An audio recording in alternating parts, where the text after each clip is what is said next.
Chronic spins around it, gets the boost, but it's awkward. Kofa goes high. Rebellion, can they win this one in regulation? Justin trying to give his team a chance. That was going just over the goal. It should be safe for now. Chronic lets that one bounce. No, it's shot by LJ, but saved. What almost was the heroic effort moment goes to the ground. She's gonna try and make one here off the backboard. No waterfall to be given. First 10 seconds, all the pressure is with Foot. Pass over to one, sent out into the side. It's LJ to try and take Shopify out of their side.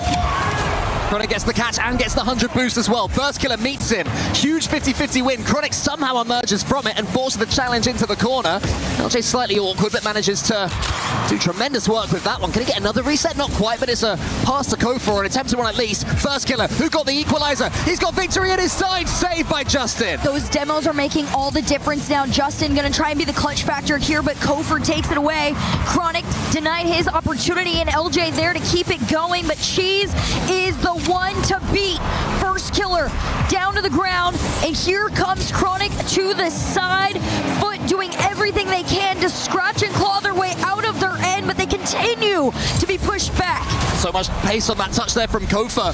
He did so much via a flip reset and a challenge. I was going to fall into the center, but it's LJ. He shoots. Who's following up? Kofa leaves it for first killer. Saved. Nobody can get past this line of defense. Kofa might be the one here. LJ tried to find a bump off the side. It's real close on the ground, but Chronic is there. First killer, 50 out into the mid. She's trying to carry them all the way through, but these low boost plays are keeping Foot back. Most of the game belonged to Foot. Overtime so far belongs to Rebellion, but Foot have won in these situations in this series before. They've been camped on their own goal line and scored counter-attacks. So Rebellion have to remain vigilant, but Chronic, his touch is poor. It's as far as Justin. Cheese behind him.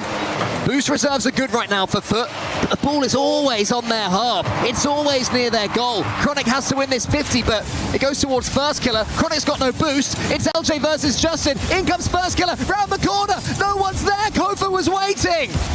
The pressure is starting to build. 1-to-1. First killer's there, and so is LJ. Shopify Rebellion in Game 7.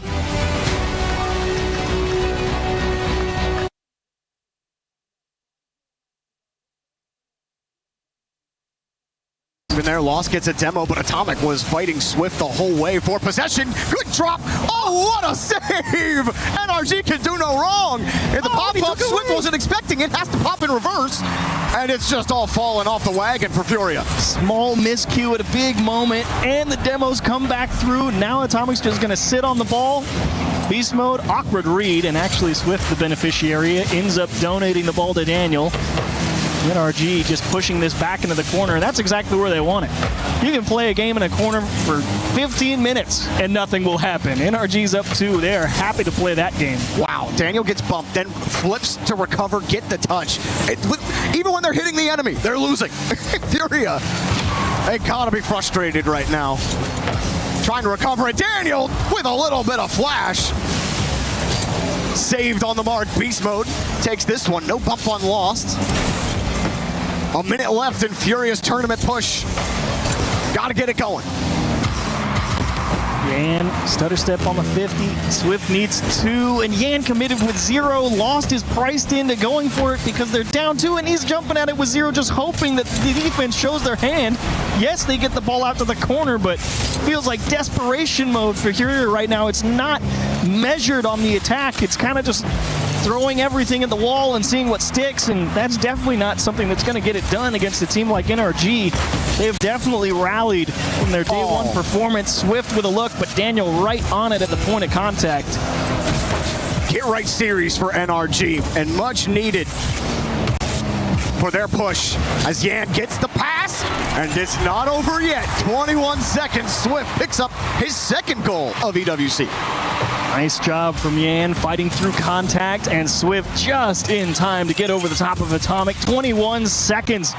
The drums are pounding for Furia. Will they be silenced? Close cheat up. They go for the fake close cheat. Lost. Gets demoed. Story of the match. And Swift has Yan. 13 seconds. They gotta go. Ball's not moving fast enough. Yan hops over one. Lost with a reset. Beast mode takes it away. Swift is nowhere to be found. NRG lock it down, put the ball down, and GG, NRG survive. Furia eliminated.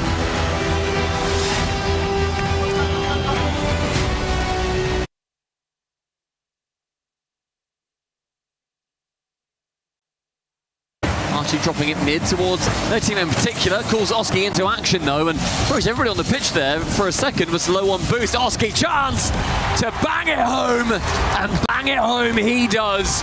Gentlemates, a late lead that could well send them through to the quarterfinals. Yeah, now slams that ball towards Oski, and between them they shove another nail in that coffin. There is still time for Made in Brazil. But Gentlemates will feel entirely confident right now that a 4-0 sweep is on the cards. But they have to keep their concentration up. Yeah. Because as soon as they let it go, Made in Brazil will punish them. Here is Sad to the ceiling. Gets that one maybe towards Astro. It's going to be too quickly read though by Oski. Sad keeps it going. But Archie's 50-50 game is strong enough in front of his own goal. It's been such low-scoring games for Made in Brazil whenever they have been able to get goals. So getting another one will unfortunately be a very tall order for them, but they have met these tall orders previously. In the final 60 seconds, Sad finds Astro on a pre-jump. The second touch comes in, corner is found, and that back corner boost is also stolen, leaving Gentlemates somewhat thwarted. It's going to be a top 12 finish for Made in Brazil unless they can score in the next 45 seconds. But first they have to get the ball. What I would say is they've at least had the ball in orange territory more this game. Strippers around the corner, but that's weak. Nas was waiting for it, wants to gobble that one up and punish them even further. Oski to the ceiling. Gentlemates happy just to send this ball away, save their boost, conserve everything, and waste nothing. With Nas receiving in the midfield. Made in Brazil need to do something that they've been unable to do this entire series so far, and that is to score 2 goals in a game against Gentlemates, and that would just be to earn an overtime. Oski wants to make sure it's shut down before then. In the corner found is Nas. Who's into the final 10. The Bull wants to clear it as far as possible. They know their key is on the line, and that ball is over it. Gentlemates will be going through to the playoff quarterfinals. It's a goal that sums up the series, really. Didn't have to do too much. Keep batting that ball away like a cat playing with some string until eventually there will be a path towards your opponent's goal. Gentlemates have played this one perfectly. The brain of Snaski saw them through. Archie waits on his goal and he has had enough. Get rid, get it down. Series 1, 4-0. One of the most comfortable 4-0s between two teams that could be of a similar caliber that you will ever see.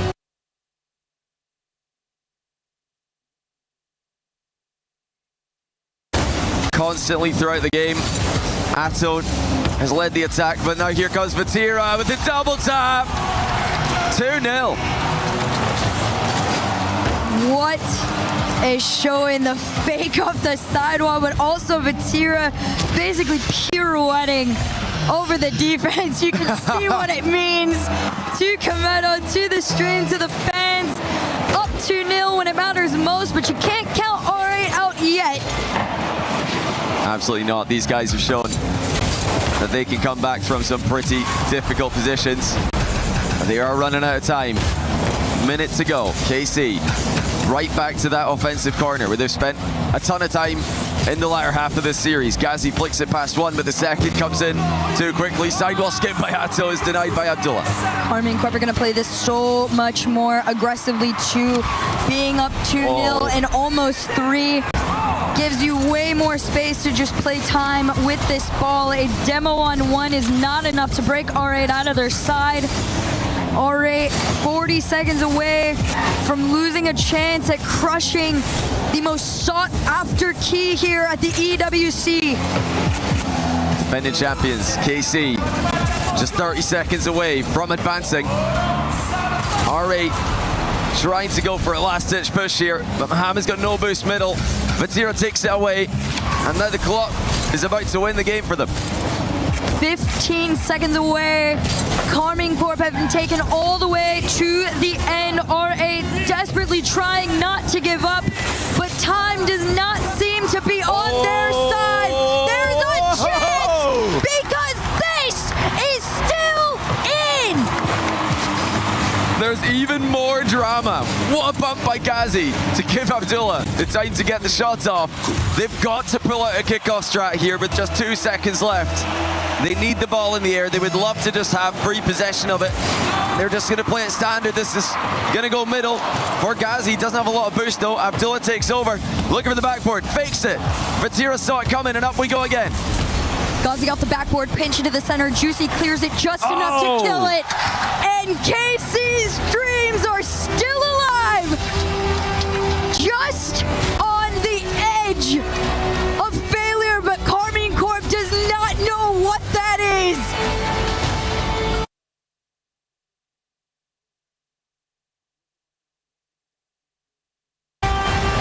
Step number 3? Step number 3. Nailed it. What's step number 3? That goal there, pal, where all 3 of Shopify Rebellion, they get themselves in the air. TSM make them look silly. Keep on walking, boys. All you need to do is get to step number 7. Keep on marching. I don't know if we've got enough time for that. Final minute remaining. Shopify Rebellion looking to get their 7th goal for the 2nd time in this series.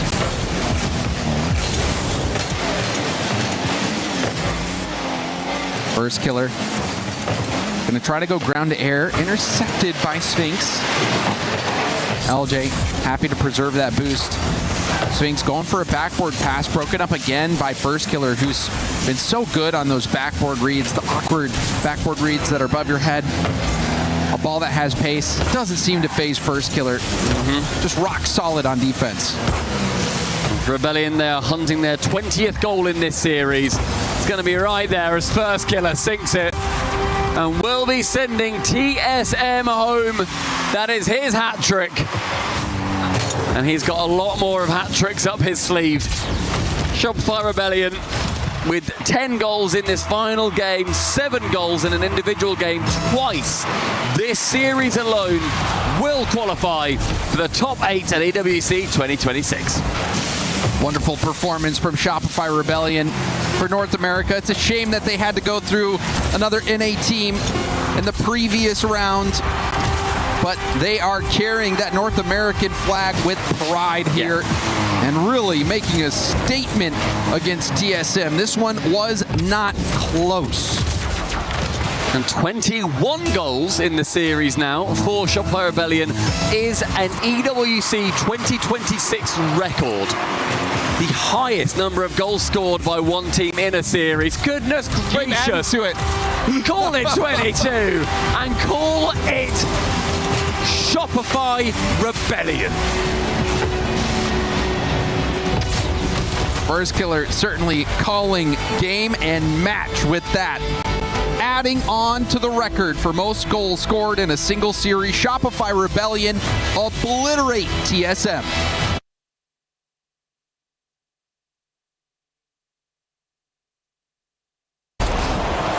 TRK, again, another nice free possession off his backboard.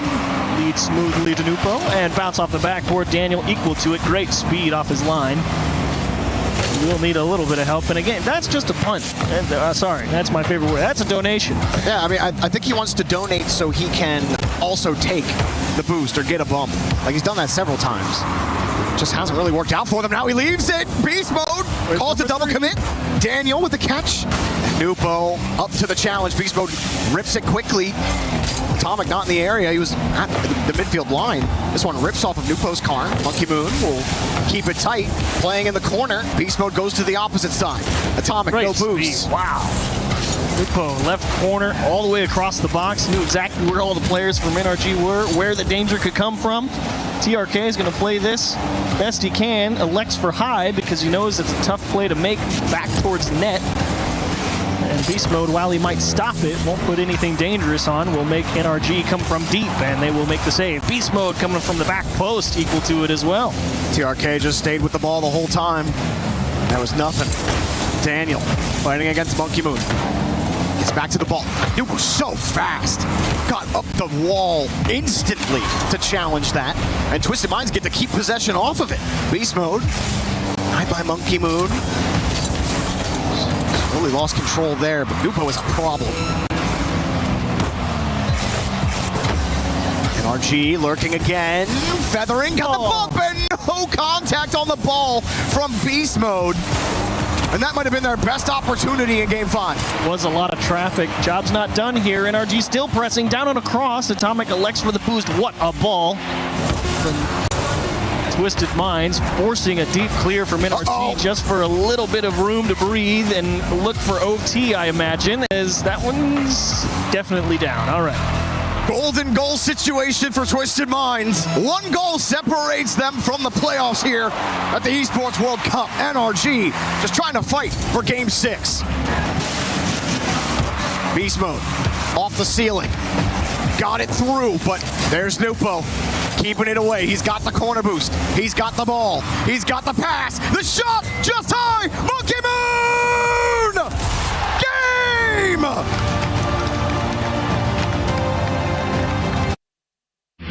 A lot of people are haunted by their past. I'm inspired by it. They're not just playing for themselves, they're really playing for their entire family. They have defeated their demons! They have crushed the curse! The Esports World Cup, the most elite competition in the world. Its trophy system is built to match. The Club Championship trophy, awarded to the one club that rose above the rest and reigned supreme across all EWC games. Every participant earns a key engraved with their name. That's their right to compete. Reigning champions hold a key unlike any other. The game trophy is the ultimate prize for every game's champion. Incomplete until a champion's key is inserted. The champion's keyframe is locked into the totem, a stone marker of legacy, etched with every EWC champion. The losing keys are crushed. The champion claims 3, a personal reminder of who they defeated. The rest are preserved beneath the totem, in resin. Every fallen contender captured forever. Will you be remembered or forgotten beneath the totem? At EWC, nothing is granted. Everything is earned.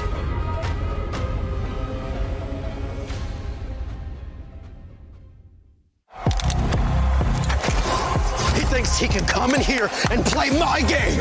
He knows nothing. Let's go! Tyler 1, you're done. This is my ladder. You can't climb it. It's better than me hard-sucking masters. You're going too far now. Your eyes buggy. Your elbows ashy. Is that airline? That's an L airline. Somebody better hold me. Okay, yeah. Do something then.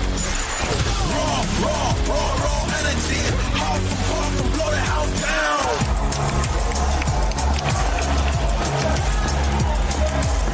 You look nervous. You look short. Everything's good? Mm-hmm. Fight.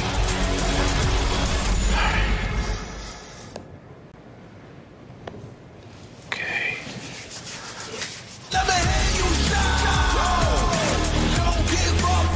Do you really need the wraps? Yeah, that feels like overkill to me. Everyone is playing, you're not yet. EWC Play is your all-in-one platform to compete in fantasy, pick'em, and quests for a grand total of $300,000 in prize pool. Build your dream fantasy team in 5 different games and track your score with live results tables. Predict the winner of every game, every group stage, and every tournament.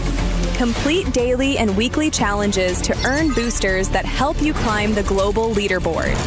Got what it takes? Join EWC Play now.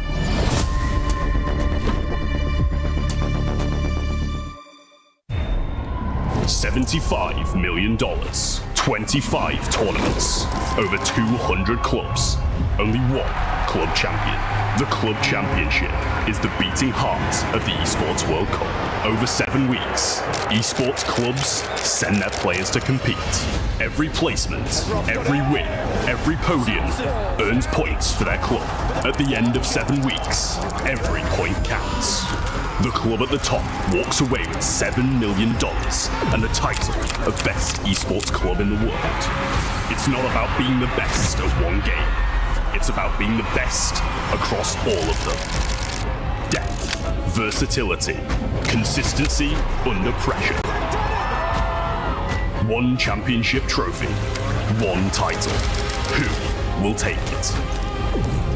Watch history unfold in Paris at the Esports World Cup 2026.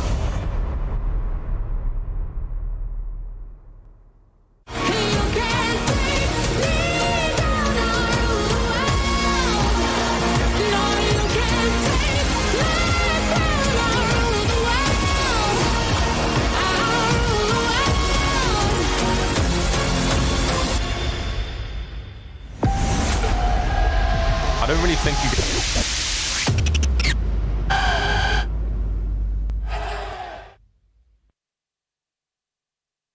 Hi everyone, I'm here at EWC and we're gonna do a little guess my rank with some super fans. I need to guess their rank in Rocket League, so let's see if I can manage to guess them.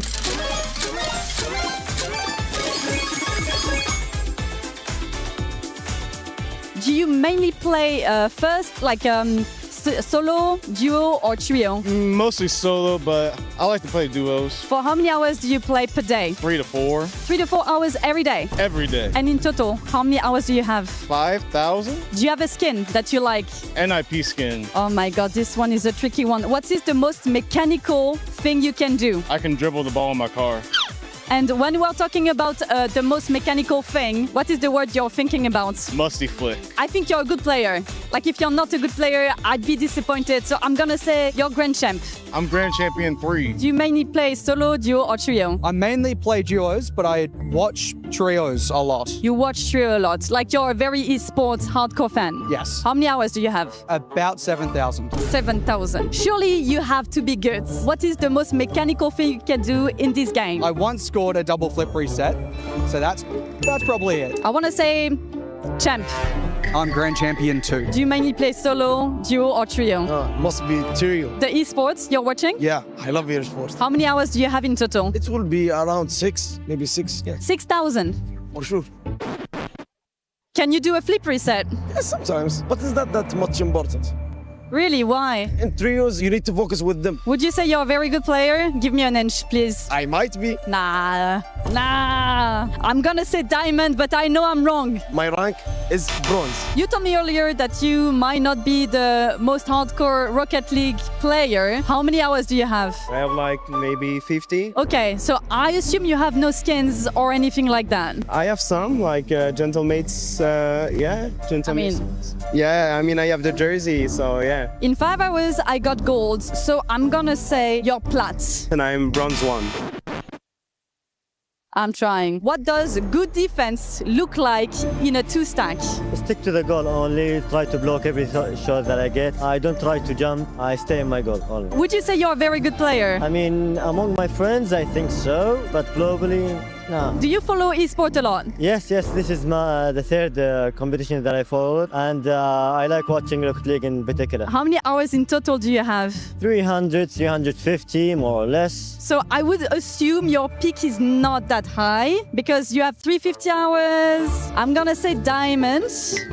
My rank is Platinum 3. Is it a sad day for me or not? Let's see, we're gonna have a reveal of their rank starting from the lowest to the highest on my left. Let's see what it is.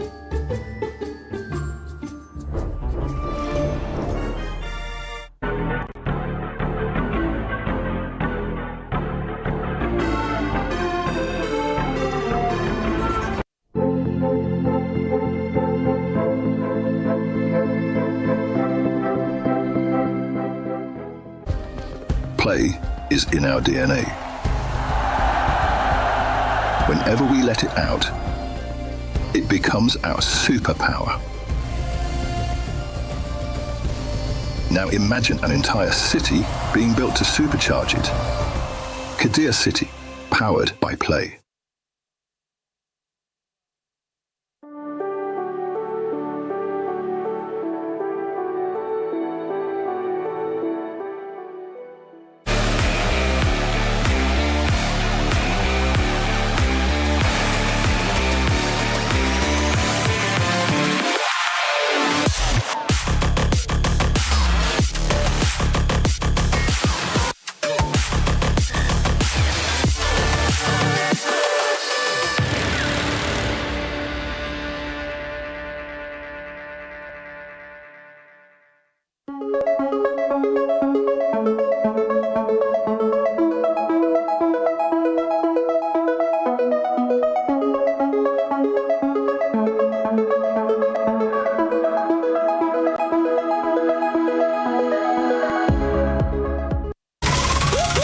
je suis prêt. C'est parti, voir où m'emmène la vie.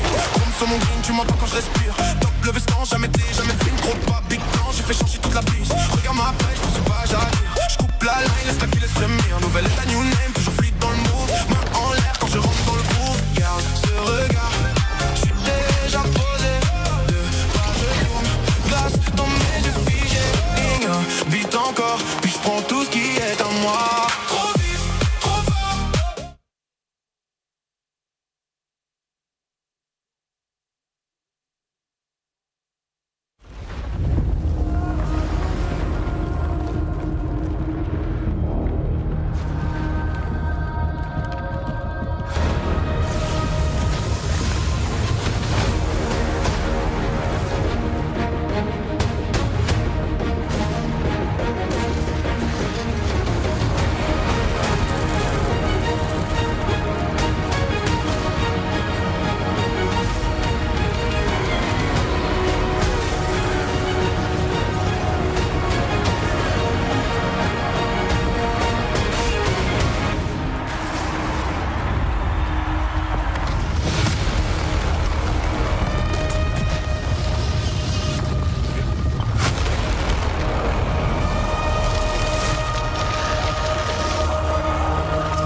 Hello, one and all, and welcome back to Paris. It is EWC Rocket League, and we are going into the playoff bracket. 8 of the world's best teams have made it through the gauntlet. Now it's time to find out who is going to make it to Championship Sunday and who will see their keys and dreams destroyed on one of our final days. We've got James and Jordy, and I want to start with you, Jordan. What's the vibe here in the STC Arena? Oh, well, we got a lot of regional matchups today in the quarterfinals, which is going to guarantee us cross-regional matchups in the semis, which I think is sick.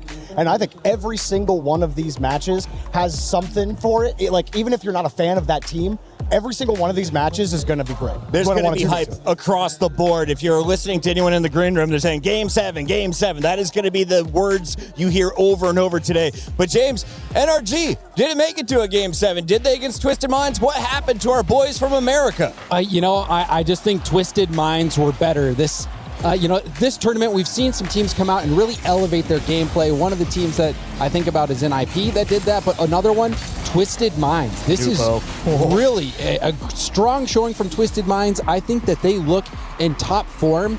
And, for NRG, the struggles continue. They struggled a little bit earlier. You saw them lose earlier in the tournament to TSM. That was a massive upset, so you already knew that NRG was vulnerable. Well, Twisted Minds did not let them get a foot in the game. They dominated this series, and they took NRG out. They earned it. Some incredible striking taking down the RLCS World Champions. Jorvy, does that open the door for everyone else in this competition, or where do you think Twisted Minds will be amongst the favorites? Twisted Minds are one of the favorites, especially with how they played yesterday. I think you said it earlier, Nupo. TRK and Monkey Moon, they were absolutely rock solid. Monkey Moon is in prime Monkey Moon form, and I think everyone should be scared of that. Talking with the team earlier today, we asked, who do you want to crush the key if you win? And they said TRK. He got booted from the Falcons. This will be a revenge match for him in that second battle on your screen. You also see Space Station Gaming and Shopify, NIP versus Gentlemates, and of course, Vitality versus Carmine Corps. We got to talk about that one. It is our PlayStation story of the day. It will be a French derby, a showdown in front of all of their home crowd fans. James, why should fans who don't tune into Rocket League every single day need to get hyped for this one? Well, you have K-Corp, who are the defending Esports World Cup champions. Yes, Drawley's no longer on the team. He moved over to Team Falcons, but Juicy has been a key factor in the success of this team. They're winning majors. They are real contenders. They are titans of the game. They call them the blue wall because they tower over their opponents, and they have had Vitality's number for the longest time. Yeah, Vitality have only beaten this KC squad once in the last 2 years. In fact, you have to go the whole way back to one time in 2 years. The whole way back when you talk about Zen versus Vatira, you got to go to 2023 at the RLCS World Championship in Dusseldorf, where Zen beat Vatira in the semifinals to go and eventually win the entire world title. That was the last time that Zen has actually beat Vatira in a best of 7.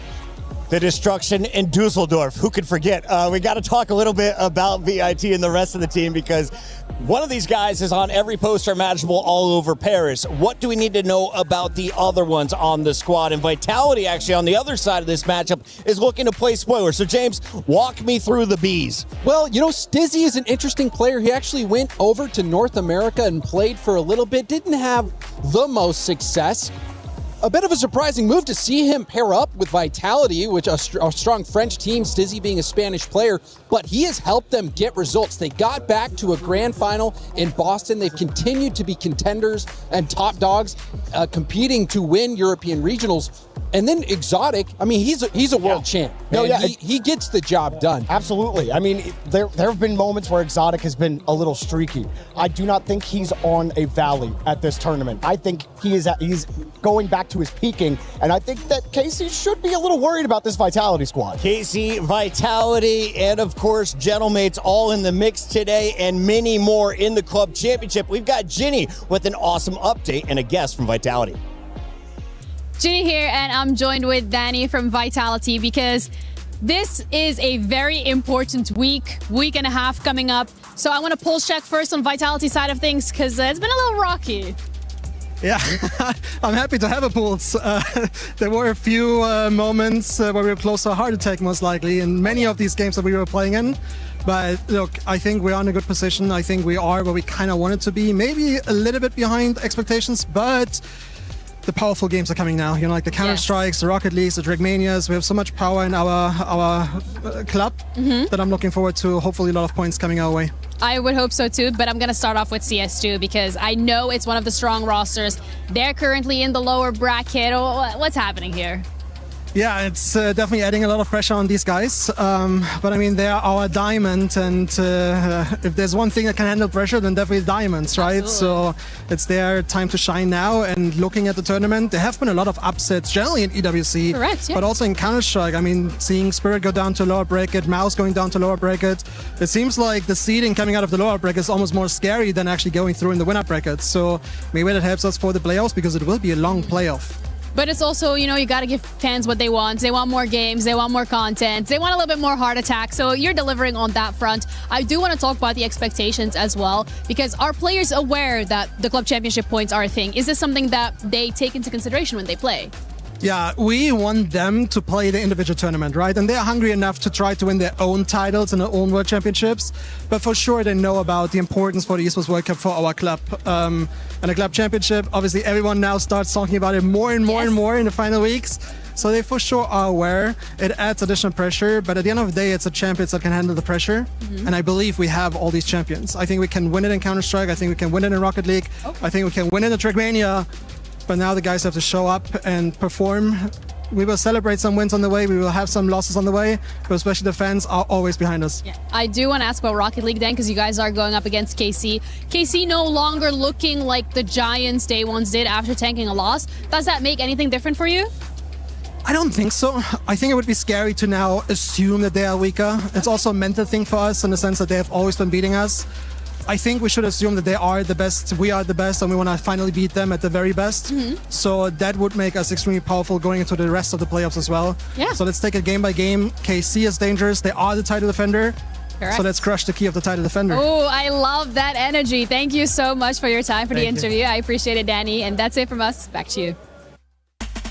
We are backstage ahead of a huge quarterfinals day for Rocket League at the Esports World Cup. We're in the green room, got Stumpy and Johnny, and we are getting our pick'ems in on the EWC app. Make sure you guys get involved as well. Download the app, get your pick'ems, get your predictions. 4 quarterfinals, 4 best of 7. Stumpy, who do you like first up? Space Station, Shopify Rebellion. SSG did ultimately sweep Carmine Corp, who I thought one of the best teams in the competition. I don't know if I back Rebellion. I'm still not on that train, CJ. I might have missed it. Johnny, I don't know about you. I'm thinking it's Game 7, and I'm thinking Rebellion in 7. That's I'm not just saying that to keep CJ happy. I'm not just saying that to keep him happy. That's my opinion. SSG in 6. SSG in 6 for me. Okay, well, I'm going Shopify Rebellion in 7. Match 2, though, we have NIP versus Gentlemates. I think this is such a favourable matchup for Gentlemates. I think they'll be genuinely happy with this one. I'm going to say 4-1 Gentlemates. I think this is big. NIP, I think their run is done. I'm not just doing this to be nice, but I'm going. I'm going mates in 7. Again, I think we're going to get a lot of Game 7s today. Okay. Puckett's got the Gentlemates gear on, Johnny. I've got mates in 6. Third match, Falcons, Twisted Minds, Battle of Mina. I'm leaning Twisted.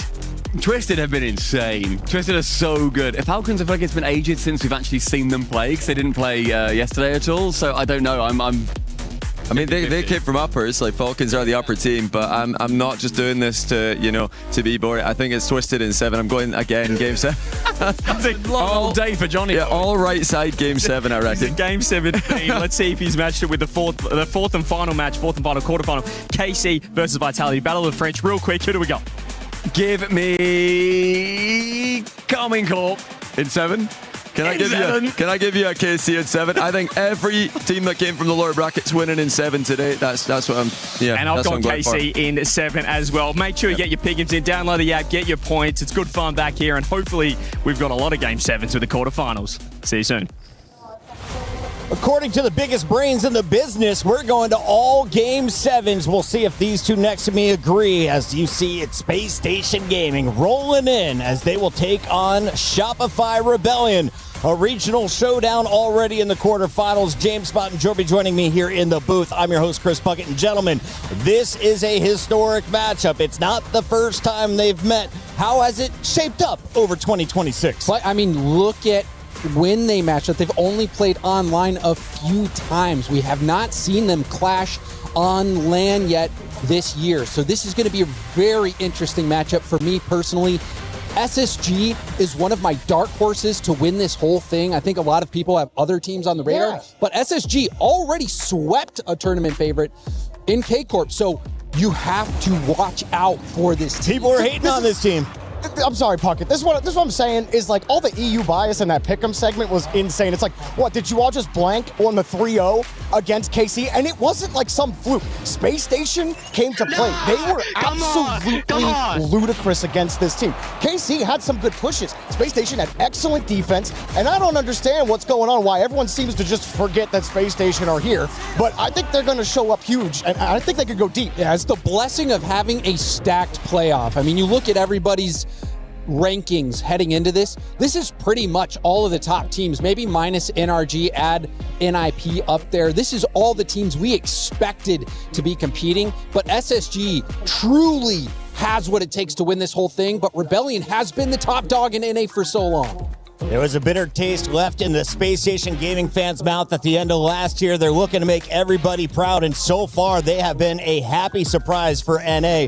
On the other side, we've got to talk about their opponent, right? We've got Shopify superfan CJ telling me that they're going to win the whole thing. Where do you see this team right now in your power rankings? Well, so when we started the tournament, I actually picked Rebellion to win, but after seeing things, I'm switching up. I'm going Space Station. So who did you pick? You picked Rebellion at the start? I did at the start pick Rebellion, but after seeing what Space Station did to KC, I am not going against Space Station. I love First Killer. You know I do. I've been a fan of his for a very, very long time, and First Killer's doing great things still on Rebellion, but I just don't think they have it in them. And sure, TSM highlights are going to look good. I know NRG didn't look good. LJ with a big day yesterday. What do you expect to see from the rest of this Rebellion squad? You know, I can understand where Jorby's coming from. I think SSG is a very solid team, but when all these, the talent is insane for Rebellion. First Killer is a generational talent. It's a shame that he's never won a major international land, but this could very well be that time. LJ, I think he is a world-class player as well. Kofor,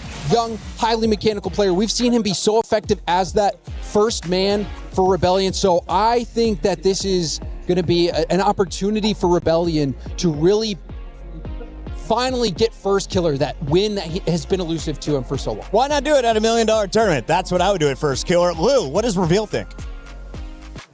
Thank you very much, Chris. Reveal has joined me here in Paris, or maybe I joined him in the space station booth. Reveal, I want to know how you're feeling today, and because we know that in big lands what matters usually is the vibes within the team, how you guys are getting along with each other, team building maybe. How's the bromance doing in SSG? It's going amazing. We are all friends outside of the game, so in the game we just trust each other. Anything you've been doing in Paris, like eating croissant for breakfast or something together? We just have every single lunch together and dinner.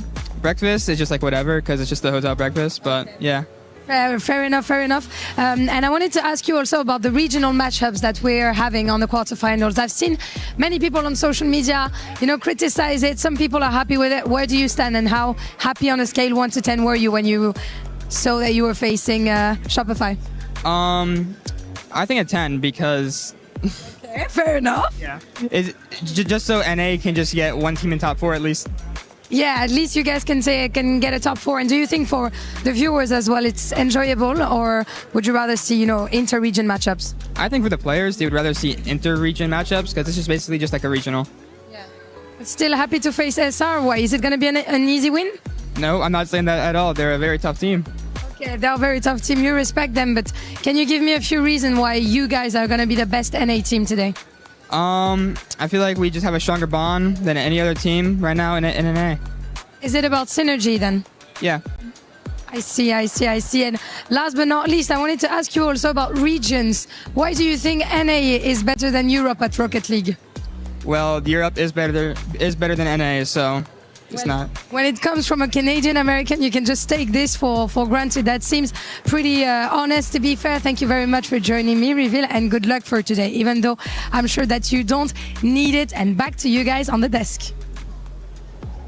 This is going to be such a fun showdown. On your left, it's Zach. On the right, First Killer. They've gone up against each other over their career. How are they showing down in 2026? Well, Zach, he had done a short retirement, and then he came back and absolutely took over North America. He was a human highlight reel on the pitch, and honestly, I think he's First Killer's match in every way. James, on the other side, you love First Killer. You said you hope this could be his trophy time. I don't watch a lot of basketball, Puckett, but to me, First Killer strikes me as like a LeBron in his early career.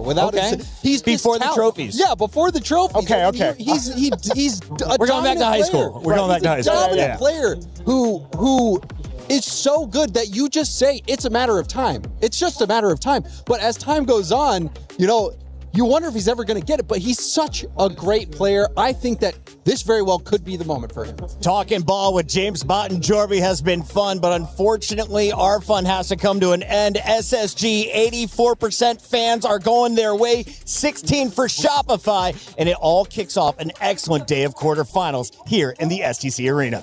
Enjoy. I don't really think you get much of an advantage from qualifying for upper bracket on this tournament. Honestly, I think we came out really strong, and I think when we do that, I don't think anyone can really beat us. This bottom portion of the bracket is getting spicy. We had a shaky start to the tournament, but we were feeling it today. After our first series against Flip, we just locked in, and we're just feeling really good. عشان نجاوب ونخلي تويستد على الأقل يوصل بعيد ونحاول نجيب له الفليب. TRK lurking.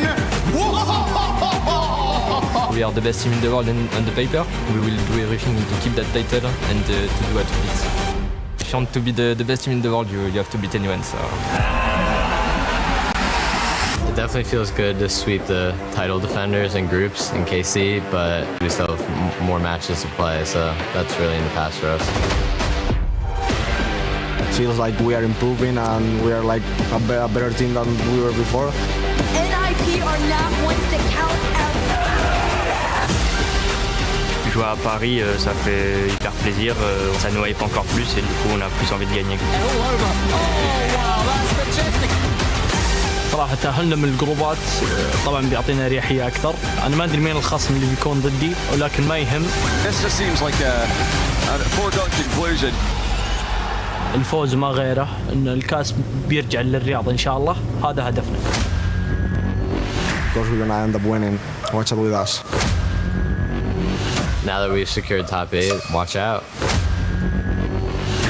Juste soyez prêts, nous on s'est bien préparé, on va arriver confiant, ça va faire des bons matchs et que le meilleur gagne.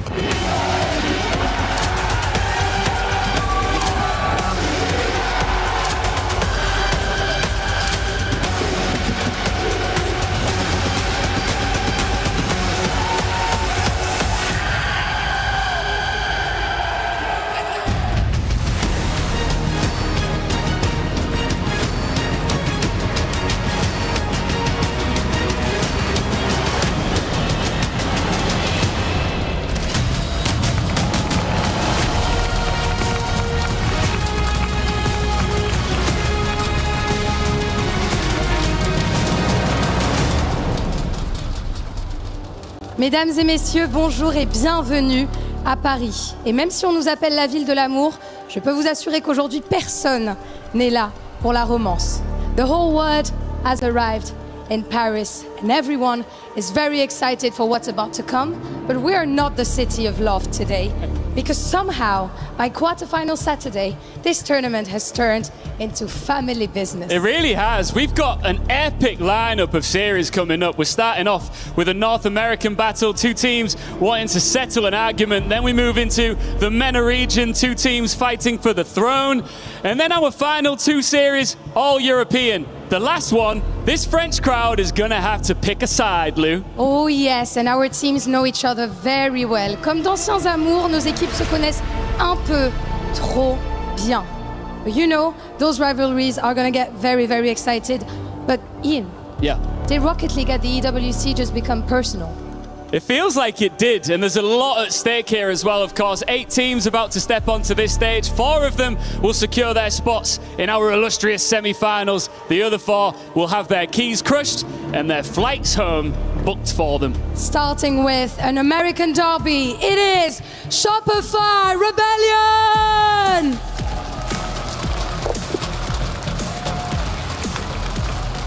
Shopify took a little while to arrive at this tournament, but they are here now. One of North America's strongest LAN teams this season, packed with individual firepower and fresh from fighting their way through day 3. The Rebellion have warmed up. Now comes the knockout stage. On est en élimination maintenant et Shopify se doivent d'être prêts. And their opponents, Space Station Gaming!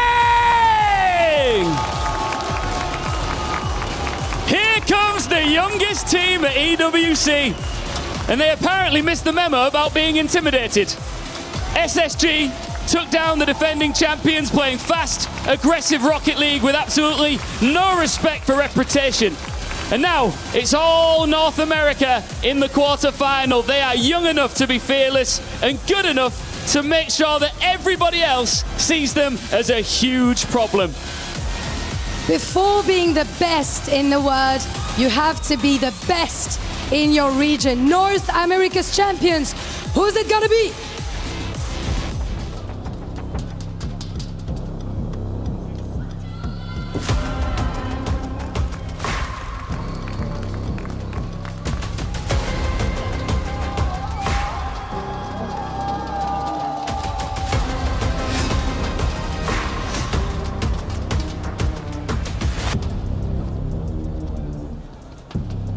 Let's get some final words before this crucial Rocket League matchup, Kofia. This time last year in the EWC quarterfinals, this guy was on your team. Now he wants to send you home. How's that feel? I mean, honestly, I don't think they're going to send us home, but I feel sorry I'm going to have to send them home. Woo. Okay, Zach. Are you guys better or worse without him on your team? I feel like you'll see that on the field. All right, final words for him? Good luck. And from you? Good luck. Great stuff, guys. Let's get a handshake. Friends turned rivals here to kick things off in the quarterfinals. It's Rocket League at the Esports World Cup. It's SSG versus Shopify Rebellion. Well, that was nice, wasn't it? That was sweet. Good luck. I'm expecting a bit more fighting talk as the game and the series emerge, because there's going to be a lot of spice in this one. This, Stumpy, is the battle between North America's number one in so many ways at the moment. Yeah, now the NRG have fallen and they're looking like shadows of them former selves, seeing SSG and Rebellion sit pretty towards the top of North America. This really feels like a chance to usurp that throne. And I think both sides, Cole, they put forward a fantastic reason as to why each of them should be considered the best in NA right now. When you look towards their head-to-head together, though, with these rosters, it's currently in favour of Rebellion. 4-2 in NA's Open 5. So the most recent result going the way of CJ and Rettles' side. But SSG have got a lot to offer. Yeah, they did play, of course, back in the kickoff land, but that was before Zach had come back into the Rocket League Esports world, before he'd rejoined Space Station Gaming as well. So, I don't know how much you can take from that, but what matters is that these two will be incredibly close. They've both been involved in very close series as well throughout. Just to get to this point, it's not been easy, but Space Station Gaming made it look easy, actually, against Carmine Corp. They were almost reverse swept by Made in Brazil, and then against KC. Probably the finest result of these young players' lives. Brilliant. The youngest team in Esports World Cup, and a 3-0 against the hometown favourites Carmine Corp. It's been tougher as well for Shopify Rebellion. They made it look easy against TSM, but against Foot Esports, not so much of that 4-3 victory. Yeah, I think that, you know, when you look towards the strength of schedule from each side too, the biggest result, like you mentioned, is SSG taking down KC 3-0. And each game on paper looked pretty close, but when we were actually watching it, they outclassed KC at every turn, and that is exceptionally hard to do, especially the fact that they were the champions last time we came to Paris. But as we tick down to game number 1, both of these sides have seen a hole in North America they want to fill, and Diaz, the man that moved there, takes it with just 2 seconds gone. Well, Kofo wished Zach good luck before the series started. I'm sure he'll be regretting it now, because I'm sure he's thinking, well, I didn't mean score a goal in 2 seconds from the kickoff, but Diaz, to me, has been Space Station Gaming's powerhouse. He's not been their biggest scorer. Zach has been their best scorer with 74% goal participation, but to me, everything good they do, all their creativity, comes from the Brazilian player. Yeah, Diaz has just been an incredible force since coming to North America and competing. And being a 1v1 demon, great in the 2v2s, now here in the 3v3. Truly an incredibly well-rounded player, something that you see exceptionally rarely. You don't normally see a player that can do everything, but he is certainly one of them. And first killer on the other side, he's been around the block a lot of times. He is the main guy for Shopify Rebellion. Also a 74% goal participation, the exact same, down to 2 decimal points as Zach. An incredible head-to-head those two have got. And 1 pump long, and we see Zach in defense clearing it away. Absolutely ridiculous statistic there, and it shows that first killer, despite his age, is still improving on the world scene. Despite his age. Yet, I know, they're all aging, these pros. They're all aging. They're all getting there, catching up with me at 33. 36. But they are making their way up. Here comes first killer onto the ball again. He will say fakes that one, gets the 100 boost. Stays on control of the ball as well, up against Zach right here, wants to bundle it past him, almost able to do so, but instead of conceding, Rebellion looks a little bit better. It's a great save from Zach too, because anywhere else, and first killer dunks him, that's what he was playing for. Zach can get to the corner. An extended period of offense from Rebellion sees first killer now attempt to get another dunk. Only goes as far as Zach in the midfield. One central reveal is going to be bumping LJ, who so far I think has been on the chopping block social media wise. People have not been particularly impressed with him, but the results don't lie. They've still made it to top 8. Yeah, he got a couple of all-important goals against Foot Esports in, I think it was Neo Tokyo.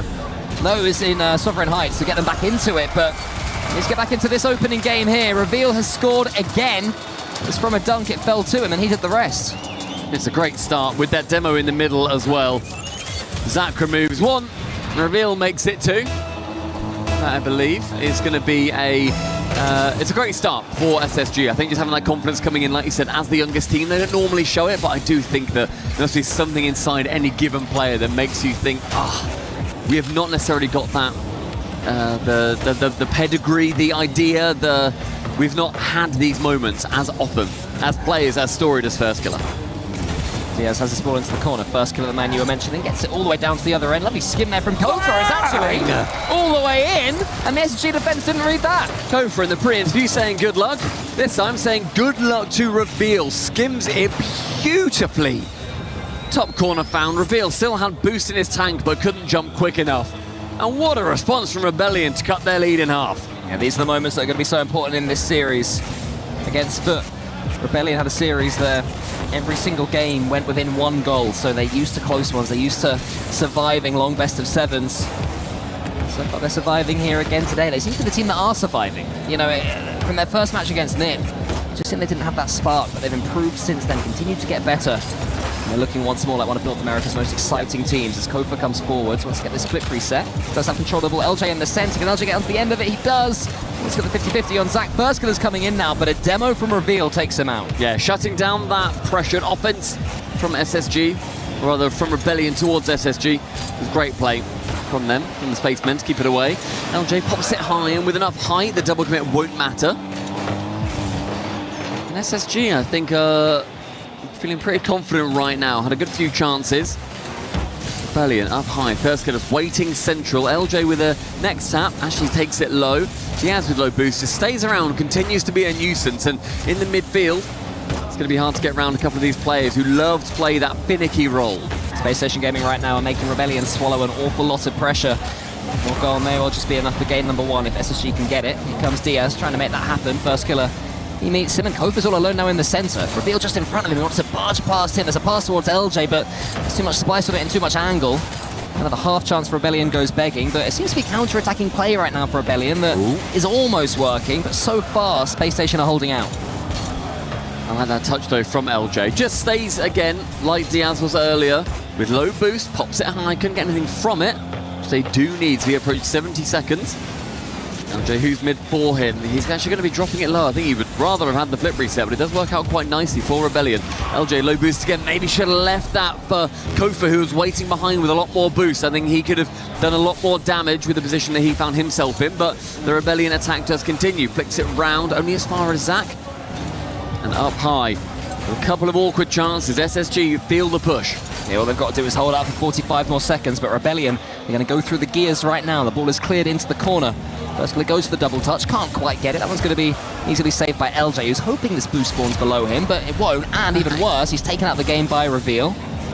Zach, his teammate, is the second highest demoer in this entire tournament, so Space Station Gaming more than happy to go for those bumps and demos.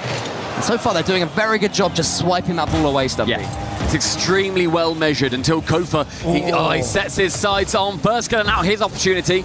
Diaz again low boost, but being incredibly influential on the play. LJ's next to it, sees first killer central, can't get there. Zach and Diaz both commit. Backboard is there. Nobody is able to find it until Zach from the sidewall as we hit 0. LJ, one bump, one double commit. But one game locked in and secured for SSG. As close as we expected, though. 2-1 in game number 1, and certainly one that could have gone either way. It was, in the end, that kickoff goal 2 seconds in that ended up being the difference between the teams.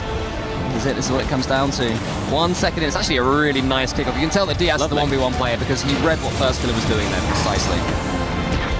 And then a lovely demo from Zach. Quickly gets out the way. You see sometimes those demos come in and then the player who demoed gets the save, and Kofa proving his mettle. A beautiful top right corner redirect. I've just noticed that in the player pictures behind us, Reveal's got a controller on his head. I wonder if that gets shown at any point for the main broadcast. I hope it does. Controller on his head. It does. It's a cool controller as well. It looks fantastic. It's very cool graffiti overlay. Yeah, I'm sure we'll... It's not on there now. It's a headset. That's more typical. Yeah, I'm sure we'll find out in the interviews after if Space Station Gaming are to win. What is going on there? The cheeky scamp. The coaches, Expo and Violent Panda, having some serious thoughts and talks with their players. Space Station Gaming, you know, they didn't have to be too explosive in that one. They managed to ease their way to victory in game 1. Rebellion, are they looking more like themselves again now? At least it's looking like there's going to be a matchup between them. Yeah, well, the consensus was that in that first series that we saw them play against NIP, they were not on form. They lost, NIP were better, but it was not the most thrilling series. And you normally feel that with Rebellion, that they will play an exciting game. I love watching First Kid in particular play. I'm a big fan of his. They just couldn't get that going. Against Foot, they showed themselves a lot better. They really did come into their own, and Foot pushed them to the absolute limit, going to that full game 7, and a quick run through from TSM. I do think, though, later on in this tournament, as where we are now, we should see them really hit their stride. And it's the only time they're going to have a chance to. Bear in mind, every single team that loses today gets their key crushed. And having your key crushed by your former teammate, that would hurt for either of these competitors. And that'll be incredibly frustrating. We'll see which one is the team that is befallen to that. Diaz misses, but Reveal was waiting for it. And Space Station Gaming, they're about 10% closer to each other than Shopify Rebellion in game number 1. So expect them to have those close follow-ups here in game 2. Unless the series goes on, unless Rebellion tweak from that playstyle. Kofa's got a chance, they couldn't quite get on top of it.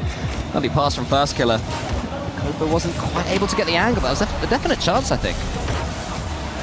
Yeah, I think Kofa was low on boost. He wanted to wrap his car around the ball a bit more, but wasn't able to. But to the ceiling, Reveal beats 1, beats 2, crossbar found as Diaz dents it on the way home. Rebellion had all the half chances till then, but as soon as Reveal got these couple of touches, it was almost a failed flip reset attempt, but he made something from it, and that last touch to get past the dive of the Shopify Rebellion player was devastating.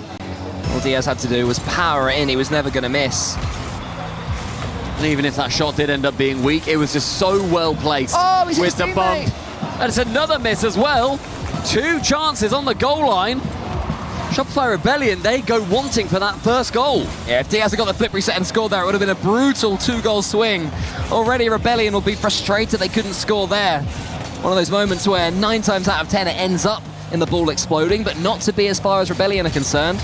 While the best of 7 series is long and winding, you lose the first couple of games and suddenly you're facing an uphill battle as Diaz tries to break through First Killer. He's so pivotal and impactful in defense as well as attack. LJ will get this ball, wants to shoot towards First Killer, but he couldn't quite get the bump. Instead he was bumped. It will be up. It's that one to the side. Shopify Rebellion having more of the ball, but fewer of these clear-cut chances. Yeah, there's going to be less opportunities for them as the time ticks down too. We see just how well SSG and how professionally they manage the game towards the end. They have got such fantastic pace control. And again, I do think that comes down a lot to Diaz and his mentality in 1v1. You have to be good at pace control there, and that pass is wonderful. Finds Zach from Diaz. And a little track back. The 100 boost for his backboard. Zach attempts to be his teammate. Isn't able to, does get shut down. The midfield now sees First Killer wanting to get this 50 across, and it has been few and far between chances-wise for Rebellion, aside from that one where they really could have tapped it home, but weren't able to get the final touch that they needed. Yeah, the second game has been even tighter than the first one so far. And LJ missing that mech won't help either. First Killer and Reveal both had to go for the 50-50. Lovely touch from Zach and follows it up as well. Now here he comes forward onto the opposition backboard. That was covered well by Kofa. First Killer's in the centre, but no boost really. And I'm seeing a distinct lack of boost for Shopify Rebellion. They come forward. It looks like there's half a chance and they end up scrapping for 12s. And that's what happens. They get counted in the end and they almost go 2 goals behind. There's a great block from LJ. Knows where it's coming in. It's going to be bouncing off that side wall. And thankfully for him, it ends up just having the perfect chance for him to clear it away. And the opposition's half now, though. Reveal waits in the backboard and calls in Zach, and that's that kind of pace of play that I was talking about. That was fully controlled by Reveal, despite the fact didn't actually have any of the ball control himself. Oh, the crowd don't like that. I'm against the people there. To me, you're here to play Rocket League. Backflip. Yeah. I do it in Champ 1 ranked. Sorry, well, not Champ 1, Champ 3, thankfully. Quite Champ 1 just yet. Grand Champ 2, Grand Champ 2. Sorry, low SSL. Low SSL. First Killer shoots into the top corner. Saved by Zach.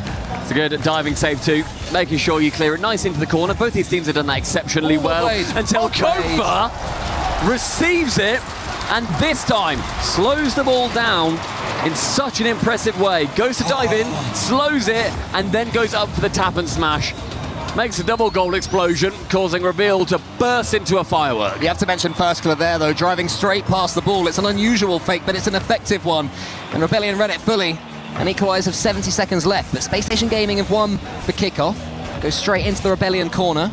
Reveal just waiting to see what First Killer's going to try and do. It's a great challenge from Reveal, and he gets another one as well. What can Diaz conjure up? Doesn't have enough pace on the ball there. LJ is almost found by First Killer. And right now, after losing the kickoff, it's Rebellion who have their tails up. An opportunity again. Kofa passes it across First Killer, no touch. He's faked for the first goal. He would have rather he got a touch on the second.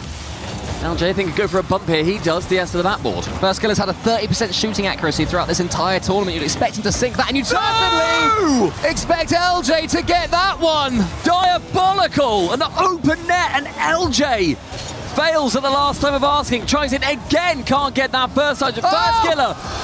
The left hand post. It's a paid actor. Rebellion! At this level, you have to take one, if not both, of those opportunities. SSG live on. If they can steal this one, it would be devastating towards Rebellion. But here comes Kofa again, trying to do what his teammates could not and score a potential open goal. LJ wants to get a dunk, can't do it. Will Rebellion overcommit now? They will be frustrated and tilted. LJ tries to help it on its way. Still chances for Rebellion. First killer fakes it. Zach says, knock it down, reset, overtime. Oh, it's tough to be a Rebellion fan, I'm sure. Tell you what, though, I think LJ will be happy that first killer also missed. Do you reckon? Saving his blushes. He probably would have rather he scored, but it gives him a little bit of happiness, I imagine. A central block. Kofa will win that foot race. Zach, very nicely played. Gets the flip directly onto the ball. Fantastic block again. Who's going to be first to it? First killer is him. And now you see Kofa turn, tries to go for the bump, and Diaz so well managed. Reveal clears this one, but it's all been Rebellion so far in overtime. Diaz loses the ball cleanly to first killer as well. Rebellion winning a lot of these first touches cleanly. Zach loses the challenge towards Kofa. Good follow-up there from Rebellion. Is anybody going to be there for the next touch? No. They've retreated back at first killer. Tell you what, though, there is a lot of pressure coming in right now for Rebellion. They've had many chances, and it's just come down to those individual moments. A long clear, thankfully for Rebellion, that one does fall wide. Space Station Gaming have survived. Almost a minute into this overtime, and finally they'll be able to get some possession of this ball now. Can they turn it into territory? Diaz, past first killer, tries to do his party trick by going end to end. Of course, much harder in 3v3 than 1v1, but we have seen him do it. Reveal up against Kofa now, and Diaz is going to have another go. He's going to do it this time, Stumpy, I bet you. I mean, we'll see what ends up happening. Rebellion, I do think, have had more bites to the cherry, but that cherry is bloomin' massive, apparently. Diaz, that's going to be on target. First killer, no boost, can clear it away. Kofa puts it back into the danger zone, but with Space Station Gaming relatively low on boost for that possession. Won't be too much of a threat. Zach, nice double. Great doink from Reveal. Next man to it is Diaz! First killer clears it for now. Would have been a lovely doink assist. Instead, LJ gets it right back towards Space Station Gaming's half. It's a good overtime so far. Chances for all. Expansive gameplay from these six. It's what we love to see. Zach gets it towards the boost, goes to the ceiling. Can he use it? Not with first killer there. First killer always able to read those. Man who's been at the forefront of many of these mechanics, and now he's waiting to see if Kofa can get it to him. He tries to get that touch over the top of Diaz. Reveal here in the corner. Can't be LJ. Space Station finally get the clearance. That one's on target, but first killer must be able to get that block. And he debated whether to get that 100 boost, knowing that a teammate would probably want it behind him. He does a lot with it. Gets one, gets the bomb. No, Zach! A diving save yet again, and the defense from SSG is extraterrestrial. Yeah, nothing wrong with the shot that time from LJ. It was just a great save from Zach. LJ comes forward again. Zach's in trouble this time. Kofa's all by himself. It's faked. Goes for the bump instead. Doesn't quite get it. And now Zach's a chance to a counter-attack. Kofa long. LJ into the center. There's no boost for two of them. So this attack will come to nothing. Space Station can boom it right back. Zach gets it to the ceiling. Anyone following up? Well no, because read. Again, first killer is getting so many key touches defensively. The defense from both these teams is extraordinary. So well managed into brilliant places too. Normally bumping on dodging in equal amounts. Kofa fakes it midfield, first killer. What a catch. Debates the bump. Debates going for the backboard. Goes for the flip reset. Everything rang around his head for 3 minutes in, and none of them landed. LJ gets a touch to the side. It's a nice one towards Kofa, who can pick his moment, choose his move. Up against Reveal, gets past a couple of them. He has the last one there. First killer's following it up. He certainly seems to be the Shopify Rebellion danger man so far. Gets it into the centers, LJ towards first killer. Kofa up against Diaz isn't quite there. And first killer has to dodge Reveal and does so. Yeah, great idea though from Reveal. Come in from the blind spot. A reset, bound, Zach. Anything on the ball to commit to, but low boost doesn't really matter too much. A nice block in the midfield by LJ prevents this from going any further. Both these teams have had fantastic sniffs at net so far, but shut down by their opposition. This one's to the center. Rebellion launching another attack, brewing up all their boost. Waiting for that key moment. Can they break through this Space Station Gaming defense? Using the height as LJ. So far, this is SSG's longest overtime in EWC history. Unprecedented for this org. Zach forwards, he will take control of it. Still fighting our Space Station, despite being up against it under the cosh really for most of this overtime. We're approaching an entire extra game now, 4 minutes down as LJ comes forward and wants to get this pinch, but can't do so against Reveal. There was a demo. It was Diaz again. Space Station Gaming, such fiends for taking their opponents out the game. That was going to fall, I thought, for a second to Kofa. Reveal instead is now going to try and get a nudge at Kofa. Here is Zach into the corner. No, he is the post. Is anyone following up for Space Station? No, there's not. First killer can't get a touch either. It's not going to matter. It was too perfect. Hit both woodworks Top corner found like a DVD logo, but that bad boy stays out for now as we approach 5 minutes. Here is Kofa. To the side he wants to go, but that's a poor pass. The comms weren't right there. Now it's chance for a counter-attack. Zach shoots, but it's wayward onto the back wall. We'll say it was a pass. I'm not so sure. Zach's got a reset here. Instead, he's it for Reveal. The shot's on target. Hello. Saved by First Killer again. Reveal. He's still dancing in front of it. Can't get anywhere near the ball. Desperate for it to fall for him. Just not happening for SSG, and Rebellion can wriggle away. Kofa, who's got 10 demos in this game alone, instead gets an assist. Diaz misses. First Killer was waiting. He didn't expect it. LJ towards First Killer. And there it is. It took 5 minutes of unprecedented offense from both sides. And Rebellion succeed. They break the deadlock. They bring us back to level. 1-1. Didn't make it easy though, did they? That was honestly unbelievable defense from both sides. We look at the number of shots, 13 for SSG. But that pales in comparison to the 20 that Rebellion shot on SSG's net. An unreal, a marathon of a game. 11 saves for each side as well, but LJ, that is not a replay he'll be looking forward to seeing again. First Killer did the same thing. First Killer's chance was a little bit harder. He had to pre-jump to avoid Diaz's bump, but even so, you'd expect him to find a way, but that is where the quality shows. LJ, a player who has been in question for large parts of this season, had the wherewithal to put that one back across goal. And First Killer, of course, had that read the entire time. It's a match that, to me, Rebellion played better in throughout. Zach, 808 points, incredibly integral to it. First Killer on the other side. We put them together in our head-to-head right at the start of this series, and this is why. Leading both of their sides. And now Shopify Rebellion hold the title for the 2 longest overtimes in EWC history. This was number 2. The first one was against NIP in the group stage. And we look at Kofa there. He got 10 demos in that last game. Almost half of the total there were in the long overtime. There were 23 in total. So for all their bravado before it started, like, oh, good luck, good luck. It's like, yeah, good luck, but I'm going to play 30. Good luck, fingers crossed behind their back. Yeah, that's what we didn't see. We'll wait for the B-roll later to watch that. Here is Diaz straight from the kickoff. What can SSG do? We're certainly going to be in for a series here. I think it's going to be a long one. I think Johnny Boy predicted it would go the distance. That little pretty much thing you guys did. He predicted it will go the distance for every single series today. So he's just here for pure chaos. That sounds like Johnny Boy, and that sounds very, very feasible based on what we've seen so far in this one. This first goes a little bit trapped in his own corner. Has to be aware of Zach coming in. And SSG, can they step back up after that last disappointment? Lovely couple of touches. LJ's almost in. Reveal. He goes forwards. Diaz into the center. Isn't going to be able to get onto that one at all. He was playing in front of the ball, which I always like to see. Aggressive Rocket League, and Zach, he was doing the same thing. He waited, the ball came back to him, and he did the rest. He always had a second to think there, like, oh, I've got the ball. Oh, I can just shoot. Oh, all right, sick, happy days. It was Kofa going the same way as First Killer. Only one of them had to go. They both seemed to block the same passing avenue. And as soon as you do that against a team like SSG, despite their young age, they play the maturity beyond their years. Not just trying to force solo plays, more than happy to pass that ball around. Always looking for each other. Such good team dynamics, as Zach was saying before this whole thing started. Here he comes now, Zach.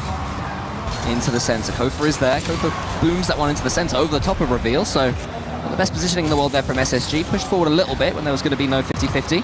That's worked out okay with Zach coming again in front of the ball. It seems to be where he's doing his best work right now. LJ puts it towards First Killer, maybe. I think that's just their play style. You mentioned SSG really pushing up far. They're quite happy to, and if Rebellion are going to be missing a couple of shots on target like they did in the previous game, they will be fine. But I think mentality-wise, Rebellion need to have won in that long overtime after they had a couple of chances. But SSG, they do like to commit as far as they can. And so far, obviously, it's gone very, very well for them. It's what absolutely ruined Carmine Corp on so many of those individual plays. But dancing into the 6-yard box, Reveal has to take it away. Kofa instantly dives in. LJ's pretty weak chance for a bump. Instead, Kofa goes to shot himself just over this time. And a looping LJ may well continue this play. LJ dodges Zach. There's also a lovely pass towards Kofa, whose touch for once isn't perfect. Could have done a bit more there mechanically. And the ball trickles to Zach. That was the opportunism that led to him scoring the opening goal of this game. So far, the only goal of this game. That is a mammoth flick there from First Killer. And he'll follow up himself as well. Hit the crossbar this time. Zach, can he avoid the ball going underneath him? Yes, he can. Kofa's coming in. It's the top corner. Big save by Reveal. And Diaz squirms it away. I mean, again, SSG making sure the orbital cannons are aimed firmly at any shot that comes from Rebellion. Up high, revealed, can't get it past LJ. He can clear it cornerwards. Versailles fakes him out. Now it's time for a 1v1. He loves these. He thrives on these. But Zach was there to shut him down. Yeah, Zach knew that Versailles would be going for the edgeable bump and just waited, stayed grounded as long as he possibly could. And then he wasn't able to score. And then down the other end, Zach almost bundles that one home himself. Great play from Zach. Can't quite score from it, but puts the onus right back on Shopify Rebellion to do some defending. Such low scoring game so far. 1-0, 3 minutes into game 3. With FK air dribbling it, loses his way somewhat, but with nobody challenging him, it does not matter. It was yet another demo from Kofa, who was going to be in the nightmares of SSG today after the 10 he got last game. I'm not sure if that's his first one, this one, but it's certainly the most impactful that he's got so far because it made it so easy for FK to put it away. That is also not just his potential first in this series, but his 49th in EWC history, joining the ranks in one of those top 3 spots alongside some of the game's greatest. An incredibly impressive and long career has the first killer had so far, with LJ wanting to go wrap it around the side of Zach, isn't able to, but look, he lurks, he waits, sees what can happen, but first killer can't sink it past the defense. Again, Zach standing firmly in his way. SSG having to do a lot of defending right now. It's scary moments for their fans. That one to the ceiling. Reveal needs to get past LJ, can't do it, but it's a good 50 loss as far as Zach. Kofa's up against Zach, and Zach can't quite get the ball underneath him. Reveal's turn this time versus first killer, who gets something on it, and that seems to be something we've seen at EWC. The defending from those situations has been so good. And you can see the packed out crowd here live in Paris. So many people coming to see Carmine Corp, Vitality, Gentlemates, but sticking around to watch one of the greatest regions in the world in North America competing. Crowd's been fantastic so far at EWC, so make sure that you pop round if you've got time this weekend. Yeah, if you're in Paris and you're not here, what are you doing? You there is so Billy. much to enjoy, not just the Rocket League, plenty of other games as well. The chess finals today, it's all exciting. They get in there and Rocket League, here is a pass towards Zach. Lovely, great finish. Again, a choreographed, a wonderful play from Diaz to get first killer and Kofa to double commit. He puts it into that slight annoying spot where both had a claim to it, but neither of them commed it effectively enough. Yeah, you got to be critical there. They should not both be going for that ball. It made it so easy for Zach. The finish was nice, but it didn't even need to be that good because the goalkeepers had just completely deserted their post. First killer gets a touch now. Rebellion do still have time to get back into this one. Game 3 could belong to them. If first killer puts this one away, he does pass one up against Diaz! And that must feel good against the 1v1 master. His name is First Killer, but it's the 50th kill that he has made on his opponent at EWC. A stunning couple of 50s for the 50th. And with 30 seconds remaining, Rebellion draw level once again. Just a shame there wasn't 50 seconds remaining. We'd have had all the 50s across the board. Here is First Killer. LJ gets that 100. Rebellion can smell blood. LJ goes for the defender, gets him. Did Kofa save it? I'm not sure. Was it a perfect pass? Is it the post again? And then Zach somehow redirects it to the corner. He's going to want to sign that post at some point. They need to get it on their side. Zach, chance for a backflip flick. This time it pulls to Diaz in the middle. A pinch central shut down by Kofa lurking in his way. Final 10 seconds. Another overtime looming. Reveal towards one. Slapped with a pool noodle, unfortunately, by Zach towards the blue net. Reveal comes in. The double does go over his head. First killer misses. Kofa to the ground. And overtime once more. Overtime. Last time it was a long one. We had an entire extra game. How much do these players have in the tank? It'll be their only series today, whoever wins. So you have to leave everything there on the pitch. First killer from his own backboard. Reveal doesn't fall for it. LJ's waiting, has Reveal in his way, so has to delay his jump a tad, and that will allow in Zach into the corner. Kofa can boom it forwards, and then First killer knocks the remaining SSG attacker back to their own half. In these swiping bumps from SSG, as soon as they put a pass in, they become a homing missile towards the Rebellion net. Remove a defender at your earliest convenience. A 50 from Diaz. It's a nice car turn to make sure that he's got as much body towards it as he can. Into that corner, Reveal intelligently plays it into the side. Kofa, can he jump on target? A little bit too weak, a little bit too wide, as SSG stay firm. Chance here for First killer though, lovely first touch. The catch is ideal, then the dunk into the corner. Blocked by Kofa. 3-2, Rebellion go up in the series. A lot shorter than last time, as Rebellion, they make sure to clear this one out when they have the chance. Only one post hit this game. Not as bad as they have been previously. In SSG, they've decided they need one more minute to think about things as our first Saturday timeout is taken. I think they shall. They would have felt they were the better team in that game. They scored first. They were looking fairly comfortable until through came First Killer, and it was another devastating arrow into their heart by Kofa, who got that demo. Diaz pushed on. Would have thought they'd won it here with this goal from Zach, the double commit. Not the first we've seen this series from Rebellion. They did manage to come back. Great 50s. By the First Killer challenge against Diaz. They earned that overtime. And as you say, Stumpy, it wasn't as long. It was more explosive. That touch from First Killer again. Is this the? I mean, we've been talking a lot when I casted this one versus Foot. I was saying how Justin is in the best form of his career. First Killer's the same. You know, he's really stepping right back up to the First Killer that is terrifying to the rest of the Rocket League world. I think we definitely do. Oh my goodness, sorry. In basically a 5-minute game, Zach with near 1,000 points, 6 saves and 7 shots. An incredible performance from him.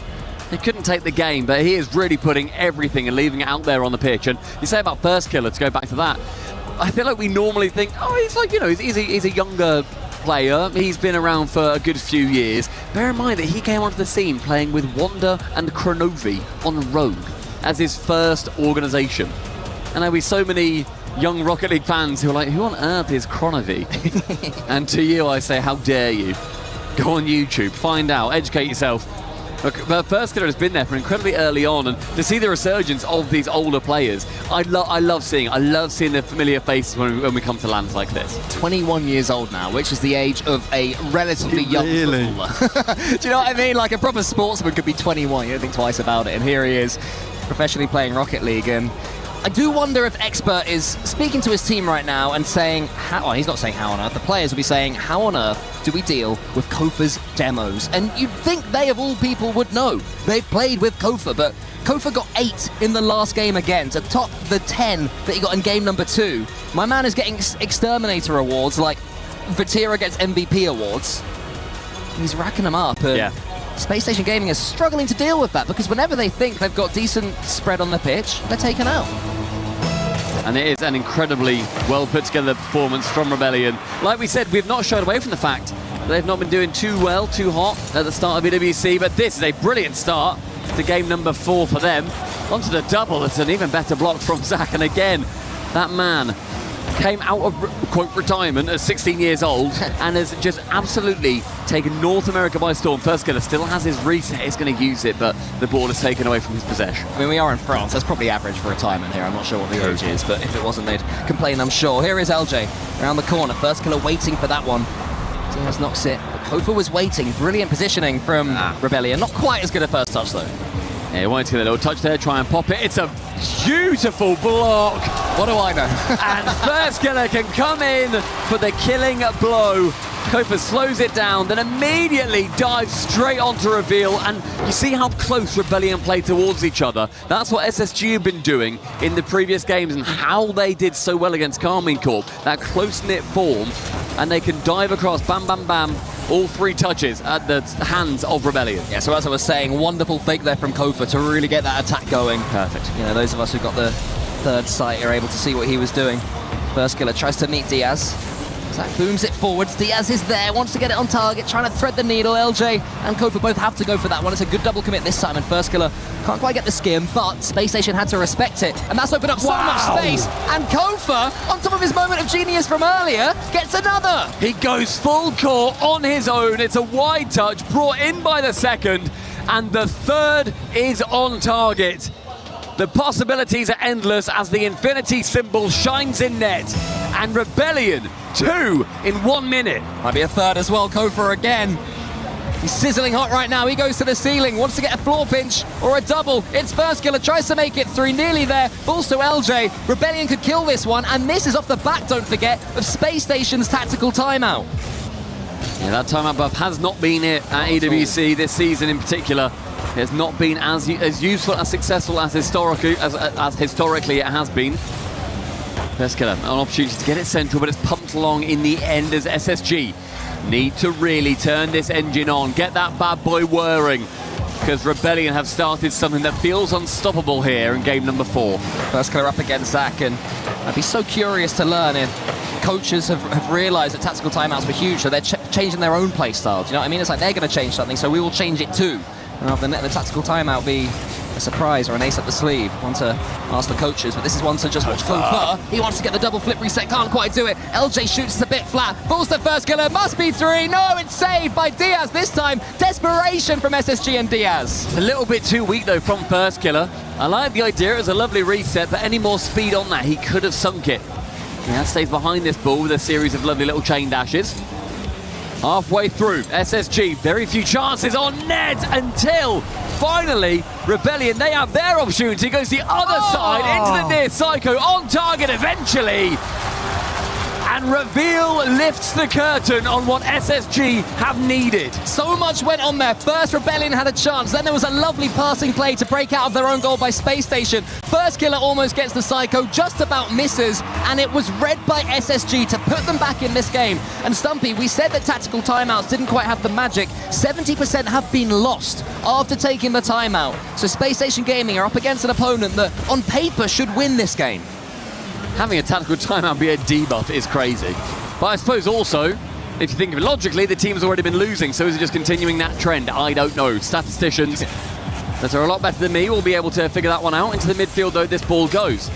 Reveal with the pop. They still need one more goal just to secure, and third overtime in a row to the side post! Zach moves from defense and fires up the cannons to draw us level. Yeah, Kofa pre-jump, but he didn't anticipate how good the reveal challenge would be. Zach, on the other hand, did. He had full faith in his teammate, and you can see Diaz right now rocking up and down in his chair. He's getting into this one. The lean forward meme is happening right now for SSG. They're feeling it. That one goes all their way. Zach thinks he can go for it. First killer prods it back, but it's going to fall to reveal. Onto the ceiling with a lot of speed, on target in fact, and first killer's defense. Him and Zach have an absolute parity at every level of this series so far. First killer has now hit 100 saves in Esports World Cup history. He's the third player to do so. He'll have to do more than save this game, though. How about a monster assist? LJ appearing when he is needed most. That symbol is up.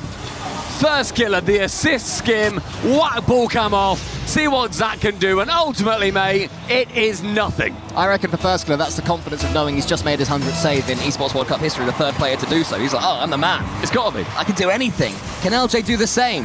Rebellion had their lead back. They were not tilted. They will not be dragged down by Space Station Gaming. First killer goes for the skim. It's nearly there. LJ's got 100 boost, though, to the ceiling with him. Wants to get the second touch as well. A demo opens it up for him. Was it that cheeky Kofa again? No, this time it was First killer. Diaz gets it as far as Kofa. Running them ragged right now, SSG. Zach's taken out.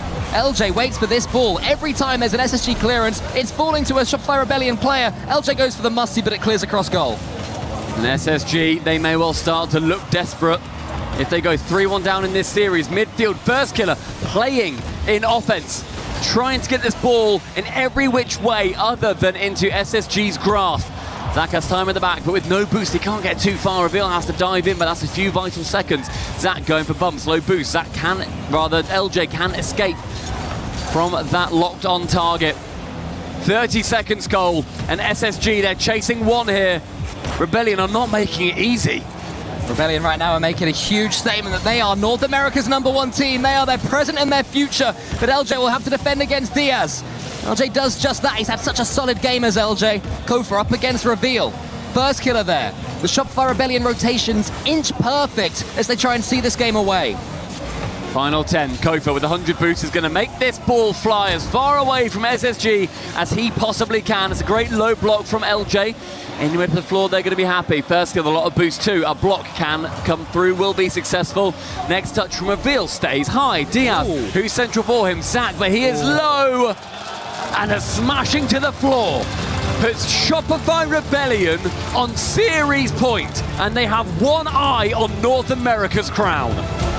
They're getting there, slowly but surely. A team that sleepwalked into this tournament are beginning to open up and play the way we know they can play. LJ truly waking up. It was a great save from Zach there. This goal actually was probably my favorite of the whole game. The counter-attack that First killer was almost able to turn into a Psycho and then Reveal read First killer's miss. Just fantastic play all around.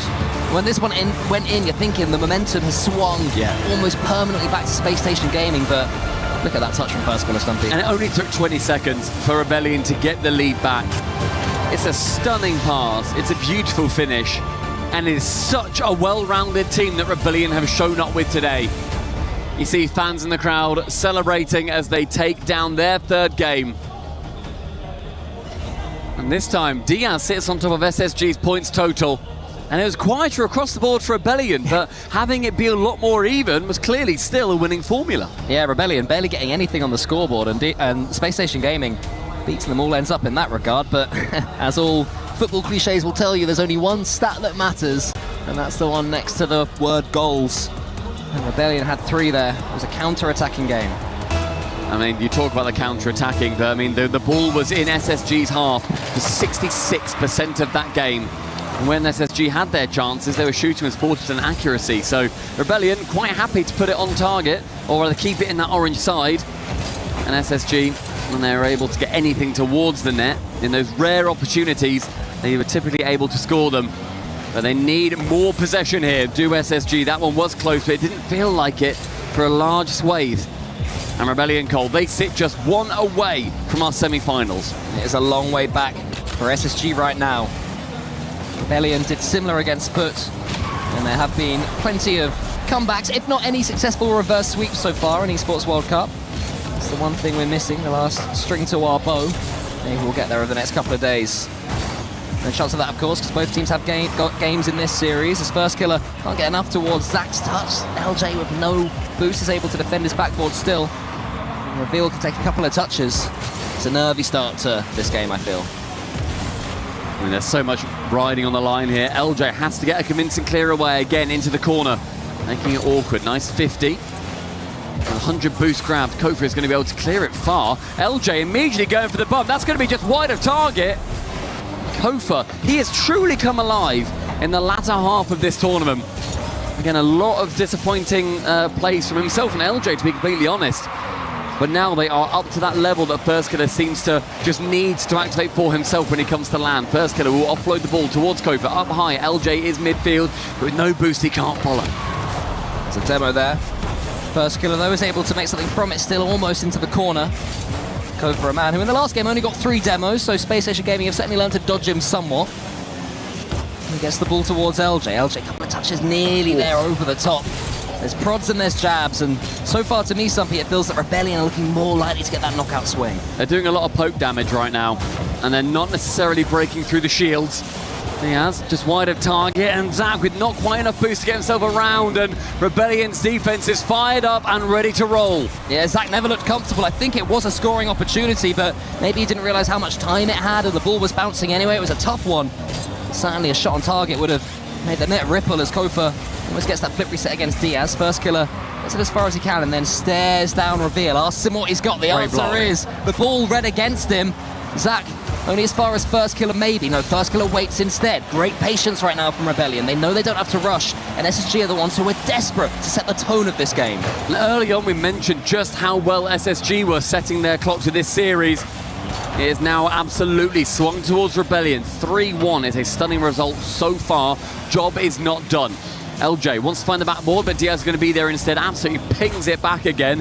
First Killer a catch, wants it more to be a block. 1-2. Chance for a shot to come through, but Diaz again a corner bound. Reveal into the corner. LJ there again. Every time Space Station Gaming get this ball away, there's a Rebellion player. They're just waiting for them. And look at First Killer getting that nibble there on Zach to give Kofa all the time in the world and all the space to go for the ball. Diaz loops it over his own goal yet again, but really piecing these chances together. Kofa up again. He wants to get the shot away. LJ watches to make sure the ball doesn't go over his head. But it's got to be Rebellion soon. And we're seeing just how close Rebellion do position themselves to each other. It's not really gone against them. It's Zach. He wants to set this series to himself. Isn't able to. Kofa only as far as Reveal. One with the reset. Down for the double. First Killer able to clear it away, but now not quite enough forward momentum on that shot as Diaz. See just the positioning from both of these sides. They are playing on thin wire. Yeah, Reveal just about got a touch there that took it away from the strike of the Rebellion player. SSG will be well aware that one more goal may sink them here in the quarter-final. Knock them out in the top 8. It's a huge clearance towards First Killer from Kofa. So they got their winner in the last game, a big clearance like that. SSG didn't expect it that time, but they did this time. Oh, and that's a lovely finish, but First Killer reads it. First Killer, the Rocket League genius, reads what nobody else could. Who else would challenge that so slowly to get the shot on target? And who would save it until First Killer again, the savior? SSG, they continue pushing. And what a horrible bump from Diaz that is. A stunning series of play from Space Station Gaming. And they go ahead with 42 seconds left. You can see from the crowd there how many missed chances there were, or how many great saves, I should say. Even Zach's final shot there was not easy. First Killer covered most of the goal. Here comes Reveal, wants to get that pass into the center. SSG, if they can seal this one, it would feel so good, but First Killer has taken out defender. LJ then fakes him. First Killer's waiting, but it's pinched to the side. With a demo, removes Zach from the equation entirely. The danger man, 20 to tick down. LJ finds Kofa. First Killer's a question, and he may well be the answer. Zach can clear it, left-hand wall. Final 14, it is becoming Rebellion full press. Diaz to the side, First Killer is there, he has boost, gets a catch, keeps it close to the wall, Reveal into the center, Kofa's there, he goes for the shot, trying to tease SSG out. LJ's gonna have to wait here, First Killer helps him out, Kofa's got no boost, just trying to make sure that they can't slam this ball down. Both of them involved, keeping it up somehow and some way. Great challenge there from Kofa, there's a bump, but First Killer snatched it, and SSG do take the game, and that one was on! A huge opportunity for FK, he didn't know it was coming. He had no idea the man with foresight couldn't get the positioning locked in. It was a dodgy 0-second play overall. I'd love to see that again. But SSG, they steal a game away and they continue this series on for now. What a read that was from First Killer. At that point you're thinking, is there any way they can bludgeon this ball home? And that bump there from Diaz. LJ got the... Well, LJ was taken out. First Killer did his best. Right, let's see. He just had to not jump. Well, he's low on boost. He had to get that ball as early as possible. He could have potentially, with that bump, boosted into it. Yeah, and maybe even just like get, the catch like right on the front of your bonnet. I was thinking, and then just hop it over the line. I was thinking when you jump just as the ball lands, and it's sort of like a half foot. Yeah, just and the ball stays like a millimetre over the line. It's one that I'm sure if there was a training pack of that moment, there'd be 10 ways to score, but you have to anticipate them all, and you have to have full belief that it is going to happen. But that moment now is in the past, and what was in the present is Neo Tokyo looming in our windscreens. We're heading on over to Japan. So many key moments have happened here, infamous moments. Think of First Killer as well. We can't go to this without mentioning it. That was then and this is now. Rebellion, one game away, but SSG still alive. We talk about the past of Neo Tokyo and with some of these players, but the future of North America rests in this series. First Killer, a backflip makes it awkward, but again, just slows it down enough. SSG don't necessarily expect that to happen. Bear in mind that whoever loses this, their key gets crushed. They are out of EWC 2026. And if Space Station Gaming want to avoid that, one thing they'll have to do is stop this ball being in their half the entire time. It was in their half for over half the game last one. And this time, as soon as it goes in, there's 1-0. And from the blind spot, First Killer absolutely leathers it, toe punts it, finds the top right corner. Crowd aren't happy.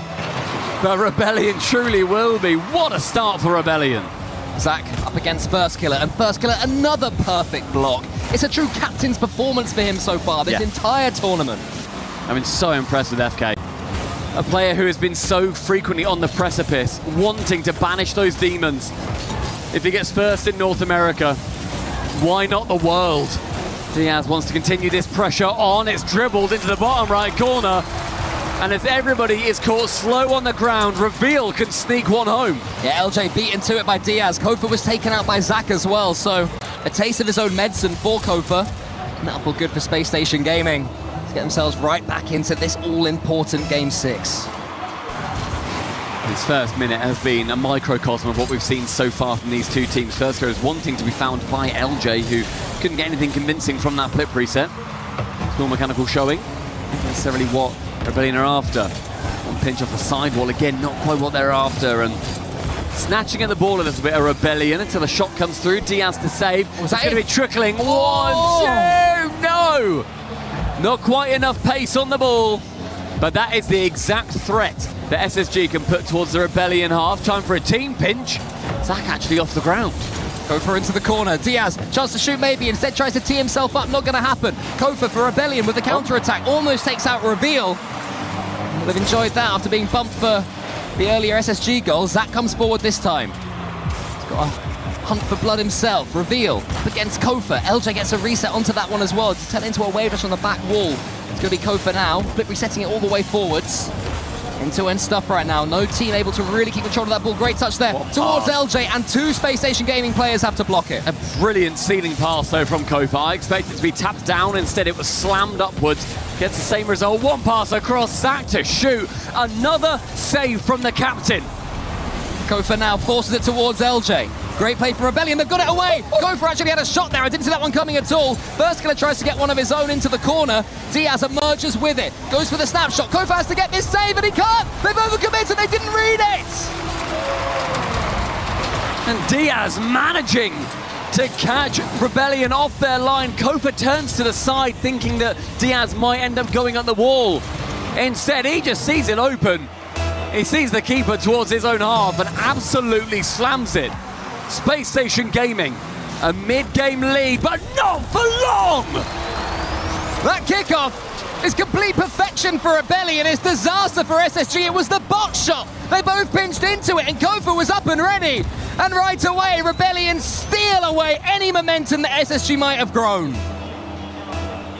Drawn level, 2.5 minutes. This series split by a hair right now. Kofa ceiling bound. Versailles waiting for him. Can Versailles get to it? No, Reveal's there first. And LJ has been the man to hold down defense towards the back frequently when FK and Kofa go for it together. Diaz taken out, but it will fall to Reveal. He gets it over the top of LJ. It's going to be 3-2 SSG, and it's all Reveal. Zach's there to get his name on the score sheet, though. And the last man ends up diving in. I mentioned LJ being the final player for Rebellion, and that's one of the few times he individually has been caught out, but he shouldn't have been left in that position. He had to dive on it. His momentum took him that way, and trending forwards was not the right play in the end. SSG capitalised on a big error. And this time Rebellion can't score, at least straight from the kickoff. They have got control of the ball though. Kofa a couple of touches into the back wall. Reveal and Diaz for SSG now coming forward. Diaz looking for all sorts of bumps and demos, making a nightmare of himself. So's Zach. Diaz into the middle. Reveal to the side. SSG have control of this ball right now. That is exactly what they want. They can do these little touches that take the ball away from Rebellion. They can steal those seconds away. They can make sure that Rebellion get itchy trying to get their equaliser. Kofa, not the best touch, but instead it works out pretty well. Becomes a threat for Zach, but as ever, handily dealt with Diaz onto the ceiling. Wanted the reset there, isn't able to get it, and LJ nearly slams it into him for a cheeky redirect. LJ and Reveal in the 50-50. Diaz bops it towards Zach. Versailles on the back wall. Does that get it past? It's not going to matter because Kofa was there to stop that question even being asked. And Rebellion are doing their best now to defend from the front foot. LJ end-to-end, but no boost to do anything with it. Just has to try and get a challenge, and he's not even able to do that. So Kofa's going to have to restart, reset Rebellion over and over. They're attempting to go towards the SSG goal. SSG defending well up to now until First Killer gets a clean shot. And First Killer donning the armband absolutely dusts the final defender to the ball. Corner to it, high speed, 3-all. And with a minute left, Cole, Rebellion, they must be feeling the momentum start to shift their way. They're just hoping this doesn't go to 7. So many important moments here. First Killer now within 1 in the all-time Esports World Cup ratings. How many goals he's scored? Will he get that? It will mean a lot if he does. Kofa has to put this one to the left and not get dunked by Reveal. That's exactly what he's done. I'm surprised about that, but First Killer was waiting for it, so maybe that was the plan. Decent challenge again from First Killer. It's going to be awkward to defend. Kofa tries to redirect it, leaves it instead for First Killer again. And that was almost a record-breaking goal. LJ midfield, who's there first? Diaz to send it long past the halfway line. Kofa has an opportunity to collect himself, collect the ball, and see where his teammates are. One reset, does beat one. LJ can't make contact on the backboard. First Killer dives in, but only to make sure that he stresses SSG out. What a touch that is from First Killer. Can't quite get the second touch though. Zach, boostless, gets the challenge. 15 seconds left. It's over into the centre. First Killer waits, but can't get there. LJ now that final man. We've said that before. With no boost grab, leaves it for Kofa. Who's midfield for him? Who can help out? It'll be first killer into the corner. They have to get this ball away, SSG. They have to survive at least to overtime. It's dangerous. It could be a 0-second winner. Diaz, bronze it to first killer! Saved by Zach! Overtime secured. SSG playing with fire. Their lives remain in their own hands, but only just. Can they force game 7? Diaz to the corner. This might be it. But Deperia waits. First killer saves, though. And normality may well resume in this overtime. One ball central. Diaz to send it long. Who waits back? This time it's anybody but LJ. With reveal up high, central. And it's these early blocks coming in from Rebellion that have done so well so far. One fake to Diaz. Who's going to be waiting back for this? Zach just has to arrest the momentum of the ball, send it sideward, but first killer waits. He lurks and looms, sees the top corner, but he cannot seize the day. Yeah, it's a great block there from Zach. He had to watch first killer all the way, but LJ's coming again. Wants to go underneath Diaz. He does do exactly that. Reveal, the world's most confident touch in a horrible position. Now he's trying to turn it into a goal. What a catch that was from Reveal. And first killer, he manages to nip in again from the shadows. One pump long. Reveal manages to clear it away into the corner. And a brief slowdown in this game. Ooh. A speed up from FK, who's central for him. It is only Diaz awaiting. Diaz up against Kofa. LJ, he gets there next, into the corner, into the center. Diaz was tracking that one all the way, I think. He'll have 100 boost now to play with as well. He wants to go high with it. First killer says absolutely not to that and gets it back towards Zach. He says, now, you know what, mate? You've done enough. Let's not play that game, LJ. Finding only first killer on the side. I say only first killer. It may well be what they need. Kofa, his opportunity, but shut down. SSG, they are pushed back in defense over and over again. Yeah, dicing with death as Diaz defends diligently. Here comes LJ, his shots, he's got the reset, he must get it over, instead he leaves and he couldn't quite get the angle. He didn't have the boost to get down far enough, but Kofa does with one opportunity. He is alleviated with his responsibilities of the ball. SSG have barely had a sniff at offense in 2 minutes of overtime. It's all first killer yet again. Gets it over the top towards LJ. It's nearly there. It's so close for Rebellion. They just can't get that ball over the line. Zach forces it into the corner yet again, and LJ keeps them under the cosh. This is unbelievable. More chances emerge for Rebellion. The heat map glowing orange in the orange half. Reveal can't even get it past the halfway line, shut down by first killer, but counterattacks have been SSG's game here on Neo Tokyo. Zach to shoot, blocked out by LJ. Up high he goes, checks low, sees who's going to be there to face off against him, and it's Reveal again. And Reveal really has been reading everything that's come his way. Fakes out one, ends up going low. It's one demo in the midfield, one is removed, it's a 2v3. Reveal central, that pinches it away from the goal. Yeah, heavy hands there for that pinch. You can sense the nerves right now. It's always going to be the case this late on in any overtime, let alone at this stage in the series. First killer into the center. That's so risky. Oh no! History's repeated. SSG do force the 7th after defending for what felt like an age. It's a nightmare on Neo Tokyo for first killer again. Thankfully, not series deciding. But it could well be another step on the road for an SSG victory. As first killer has done so well through this series so far, that is how tight these two teams are. One individual error sealed Rebellion's fate. And that is a man that needs a friendly word in his ear as soon as possible. Because first killer has been practically flawless this series. Even in that game, he was excellent. Constantly the thorn in Space Station Gaming's side. They took the lead there with 2.5 minutes left. And Kofa got the pinch. And who was it that got the all-important equalizer? It was first killer, but what will he remember, Stumpy? Will it be any of these chances? Will it be the assists, the shots, the near goals, or will it be that? I'd say as well, Reveal, that is such incredible play. He knows where first killer wants to put it. He knows that first killer wants to absolutely slam it the other side as they have been so far. He boosts so that first killer can hear him and then ends up just waiting, sees it's a bad touch, can finally score against a very low boost Rebellion. It was so much pressure put on by SSG that they didn't have at any point throughout the OT. And we didn't say as well, immediately Rebellion made their own tactical timeout, so they are currently in the midst of taking their extra break. And, you know, the bright lights, the cameras in your face. Before they were welcoming, before they were inviting, celebratory, now suddenly they feel intrusive after you make a mistake like that, after your team have lost, after being in such an attacking position, in such a great position throughout that overtime. They had full boost control, they had full pitch control. you lose it and the air is just sucked out of the room and it suddenly feels like a very lonely place. Yeah. And that's where you have to turn to Violent Panda. That's where you have to turn to your teammates. But that's how fine these margins are at EWC in Rocket League between these two masters of North America. There is one game now separating either from the throne, from the crown of their domestic region.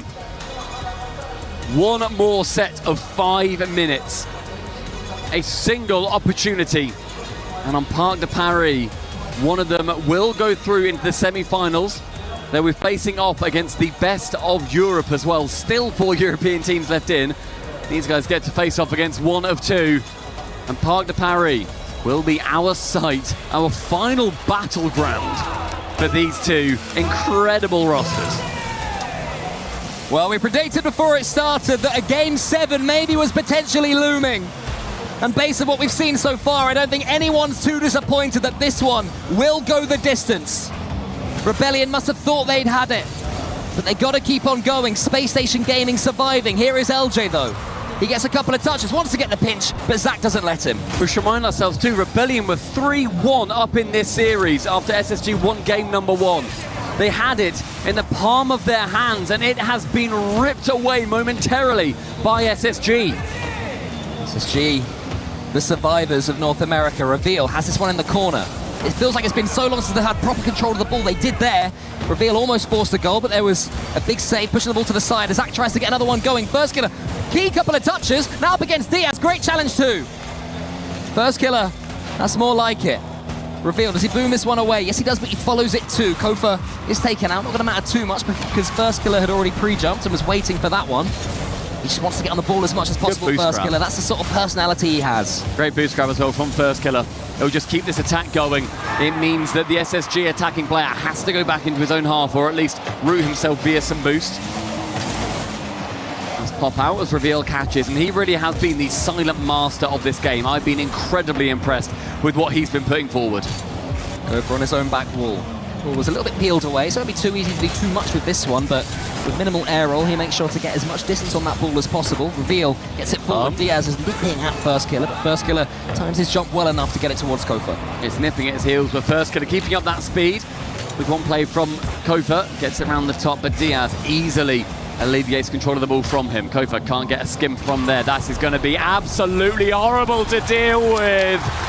And Diaz compounds that problem. SSG at lead in 2 minutes. A perfect touch from Zach, and Diaz via the demo as well. It was a demo that flung him towards the waterfall, and it must have felt refreshing there. And look at that explosion from Diaz. SSG believe. And that belief may well be the deciding factor. Such a low-scoring series so far, but 3 minutes to defend at least for the boys. One over the top, Zach to clear it away, corner bound. As Reveal takes control here, nobody comes up to meet him. This is playground up in the skies, flying above the Eiffel Tower. Kofa with one double tap down, but nobody to follow, only as far as Diaz. Yeah, here he is, the goal scorer. Wants to get a second one, and I think it was Reveal swiping away. Some sort of miscommunication in defence to make it 2-0. I don't know who went where. First Killer thinks he's going up the wall. LJ then creeps forwards. He wouldn't have got back LJ even if Reveal wasn't there to get the block on him. And again, a miscommunication. LJ, the final man. Now Rebellion, full pressure up against you. SSG beginning to run away with this Game 7. It will be their third game in a row, as you mentioned, Stumpy, if they can get it. First Killer gets the catch. He has to get his team going again. He is the talisman that they need, but maybe Kofa can help out. First Killer tries to take out Diaz. One more goal may well sink Rebellion. Coming back from 3 in such a low-scoring series as well, especially the defense from Zach and Reveal in particular. I'm so impressed with both of them. First Killer, a little bit of time here, but Zach makes sure to shut that down as early as he can. Isn't able to, but does force that big pumping pass to come through. Kofa bumped away from it, and SSG, they will burn a little bit of time here. That is more than okay with the boys in orbit. Great catch though from LJ. He has the flip reset, can't do too much with it. He needs his teammates to help out with some bumps, with some follow-ups. It was Kofa in the end. Just a little bit too slow, a bit too languid. First Killer towards Zach. More great defending from SSG. We've seen before they can do this. They can see games away. They did it in game 1. And now they are 1 minute and 45 seconds, and touching it back towards their own half is such a clever move. But despite all of these long shots that are coming through, Rebellion need to make sure that they do just hold firm. There is time. There's 100 seconds remaining. They scored 2 in about 30 in previous games. They do not need to rush this. Zach to the corner. Rebellion just can't keep control of that ball. Kofa up against Diaz. Lovely win there from Kofa. First killer catches it, almost gets the doink over the top. Nearly surprising SSG, but they refuse to bow down. Kofa beats a couple of them. There's always one more SSG player back. One clear away. 70 ticking down. Diaz removes first killer from the play. He then quickly dives straight back in. You're seeing Rebellion, they're throwing themselves at this. They're making it so hard for themselves. SSG, they're being horrible to play against. They will take any possession they can get. Yeah, the way they play, they are one of the best at keeping a lead in all of Rocket League. So good at sitting those seconds. That one goes across the goal from LJ. Go for towards first killer, can't do it.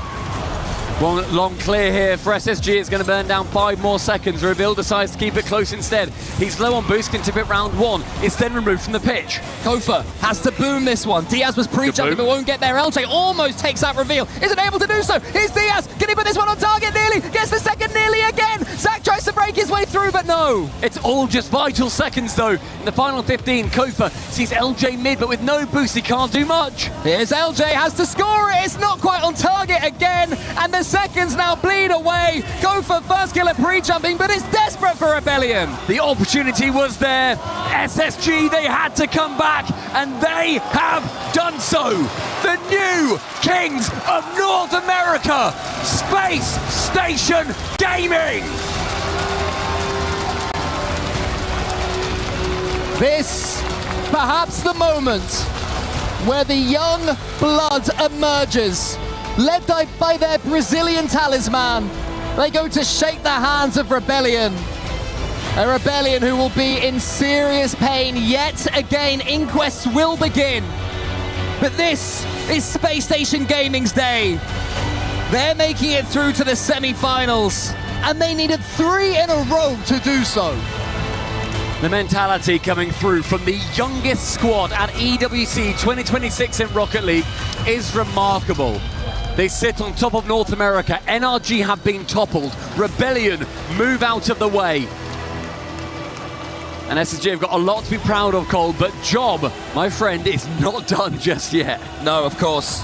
They'll be keeping a close eye on who they'll be facing in a later round. But we're going to find out what they think so far. How do you deal with the emotion after all that? I'm glad I don't have to. I know I keep saying this every day, but how entertaining is this game? Incredible scenes in our first quarterfinal here. SSG through to the semis, and I'm standing by with Reveal. You never stop believing, you never gave up. Yeah, that's right. We wouldn't have won if we just stopped believing. Where does that belief come from when it gets so tough out there? Just my teammates, honestly. Like, we all just push each other forward all the time.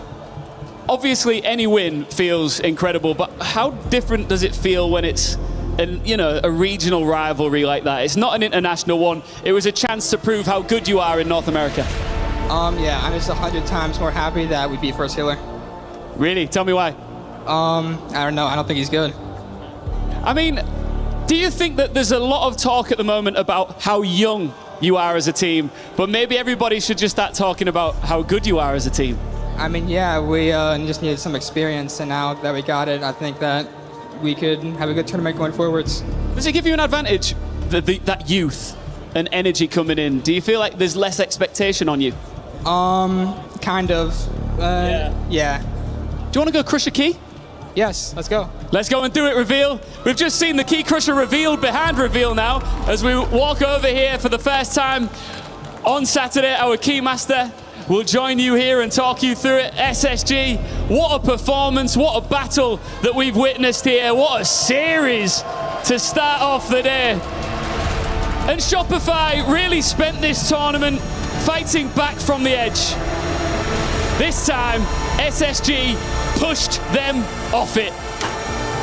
Reveal brings the key crusher crashing down. Now I asked you just one last question, Reveal. I asked you briefly a moment ago, just before we came on, do you think you can win this thing? And you said maybe. I think your fans believe that you genuinely can. What are your thoughts on whether or not you can raise that trophy tomorrow? We just have to keep on being confident and play our game, and maybe, I don't know, it will happen. All right, thank you so much for the interview. Congratulations on an impressive win. SSG moves on into the semi-finals.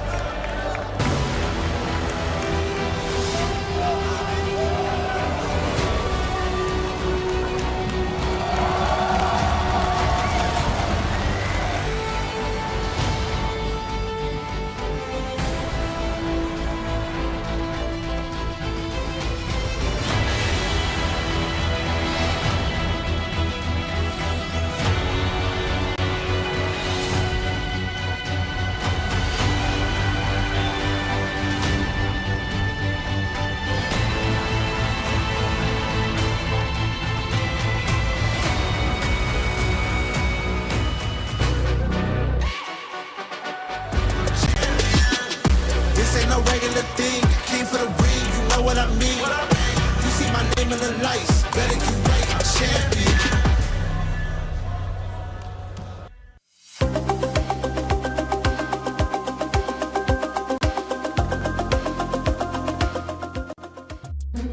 The crowd is completely overflowing outside the arena here over for the chess action that's taking place because we're already in the finals. A player that maybe not everybody expects to be seeing up on the stage today against Magnus Carlsen. Yeah, I feel like you kind of semi-called me out there, to be honest, after I've predicted against him like 3 times in a row, and he's somehow won 3 times in a row as well. Are you going to do it a 4th time? Nah, yeah, no, I am. I'm predicting against him again. It's Denis Lazovic in the final for AGL, playing against Magnus Carlsen. It seems like this one's a definite. I'm not gonna say it is, but it seems that way. Magnus Carlsen obviously representing Team Liquid as well, so they're desperate to get some points on the board. Correct. But more importantly for AGL, they're at the top of the leaderboard at the moment, want to try and run away from Falcons, who were both locked down in that 3-4 playoff. So they guarantee themselves 500 points, and they're getting just ever so closer to AGL's heels. So a win here would put them further and in a stronger position to hold. I mean, AGL already had a ceremony of putting their key in the trophy, so you never know. Maybe that was just him getting prepped and warmed and ready. But that's it for now. If there's anything that changes, we'll of course let you know.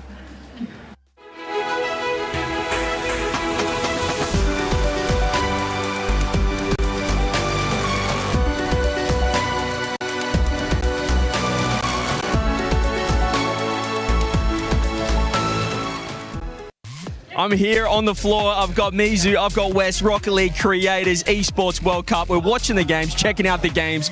But before we get into the Rocket League, Wes, any other things you've been checking out here at the Esports World Cup?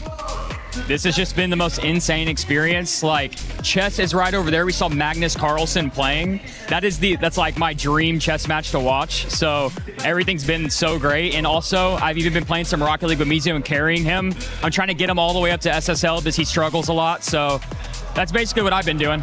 Yeah, I hear that Mizu does struggle at Rocket League a fair bit. Hasn't done too much himself. What are your thoughts on that, Mizu?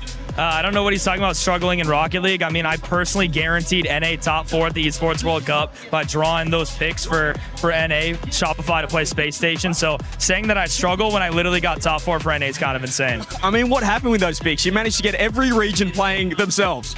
Yeah, I don't know. I mean, to be honest, I could like see through the balls and I was like, oh, this is a dramatic matchup. So I was just like intentionally rigging everything. So it ended up working out. Yeah, he's joking though, by the way, just so we can make sure. Any other games? I hear you guys have been playing a little bit of CS as well, checking out that action. We have been playing a lot of CS. I will give Mizu some credit. He's pretty good at CS, but I'm obviously better. That's about it. We've been playing a lot of CS out there, playing all the games here, to be honest. Perfect. Then focusing on the Rocket League, do you guys have a prediction of who's going to win the EWC Rocket League right here? Well, actually, let me check my email really quick. No, I don't have any sponsor offers from org, so I'm going to pass on that one. I like it. I like it. He's a company man without a company. Yeah. Honestly, for me, I can read the future.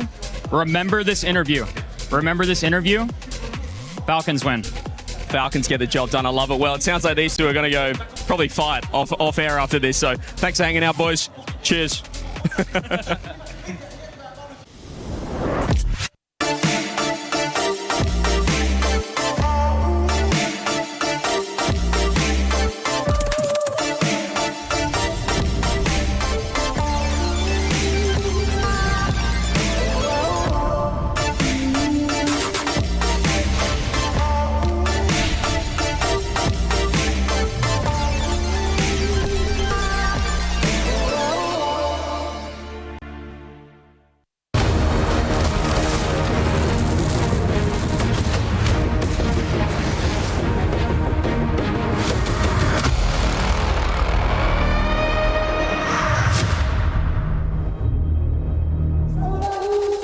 Yes, that in fact is a group of ninjas in pajamas. They're rolling in as NIP E-Stars are looking to represent for Europe against a fan and hometown favorite. There is Archie and the Gentlemates rolling into the STC Arena. It's the quarterfinals, and we are about to see another interregional showdown as I welcome Achieves and Hercules to the desk. I want to start with you, Pocket Square. What do I need to know about NIP versus Gentlemates, and what have they done so far? Yeah, Gentlemates probably the favorites if you want to start anywhere. They do have a little bit more pedigree overall, a little higher placements in interregional competition, but NIP is playing an exceedingly good tournament for them. It's going to get real loud in here. I'm going to need mics next to Chin, says audio guys. Elise, break it down for me. Why is it so hype in the venue tonight? These are two of the biggest fan bases, and of course the Gentlemates, they brought the drums, they brought the flags, they're sitting right front and center. NIP are also kind of gathering the hate watchers on their side, right? Anybody from EU that has been taken out, or potentially, between Vitality and Carmine Corp, if they've deemed them the easier matchup, they might be hate watching with them. So it's going to be a really busy crowd today. The fans sure have their fandom in store for you guys on tonight's show, and we have two very special guests to talk about it live. We got Brox and Itachi, and I want to start with you, Mr. Roadhog. Why did you get called out on the stream earlier this week? I don't hear you, Pocket. I don't hear you. Okay. T'as mute, je crois, non? Can you hear me now? I see you over here. I don't hear you. Can you see me? Brox, okay, I hear you. I see you. Do you hear me? You can hear the stream. They hear. Perfect. It's loud in here. It's so loud. It's so loud. Sorry, guys. I'm sorry. It's okay. We'll come back. We'll come back to you.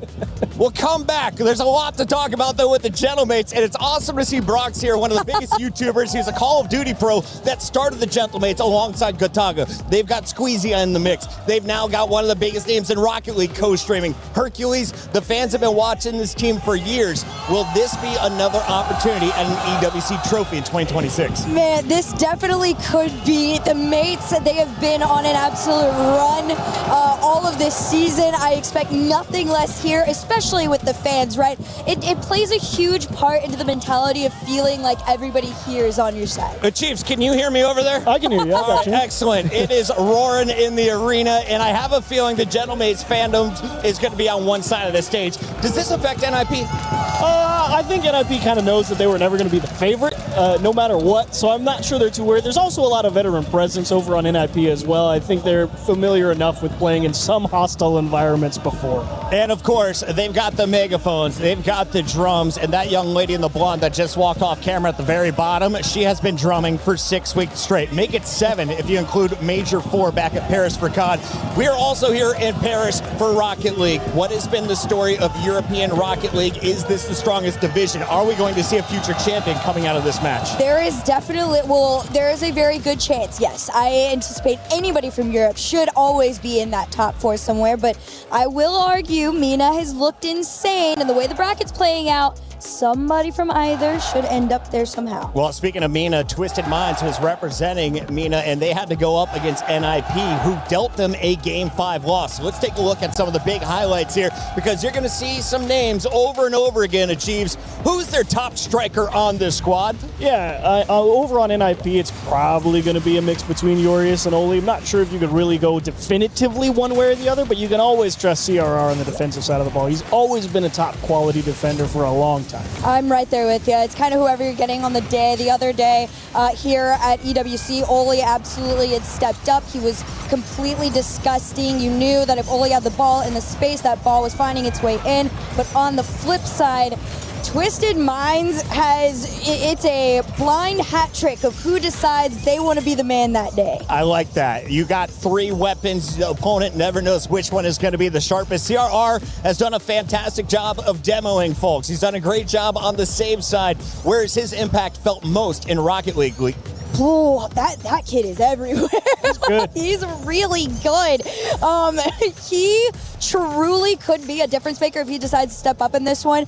I got to take a look back at his stats over, compared to yesterday, but I don't know. I think Let's take a look at some of these stats, guys. Okay. I've got two fantastic stars to look at. CRR on your left, Oski on your right. If you're looking for goals, clearly the man for the Gentlemates has had that position. When it comes to saves, CRR has been back in the net, achieves. Are you looking forward to a showdown between these two players? Yeah, I would definitely love to see it. I think overall, I take CRR positionally. That guy's always in the right place, exactly where you need him. But that being said, it's not free. Gentlemates is a fantastic roster for a reason. Elise, how's your French? Oh, oui. I like that. I have a feeling we may be listening to a little bit at the end of this matchup. The fans are going wild. 1 minute and 20 seconds from the walkout.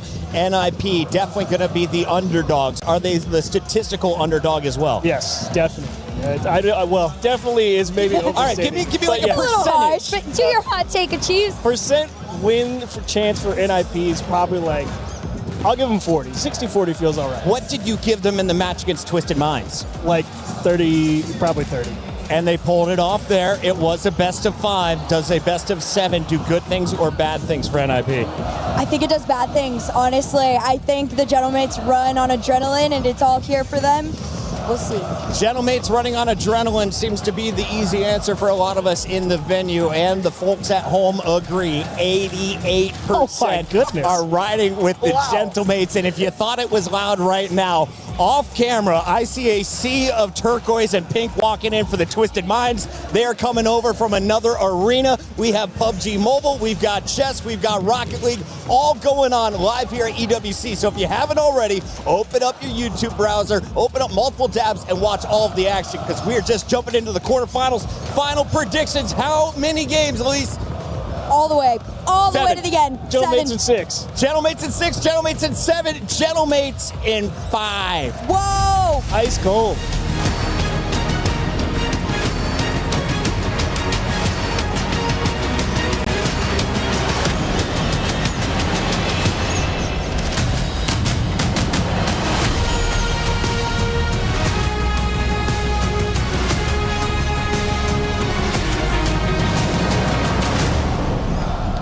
This every time, but being around the Gentlemates fans is so contagious. Lou, you got this. Yes, I got this. Lucas, qu'est-ce qu'on veut dire à NIP? What do you want to say to NIP? We are coming for you. Go back home. Go back home, Ian. That's what he said. Go back home. You guys are crazy. Oh, man, I just want to stay with these guys, but we got job to do. We've already seen one team in SSG lock in a semi-final spot here at the STC Arena at the Esports World Cup in Paris. It's time for another Europe versus Europe, and the home crowd are going to be going crazy for this one. Oh yeah, and the NA versus NA wasn't disappointing at all. Game 7 games. I feel like there's going to be the same between our two teams because there's lots of history. 2 players facing their former organization. It's going to get crazy. All right, let's welcome our first team onto the stage. It's Ninjas in Pajamas!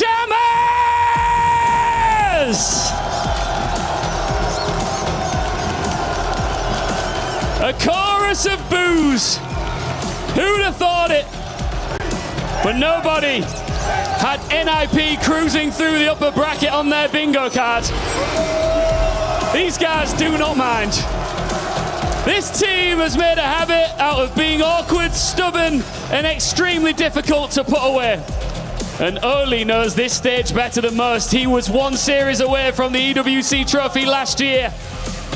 Let's see if they can handle their opponents, Lou. And against them, you know them, it's Gentle! Gentle! Gentle, Gentle, Gentle! They bring the noise, but right now, they are also bringing in the hottest striker in the tournament.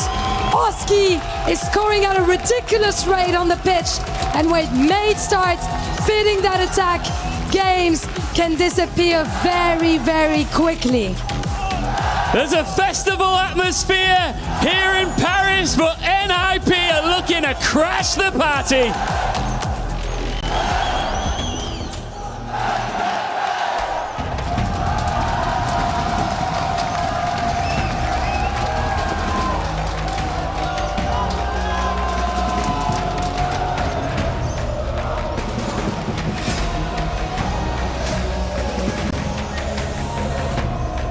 Thank you very much. I want to hear from you boys. Archie and CRR, of course. CRR, first of all, I want to say that good lucks are not allowed on this stage. When I'm on the mic, you can't just wish good luck to the other. So you know that Gentlemates are going to be having a fourth player with them. Are you scared about it? What do you want to tell the Gentlemates fans? I mean, really nothing. I've already been in a situation like this, and against Carmen Core fans too, so it's just another noise in the crowd is fine. Just a little bit more noise in the headset, of course. Historically, Archie and IP have been a difficult team to beat. Why is it going to be different today? I mean, the heavy favorites, they went for uppers and we went through lowers, so it's going to be a hard game. It's going to be a hard game. Is that all you've got for me? Let's see in a match, man. Let's see in the match handshake, and I'm going to let you boys get back to the team. Gentlemates versus NIP starts now. Face-to-face, cordial. Bumper to bumper, that's going to be a different story, Johnny. NIP taking on Gentlemates. We just saw the dark horse of North America, SSG, make it through. I think it's fair to say that NIP is the dark horse of the EU. Well, you know, it's interesting because Archie just said that NIP is a heavy favourite, so I don't think he believes that. But perhaps probably trying to stay humble games. here. Doesn't want to curse himself, doesn't want to curse his team. But I think Gentlemates are the favourites. NIP are the team coming from the upper bracket. They've played fantastic Rocket League this week. But Gentlemates are, throughout the season, they're the team who have consistently been making runs in brackets. NIP have yet to do that. They've looked, you know, pretty good in group stages before, pretty good early stages of tournaments. They don't show up for the playoffs, at least not in the RLCS majors. I've got to see it to believe it. Well, which players are you looking at? I know for me on NIP, I was highly impressed by Holy in the matches leading up to this. He seemed to be the catalyst for NIP's offense. He was also going for some crazy plays, but just he seems to play at a different level at the Esports World Cup, making it to the finals last year. But what other player should we be looking at? I mean, I'm looking at Oski for Mates. He's, I think, had to play second fiddle to Nas for most of the season because Nas has been just extraordinary with the level he's played at. But Oski for this team is equally effective in my opinion. These are the 1-2 punch. Archie at the back holding it down. So I'm looking at Oski to keep up his incredible form that he's had at the Esports World Cup so far. I do like that you mentioned Oli though for NIP. He's the player who needs to be consistent because time and time again throughout the season, we've seen great Rocket League from him, but there are those random games where he just makes unnecessary blunders in defense in particular, giving away free goals. That's the thing that I want to see NIP avoided. And you talk about giving away free goals. That is not something that Gentlemates struggles with. They have only allowed a single goal per game across all their matches up to this point. So Gentlemates have a strong defense. Will NIP be able to punch through? Already we see Jorius on the attack, but Nas, nice play on the back wall. Yeah, early threat there from Jorius. Nothing that Mates can't handle, of course. Like you mentioned, #1 defense, equal with vitality for the event so far, but more impressively, they're only letting in a goal per game. That's a lot more than you're going to get as the tournament progresses. I think Oski's averaging a little over 1.5 goals a game himself. So that just shows you how deadly Gentlemates can be. I think for NIP, it's more important that they start well. Gentlemates can come back. They've done it time and time again this season. They'll have the belief from any deficit in this series, but NIP, you know, if they go down early here, if they start to take some L's, lose game 1, lose game 2, I think the heads could quickly go down.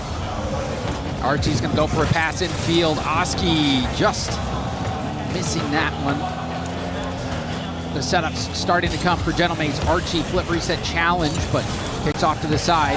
Mass back out to the middle, gets a 50 on her, gets a touch on her rather, and it launches all the way back to Oski. Jorius trying to pick the pocket. Jorius with a little head fake. CRR with a well-timed challenge. Jorius also getting a piece of that. This is NIP marching downfield. And now they give up the ball. Archie, full boost on the dribble, goes for the 50. Archie punches through and gets Gentlemates on the board first. What a fake flick by Archie.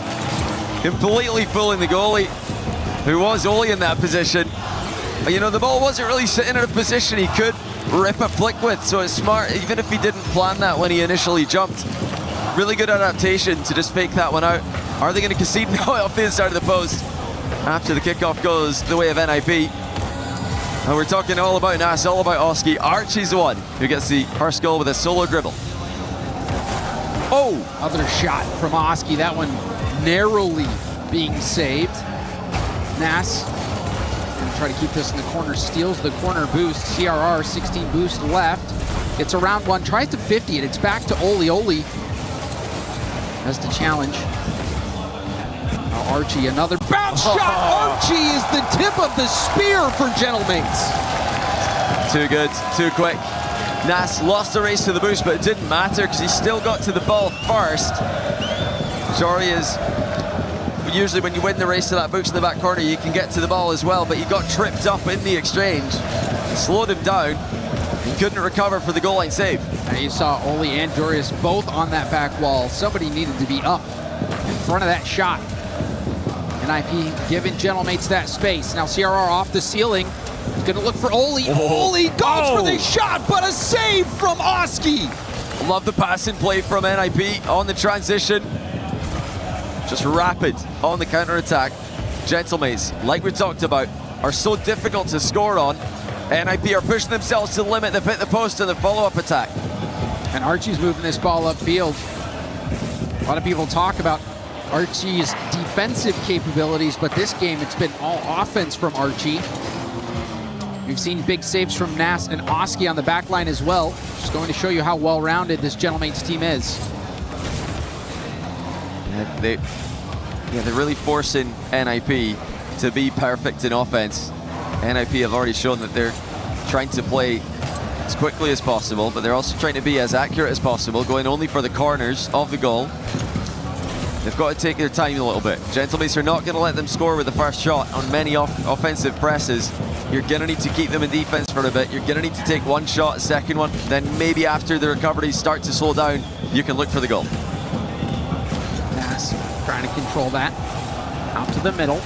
Oli interfering. CRR doesn't have enough boost to go for the double. Does get space for Jorius to take a shot, but didn't have a lot of boost himself. Shot wasn't that threatening. Now another infield pass. CRR up off the ceiling. Now to the backboard. It's through, but good defense out in front prevents Jorius from taking the shot right away, but boost is in trouble right now for Gentlemates. You can see everyone's low. There's a demo as well. Jorius slowing things down, picking the defense apart bit by bit. That's more like it from NIP. They're not rushing the shot. Jorius takes his time, gives CRR time to get the bump in front of him, and then he picks a spot in the top corner. Jorius has been so composed with every celebration this weekend, whether it's a goal or a game or a series win. He's just waiting, leaving the celebrations till later in the tournament. Stoic. You see another demo from behind. Patience on display from NIP in that last play, but they leave the net open and Nas will pounce. A 2-goal cushion with only 45 left. That is a big goal for Gentlemates. Yeah, it's too simple. Joria is coming up close there. He's hoping that CRR wins the 50 forward so that he can get a head start on the race to the ball. The 50's gone backwards. That would be okay if Joria was just sitting off a little bit deeper. The synergy letting down Ninjas in pajamas there. They're off the post again. Follow-up comes through. It's gone backboard and then post again. How many times have we seen this game? Gentlemates, they've conceded their 1 goal a game, their average. Are they going to concede another? They do. It's Oli who makes it 2. And you saw CRR playing bully. Gets that tip into the middle and then immediately goes bump mode on Nas. Nas, if he doesn't get bumped, is going to save that ball. Very smart play from CRR. And he's done that on both of the goals. So Gentlemates capitalizing with physical play. They know that the shots are not going to be good enough. Got to combine it with something else. They've got time to work with here. NIP push Gentlemates back again. Gentlemates just looking for the hard clear. Oski rips a redirect into the backboard. They've got to be careful here.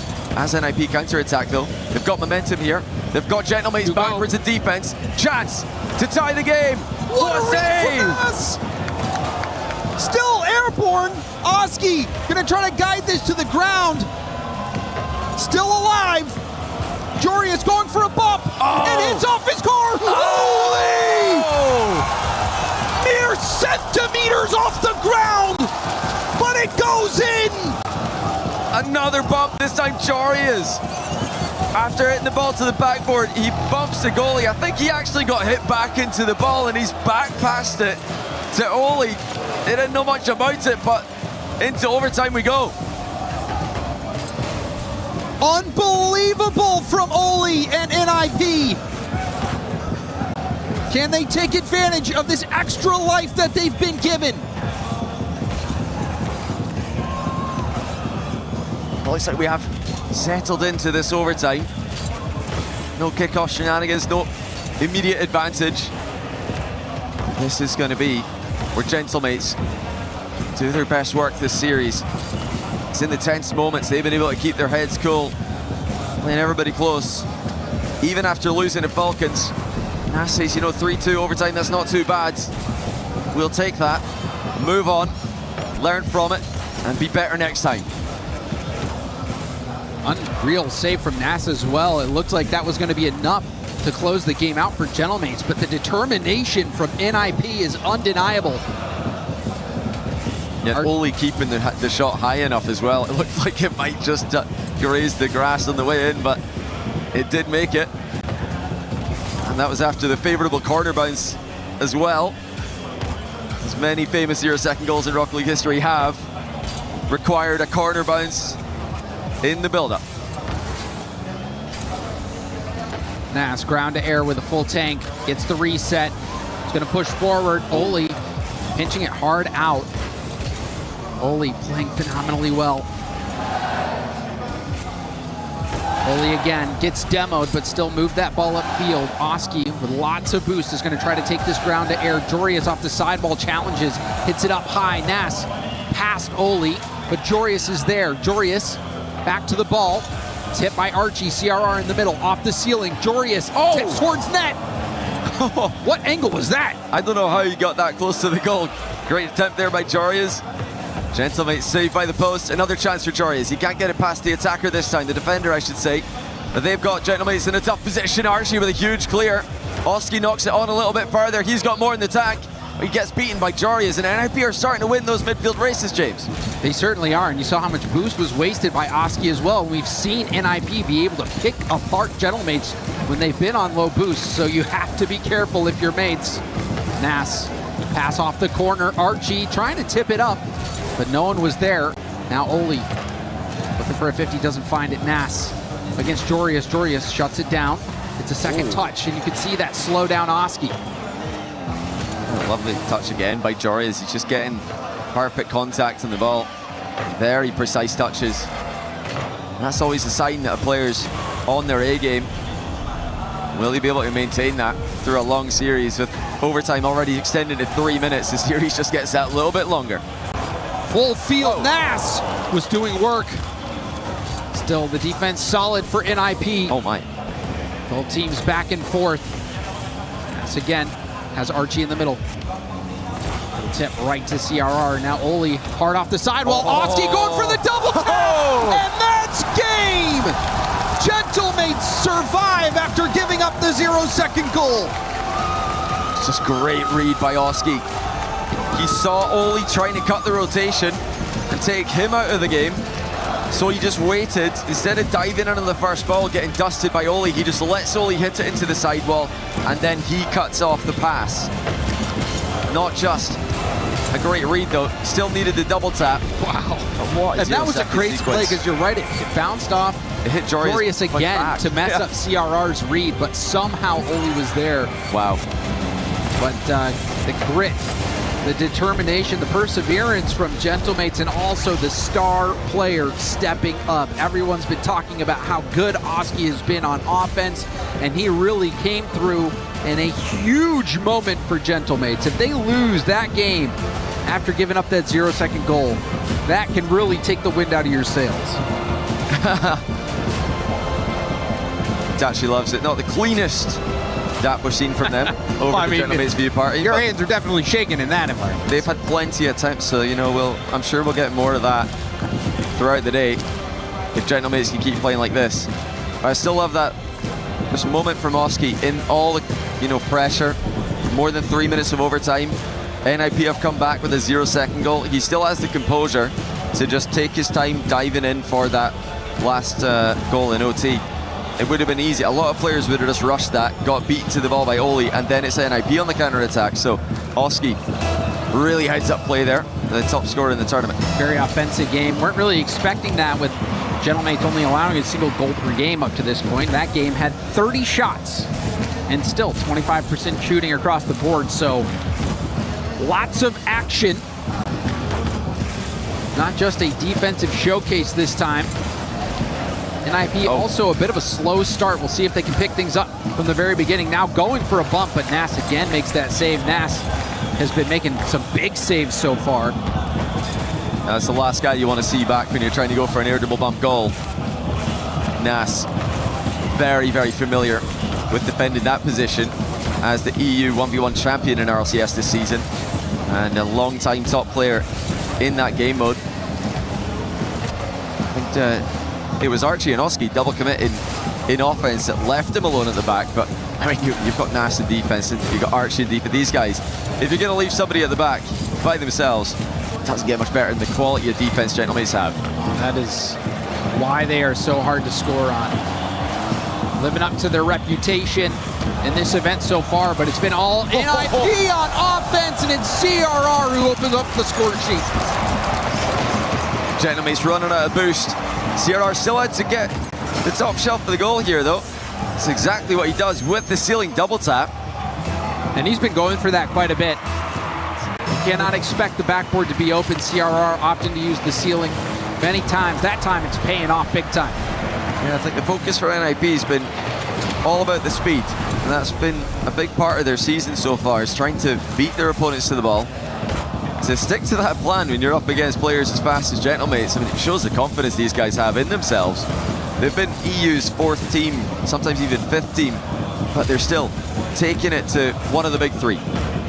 But you heard in Jorius' interview, they're trying to change things up. They're trying to get to that next level. They lost to Rebellion, they lost to Twisted Minds before. At this event, though, they flipped the script, beat them both. Made it to the playoffs through the upper bracket.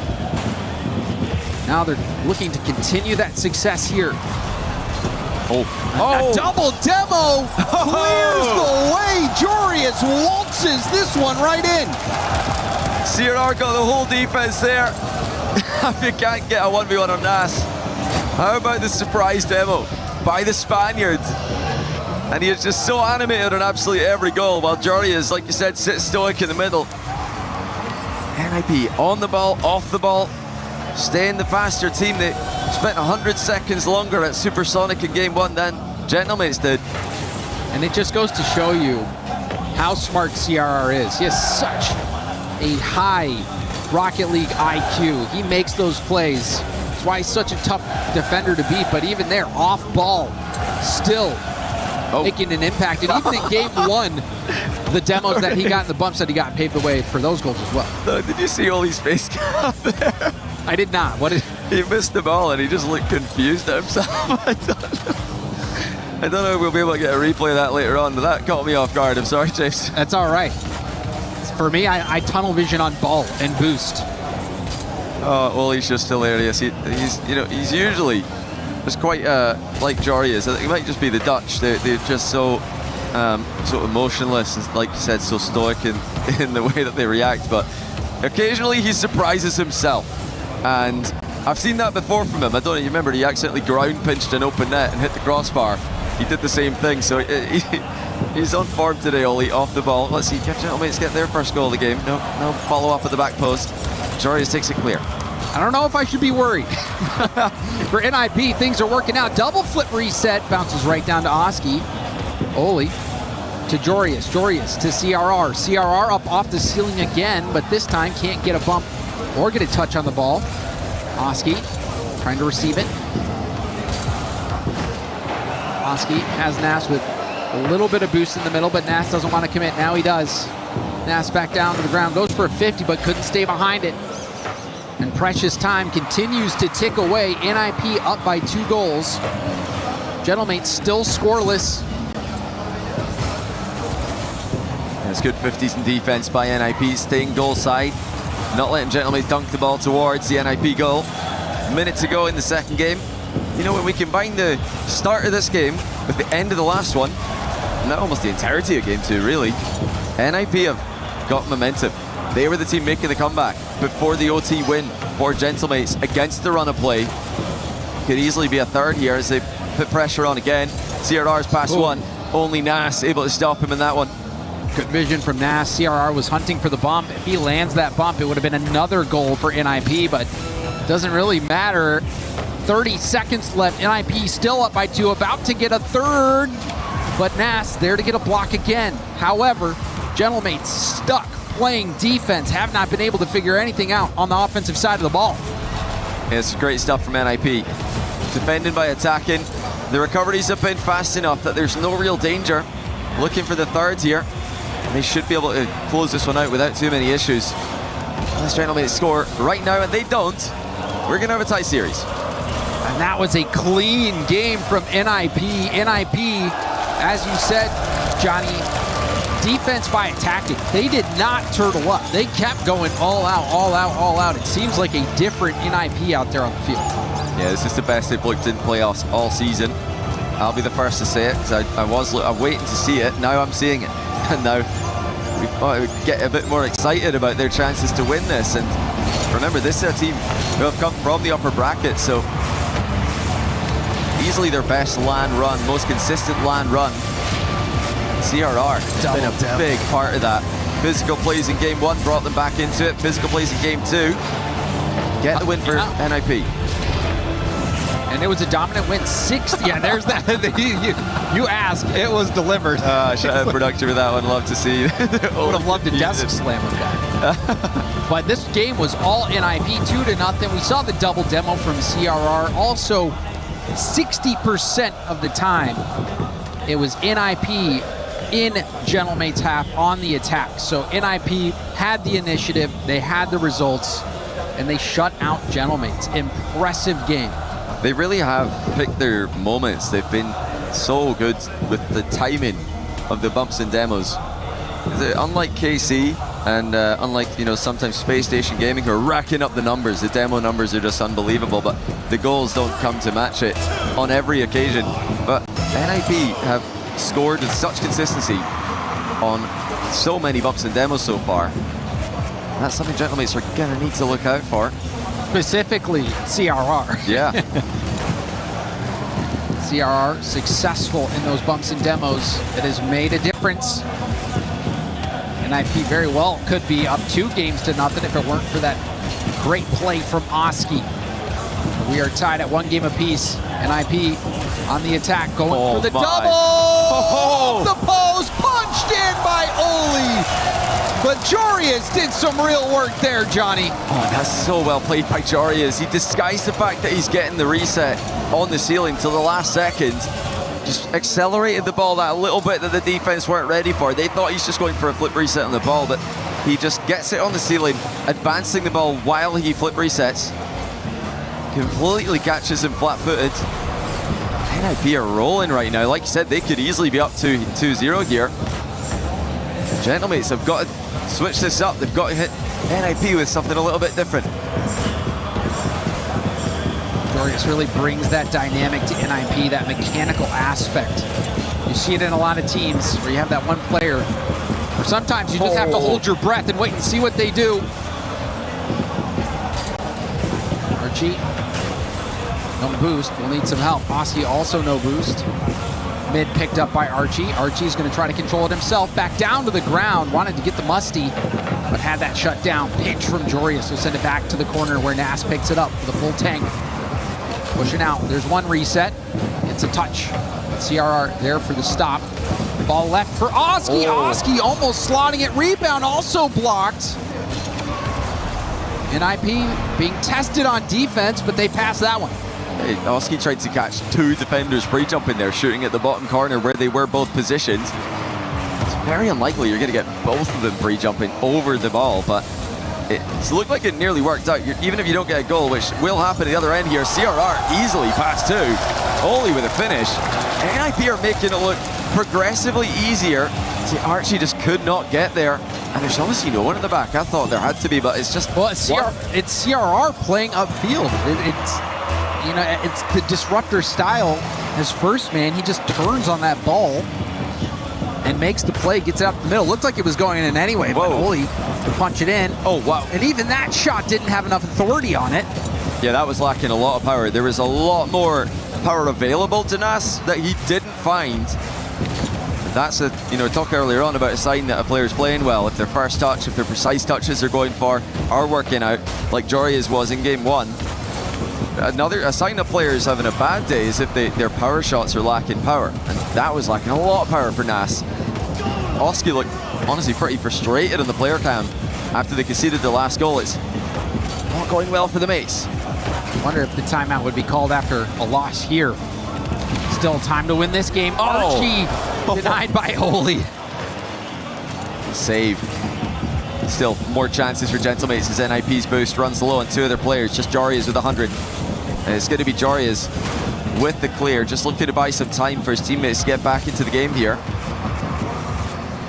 Oli's just on small pads this entire sequence though. Hasn't been able to find 100 and now it gets stolen from under him.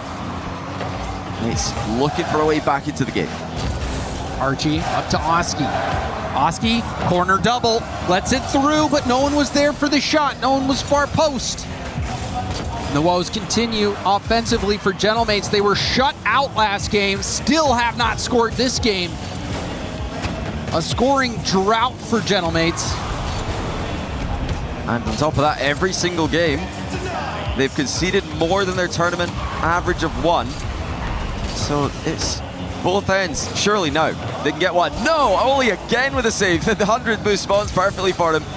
Great defense by NIP. They're completely outplaying Gentlemates at the moment. Gentlemates just still looking for their first goal in almost 10 minutes. It's crazy to see them being held at this low of a goal scoring tally. Especially when Oski's been a top goal scorer at this event. NIP have figured out how to shut them down, at least for now. Still a minute left. NIP up 2-0. Looking to get one more insurance goal here with this attack, but Nass intercepts. Flip reset, doesn't get it. That's another sign, I think, Johnny, of when you're not on your game, just missing those flip resets. Yeah, all those precise mechanics. It's a dead giveaway. Flicks, resets. If they're not coming through, sometimes you just got to simplify. Got to go back to the basics. Gentlemates for them, that's 50s back to teammates. It's been the dribbles today as well that have resulted in goals, all in game 1, mind you. They need one right now. Time is running out for the second game in a row. Oski desperate to get one. Final 10 seconds. Archie, the little lob. It is awkward right here for NIP. Might get one. That's saved down, and that will be game. Back-to-back shutouts for NIP. Wow, and they look so good. This is, I keep saying it, the best we've seen from them in a LAN, and especially in playoffs all year. What a time to produce their best Rocket League at the Esports World Cup against the hometown favorites. And they're all showing up. Jorias with the 1v3 solo play, Oli coming in to finish it up, but Jorias took everyone out of the game there. Yeah, Jorias, he's an Esports World Cup MVP. Oli is an Esports World Cup grand finalist. I mean, CRR back when it was Gamers 8, he's made the final as well. These guys have all done it. Gamers 8 in Esports World Cup in the past. Gentlemates are really struggling. They've called timeout here. Not surprised to see that. 2 games without scoring. The mechanics look off. I think that's probably the biggest worry is you've got Nass who at the start of this series was playing phenomenal defense, but offensively haven't really gotten to see a lot of production out of Nass. Oski, that first game was very clutch, hit that overtime winner. Really, that's been the saving grace for Gentlemates, the silver lining that, hey, at least we got one. Because imagine they lost that game, that this would be match point for NIP. That really is the lifeline that Oski has given him, but for Nass, he's gonna have to clean it up. You saw the missed power shot, missed resets. You could just tell that they're not quite in the zone, and it's tough to get back into a good mindset mid-series, but that is what these timeouts are for, is to try to get that mental reset. Try to regain your center. and find that consistency and find that confidence, because they're going to need it against NIP. Absolutely are. Snasky's got to do his best work right now. He's got to give them a motivational speech. Gentlemen's fans are trying to lift them out of the hole that they're in. Like you said, I think they're honestly lucky to have a game. That win in overtime came against the run of play largely. I think NIP have been the better team for about 80% of the minutes played. Really, just aside from the start of game one. Yeah, start of game one, the overtime goal, that's where Gentlemates were firing on all cylinders. But once NIP got going in the second half of game one, they've not stopped. No, CRR has been a thorn in the side, playing that disruptive first min. 10 minutes without a goal. We'll see how long the drought continues for Gentlemates. Can NIP keep this train going?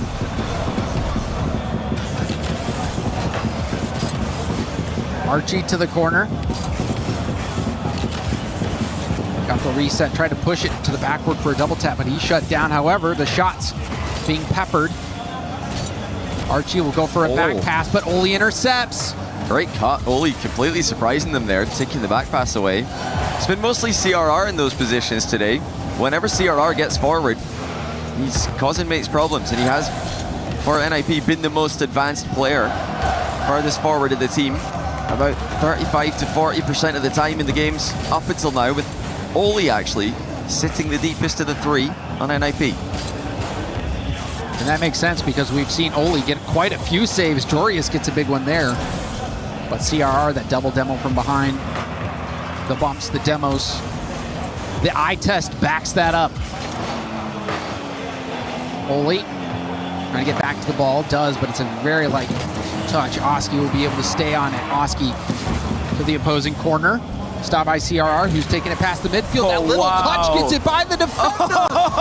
That touch at the midfield bamboozles Gentlemates. What a touch, he's got no boost, but he's still got the tiniest amount on it to take it past the last defender. He's having a bit of a laugh at that one. And that has to be tilting for Gentlemates. It's tilting for the fans, clearly. They can't believe what they've just seen. Sometimes it's just the simple plays, the zero boost touches like that can do enough to get the ball past. Gentlemates off the timeout, still not having any success. Timeout burned. The drought continues. We're approaching 12 minutes without a goal for Gentlemates. Oli, reset. It's back to the middle of the field. CRR gonna air dribble this up in the air, trying to throw the defense off. Just leaving it hot, but he's looking to tee it up for Jorius there, but Jorius decided not to go, which is fair enough. You don't really know when the right moment is to go there, when CRR is just doing his best seal impression underneath the ball. Yeah, sometimes your teammate will try to get a ball, but it's just bait. You go for that, you get burned. Jorius didn't want to take that risk. And he might pick up on a bad clear as well. When the ball's not moving in the air like that, it's a bit harder. Yeah, the defender might not get a good clear on it, might not get the power, so I like that. We're seeing the restraint from NIP. They're picking the right moments to send the house. This could be one of them as Jorius. No, he's just going to use this as a back pass. Got to be careful. Archie, though, misses the target by a fair margin. NIP has approached this very tactically. You even saw that in the first game when Jorius was picking the low boost defense apart bit by bit. Seems like it's a different NIP. So surgical, so calm, so confident. They've been getting results. Nass tries to 50 it through. It's off the bar. Going for a double, doesn't hit it. Archie can't find the shot either. And now Nass has to slow things down. Does so effectively and picks up the boost. Such a good defensive play by CRR. He was forced to jump early by a bump off the ball. No problem, just hovered in the way. Got enough on it to save it towards a teammate. And there's the demo on recovery. Almost creating another goal for NIP, but they got to be careful here. That was a risky pass attempted. Didn't work out. Now they're pushed back into the corner. And really fortunate for NIP that Gentlemates didn't do more with that. That was a clear numbers advantage for Gentlemates on the counterattack, but they couldn't get a hold of the ball and get a quality pass or shot. Offensive woes continue to manifest for Gentlemates. Approaching 14 minutes without a goal. It's crazy. It's just crazy to see. What a performance it's been for NIP. A team who have come so close to success at the very start of the season. Took KC to 7 in the kickoff LAN in December. They've yet to replicate that sort of success later on in the year, but no better time to do it than EWC. RLCS Worlds coming next month. NIP putting their name in the conversation. Archie trying to make things happen all by himself. Oski, flip reset off the corner. That's broken up. Nas. Now CRR, big clear. Oski pops it up to Archie. Archie has Nas in the middle, but the pass doesn't find its way there. There's not enough on it. Oli saw it a mile away as well. Oli demos the defense. Archie has to make a touch here. He does. With 15 seconds, he's got to make more than that happen. Gentlemates, for the third game in a row, scoreless, and they're about to run out the clock. NIP in offense again. Can they make it two? No, it's off the bar. Still a chance. We saw a 0-second goal already in this series. But it won't happen this time. NIP are on match point. Unbelievable. They are completely shutting down Gentlemates in a way that no one has done this season. Gentlemates have got some losses on their resume, but none of them look like this. NIP have completely outplayed them. They've been faster, they've been more clinical, they've been more physical. Look at the touch there from that CRR. touch, and that was the difference. Unreal. That was the only goal of the game. That little touch from CRR. He's at a massive boost disadvantage, but it doesn't matter. The little steer to the right was all he needed. And then again, they closed out a game in the offensive end. They didn't panic, they didn't retreat, they didn't get KG, didn't go back to defense. They just keep the pressure on, and Gentlemates are in real trouble. Gentlemates struggling back to back to back shutouts. You know, Gentlemates, they've played good defense most of the tournament, but... And I mean, this was not bad defense either. It wasn't bad. Holding to 1, they've got the best defense here. That was their average. They held NIP to a single goal. But offensively, you look at a player like Oski who's leading the charts for scoring. You're expecting him to come in here and play at that level and make an impact. He did in game 1, but games 2, games 3, games 4, no one has been able to break through. Somebody on Gentlemates needs to step up. Otherwise, their Esports World Cup journey will come to an end here. Yeah, it's got to be a little bit quicker in offense for Gentlemates. Every time they try to start a slow air dribble, NIP jump all over it. The challenge just comes in before Gentlemates are really ready to get the threat. Ball was in Gentlemates' half for 60% of the last game. They've got to get away out of defense, got to get into the midfield. They've got to start getting their outplays to work. Oli goes for a 50, goes low. Jorius tries to slow the play down. Gets it to CRR. CRR shot is wide. That was a great scoring chance for NIP. Gentlemates a little bit lucky that didn't go in. Just unbelievable from Jorius again. The presence of mind to slow the ball down like that and outplay everyone. CRR will be disappointed he didn't hit the target. He's got another chance here though to redeem himself. Wanted the fake flick. It's worked out pretty well for NIP in the follow-up. This is where they've been able to keep Gentlemates for the majority of the match. It feels like NIP smelled blood in the water, and they've had good looks already, but the defense has held firm enough for Gentlemates. Also, NIP not finding that precision, at least in these early opportunities, but the possession is there. NIP still peppering, still controlling this ball. Gentlemates trying to break out of their half. Back pass. Jorius off the arc and down. Hit back up to the middle, shot towards net. CRR was all the way back, but that ball was flying. It's just awareness from CRR. He knew there was the chance of a counter, so he sat deep. Even though NIP have been advancing their defensive line when he's needed to, he drops back with a goal line save. NIP look poised to add another key to their resume. They've already got such an impressive run this weekend. Take it down Shopify. We wondered if that would be possible, given the fact that Shopify have owned the matchup this year. Twisted Minds as well, falling prey to this team. You know, they've just been at their best by a fair margin. It seems like NIP has hit a different level, that is for sure, Johnny. Always seen them as that lower seed out of Europe, but now they are looking like a top dog. Oh, not that he's going to be too happy about this at the moment, but Archie has just become the 4th player in Esports World Cup history to hit the 100 saves tally. Saves aren't going to get the wins here, though. Need to get goals, Archie. Need to get up and challenge this one. He does. 2 minutes left in the game. Still no goals for either team. Another worrying aspect of the match for Mates. How long has it been since they've scored a goal? It's the overtime in game 1. We are going on, surely, I think 18 minutes right now. 18 minutes without a goal. Are you Charias in the 1v2? Making it look easy. NIP just cannot be scored on.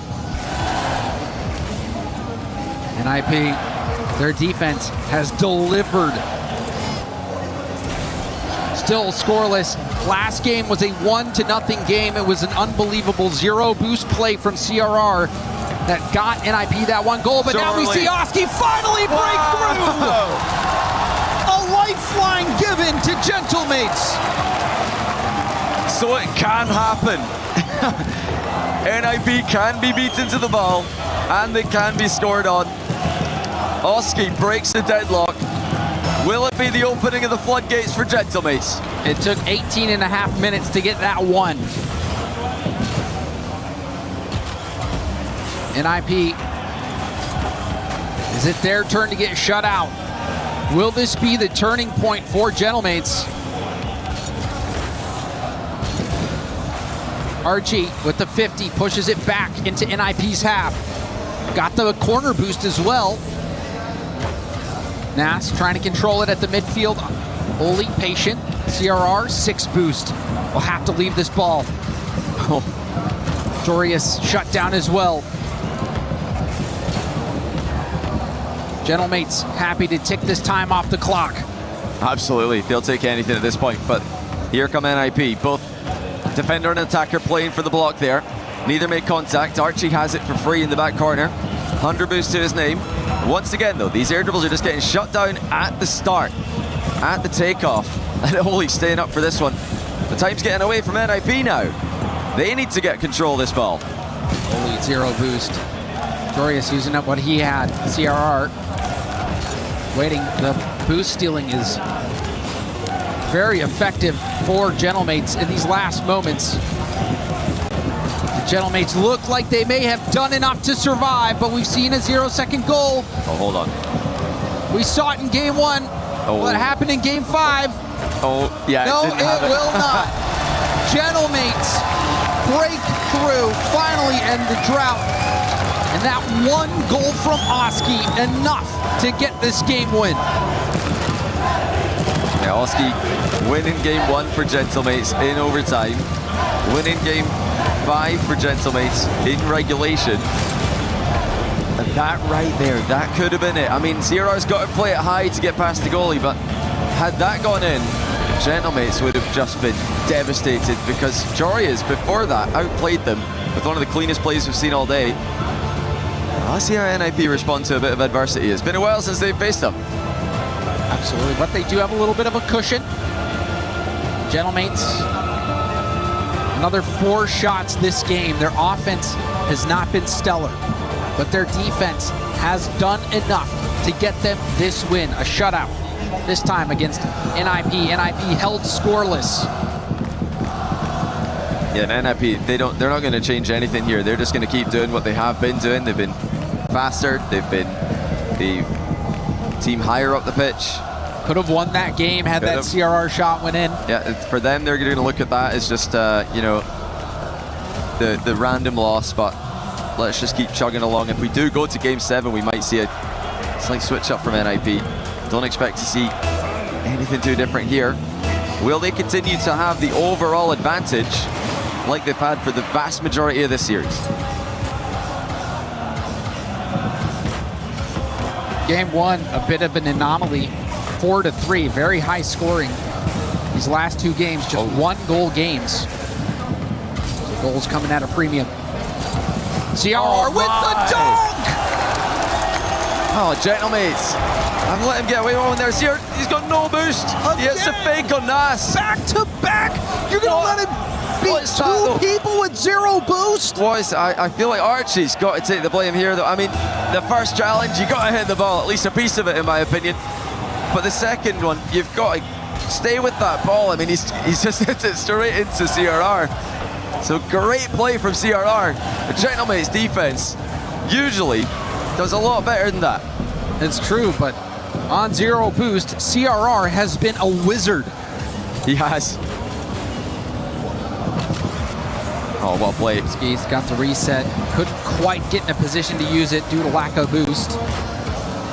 Shot is going to go in. Nas finds the defense sleeping. As we take another look from this one, CRR rotating out of net. He went back for the corner. And nobody was back for the shot. I don't know if Jorius saw that ball was contested. We'd have to see his POV, but he might have had the ball eclipse the Gentlemates player in the air there. But even then, breakdown of rotation defensively for NIP. Something we've not seen much of. Not really seen a whole lot of defense from them. They've not had to do it. They've been dominating the matchup. Sure, for Gentlemates, getting Nas involved in the scoring. Also, good sign. Another bounce shot saved. Rebound back to Nas, who gets his second goal of the game. Gentlemates in the lead. Oh, they're starting to put their shots in now. Great placement by Oski, forcing the bad save. Nas commits on it as well. Everybody getting forward for Gentlemates. They're starting to trust each other again. This is when you start to worry if you're NIP. That confidence starting to grow for Gentlemates. Have they let Gentlemates back into this? Have they missed their window? Gentlemates looking to make another goal happen. Maybe a bit too much on that. You know, the team play is always good to see. The shot was available there. Right of the backboard, Oli will slow things down. Ball slowed down by Archie, who is trying to get that corner boost steal. Will get it eventually. So we have 3 minutes remaining. Plenty of time left in this game. Time for this one to be high scoring like we saw in game one. Well, as of late, the defenses have been hard to beat. CRR off his own back wall, now off the ceiling. Behind the ball, tried to push it forward, but it's intercepted by Nas. NIP not as synergistic as we saw before. Even there, you saw two players jump for the ball. Struggling to have a coordinated counterattack right now. Gentlemates playing much faster, closing these gaps. Oh, close there from Archie to cut off CRR. But it's not worked out, and Oli has found the gap. Gentlemates were so close to getting out here. Right there, if that touch goes past, they're away. But instead, Nas, compromised position on the backboard, couldn't get the read. Wow, that dunk from CRR. CRR has been brilliant this game. Huge dunk leading to that goal. Chance for Oli. He's trying to get that to bounce back mid. It does, but Archie's there. Boost advantage heavily in favor of NIP here. Gentlemates need to buy some time. It's not like there's a lot of boost for NIP on offense though as well. They are going to try to keep the ball as high upfield as possible though. Gentlemates have done well. Looks like they're stabilized. Good boost steal from Jorius also. Oski looking to Archie. Archie, no boost, gets demoed from behind. CRR looking for Jorius. Jorius beat to the ball by Nas, but Oli with some open space. Oh, gets a pass one. Nas diving in on that ball, low boost. Jorius also stopped out Nas. Great defense and able to pick up that mid boost. This is where the pressure starts to pile on. It's good defense by both teams here. Good low boost defense by both teams. NIP win a race to the ball again. Nas, the crucial touch to the backboard. his own backboard. Final minute. A minute the Gentlemates need to go their way. It's not going their way at the moment. NIP had slightly better control of the midfield. Archie. Oh, wait. Was that? It looked like it might have been open, but Oli saw that ball wasn't going in, played it off the backboard. Now Oli, the reset, passes over to Jorius. Jorius with the 50, up, CRR racing in, he gets beat to the ball. Now Archie on the counterattack, down to the corner, gets the corner boost, couldn't get the 50. Oli trying to clear it out, he stopped. Archie doesn't get the touch, that allows CRR to boom it downfield. Tense final moments here, both teams pushing to the limits. Nas outplays one, CRR causing chaos in the Gentlemates end again. Gentlemates looking for OT here. Oli centers it for NIP. CRR looking to do the same, but it looks like Gentlemates might have one more chance to the counter. Nas bumped off the ball. Oli will try to get it down, lets it touch for overtime. Golden goal to move ahead to the semifinals for NIP. Kickoff advantage for Gentlemates. Jorius has got to be careful here. He's got to make sure to get behind the ball. He is looking for the ground double as well. Nas respected it. But he pushed Nas off the ball. Jorius able to get that corner boost steal and lands a bump. NIP starting to march forward. Oh. Jorius with a touch as well. CRR to the corner. CRR up and over, goes for a bump. Doesn't hit Nas, but does steal the corner. And you see a team bump. The confusion, Oski last back. Oh. Dangerous bounce, but Oski quickly back to the ball. That's huge from Oski. CRR almost caught him out of position. Oh, he should be fine here in the back corner. Oh, this comes through though. Suddenly all chaos is breaking loose. Nas to the tight angle shot off the bar. CRR holds his nerve. Just watches the crossbar save them.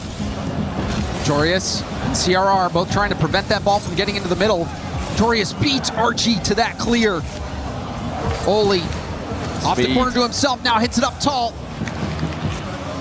Oski by Jorius. I think NIP doing a good job slowing the game down. Now they're forcing it through. Chance from Nas. CRR fakes it. Jorius didn't have the boost steal on the way out. CRR took it from him though, and now he's going to take over again.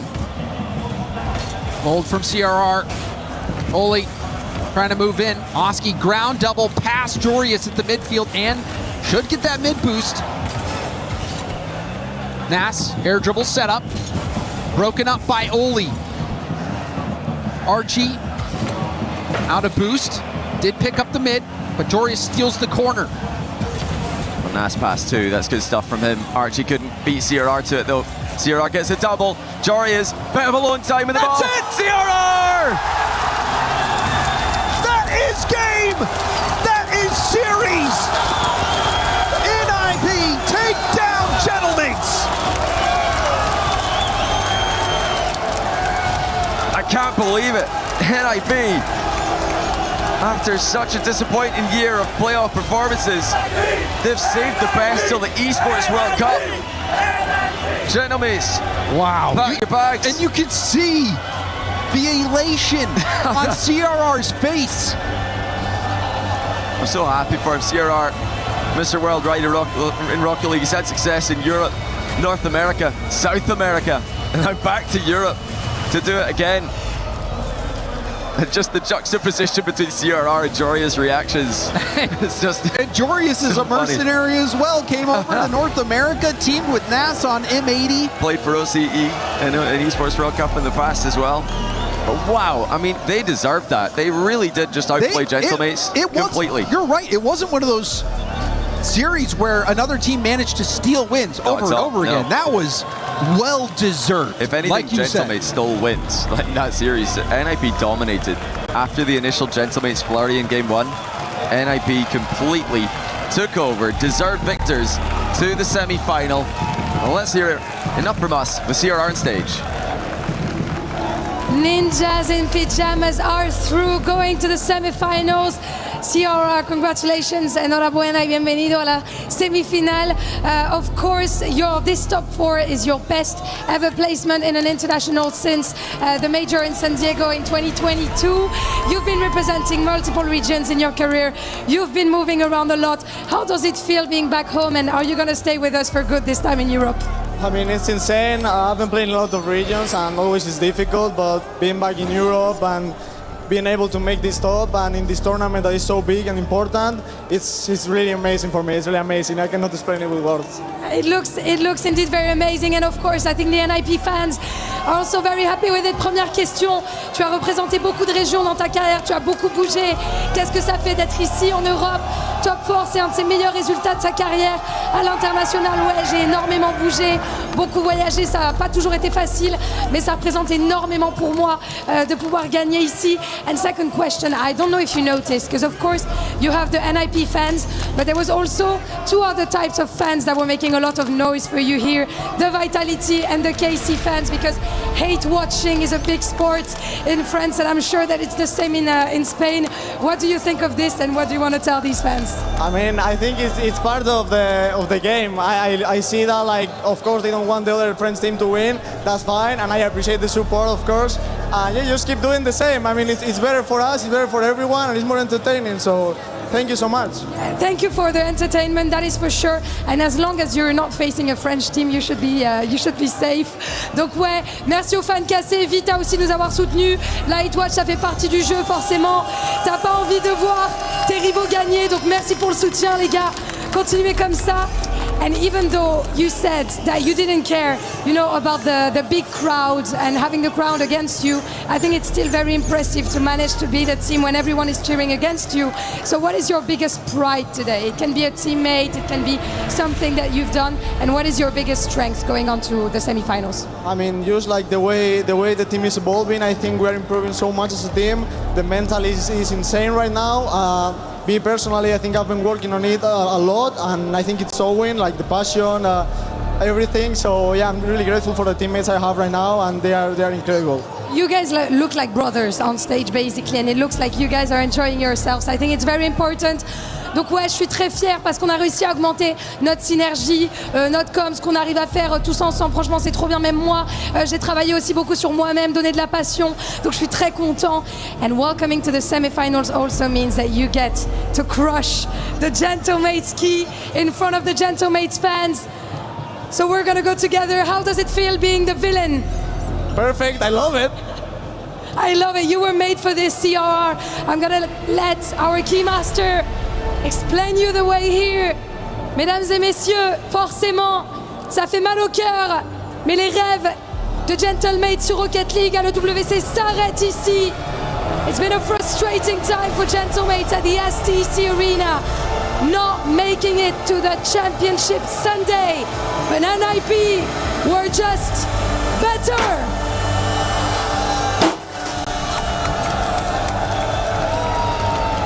Congratulations again, CRR. Of course, you're good at the game, plus you're a showman. So I think everyone has been enjoying it here. I'm welcoming you back on stage for two more last questions. You're going to be facing SSG next, the American young kids. What do we think of this team? Is it going to be a hard one? I mean, they are so good. All of them are really good, but of course for Diaz, I have a special feeling. He was my teammate before, and I'm really happy to be able to play against him. It's going to be a really interesting match. I'm sure there's going to be a lot of beef. Of course, a lot of beef. I'm waiting for it, évidemment. Donc ouais, SSG, j'ai envie de les affronter. Diaz, c'est mon ancien coéquipier. Il y a un peu d'histoire. Je pense qu'il y aura un peu de beef. And for the end, what do you want to say to the fans? O en español, si quieres decirle algo a tu familia, a España, a tus amigos que te están mirando con orgullo, dale. Pues simplemente a todos los que nos están apoyando, sobre todo a la gente de España, muchísimas gracias. Sé que muchas veces es complicado porque los momentos felices suelen ser pocos, pero esta vez están viniendo. Muchísimas gracias a toda mi familia por todo el apoyo que me han dado desde siempre, y a mi novia, que en esta victoria tiene bastante mérito, la verdad. Me ha ayudado muchísimo. Beautiful, beautiful. Thank you to my girlfriend, thank you to my family. They've helped me, even though sometimes it's complicated and there's not many moments where we win, of course. But thank you so much for your guys' support, and see you soon on to our next game.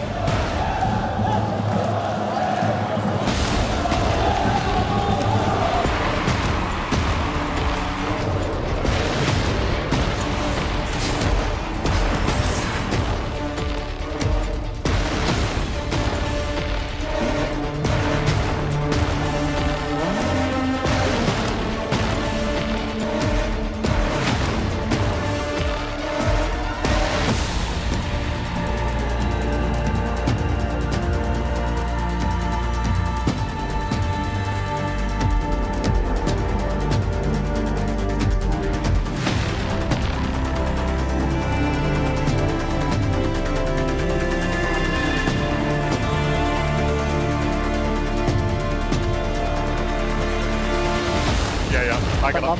Over. Yep. Ambulance. Yeah, he's there. He's up. Taking top left. Take your time, Joris. Good shot up. Yeah, I'm mid left. watch out. I got up.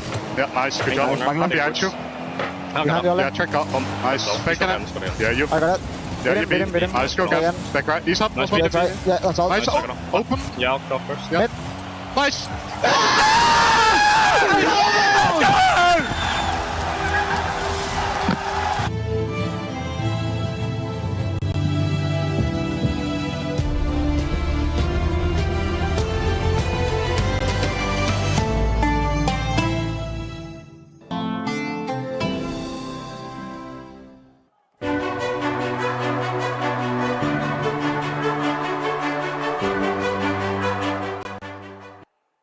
Over in the Korea City Grid, we got Lauren joining us to give us an update on what's happening PUBG Mobile-wise, because 2 of the games are being played today. And the one that we were looking forward to the most was Vitality. Yeah, we've got Vitality and Aurora Gaming that we've been paying attention to, right? We're in day 2 of our day 3 long finals, and we're towards the end of day 2.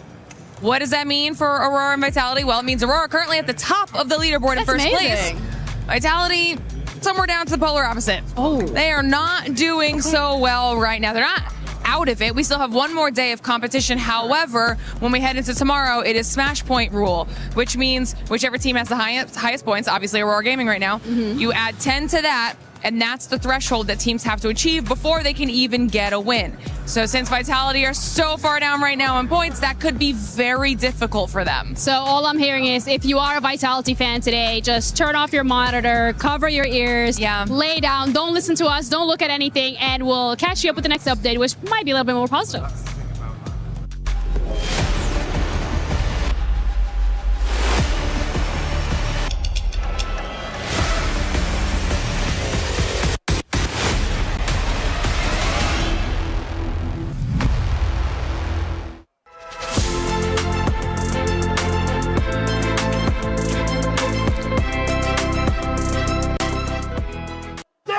Twisted Minds is playing against Falcons today in Rocket League, but I think the most important part here is the Club Championship and how that's standing for you guys.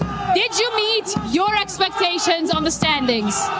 I mean, so far, we were able to get top 8 at the Club Championship.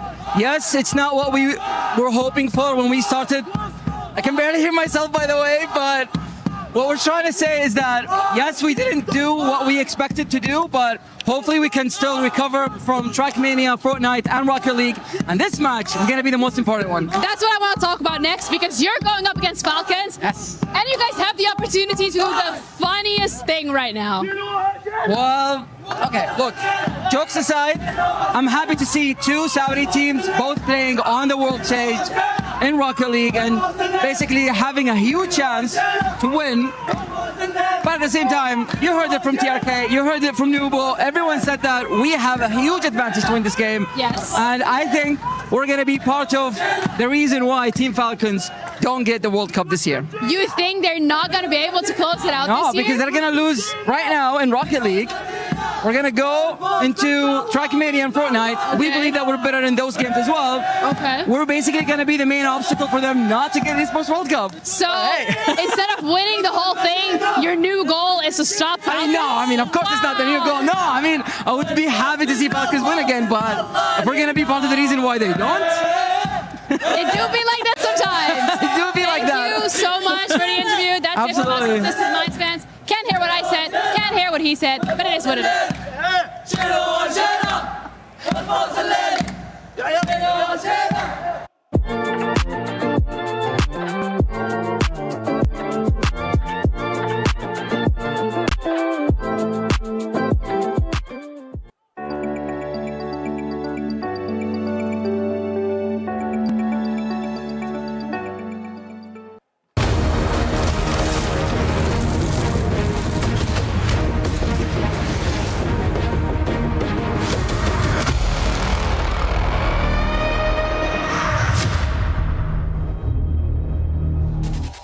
EWC, are you ready for this? It is the Falcons, the team that used to run Mina, going up against the team that usurped them in Twisted Minds. But that man He wasn't always on the Falcons. They bring in the two-time EWC champion in Drawley to join the green. On the other side of the fight, look at the young star with the mustache. We caught up with the behind the scenes, and Nubo may be having one of the most impressive tournaments. He has been a star striker, and he's starting to gain confidence with every single match. Stumpy, welcome into the studio. Hello. This is going to be an excellent showdown. This is everything that we want from EWC. Yes, it's going to be another regional matchup, and I cannot wait to see what they do. You talk about Drawley on one side of things, Monkey Moon joining Twisted Minds, saying that nobody saw it didn't work on Vitality last season, and Twisted Minds becoming the greatest team that MENA have to offer, taking over the Falcons. Nobody expected that to happen, Bucket, and it's really exciting to see them compete here at EWC. And not only is this going to decide who is moving into your Final Four and who is going to have their key crushed in Rocket League, but this is going to have a massive financial impact on our club championship. Let's take a look at this, because right now, Twisted Minds at 1,900 points is ahead of T1 and Team Vision. If they finished in that 6th place, Stumpy, guess how much money?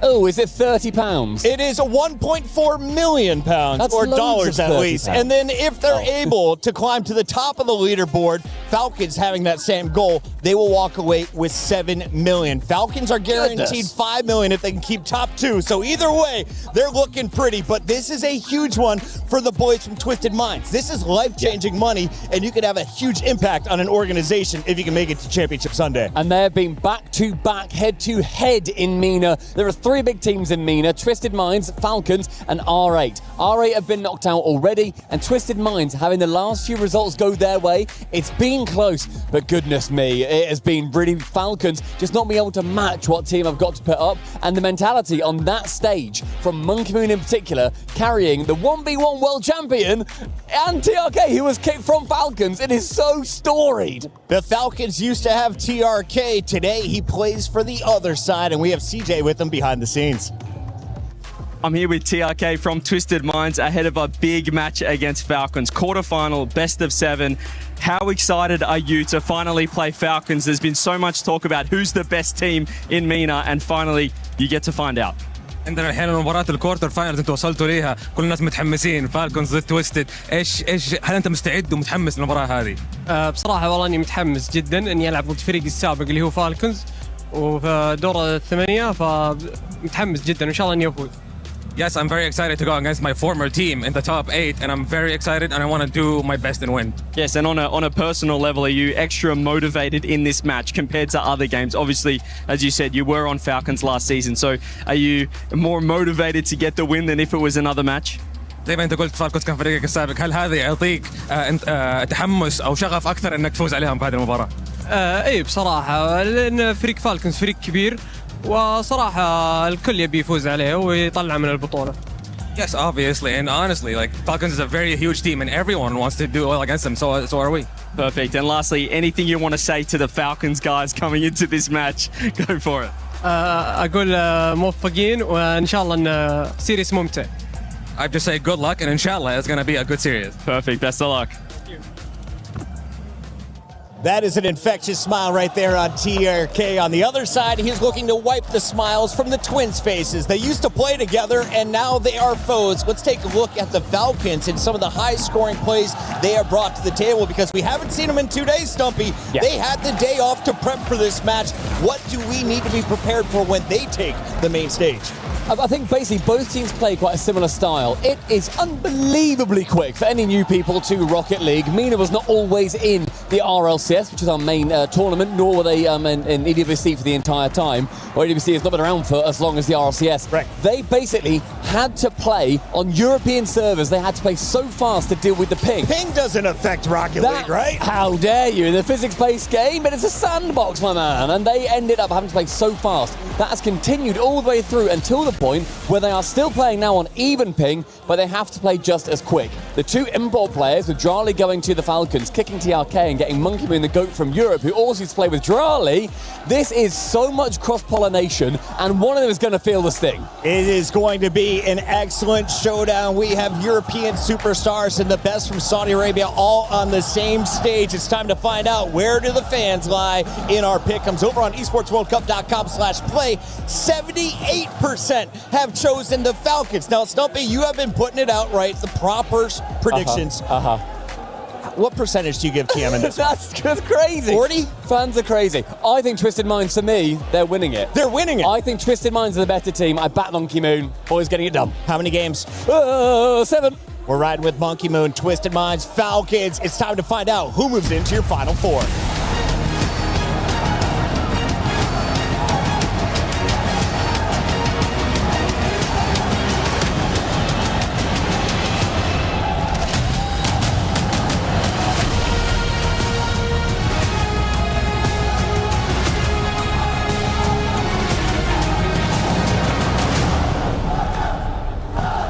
There's a lot of energy and high atmosphere here in the STC arena, but sadly, none of the fans that are chanting and making noise right now are French. I think if anything, we need to get a crew of cleaners in here to mop up the tears of the Gentlemates fans. Lou, are you all right?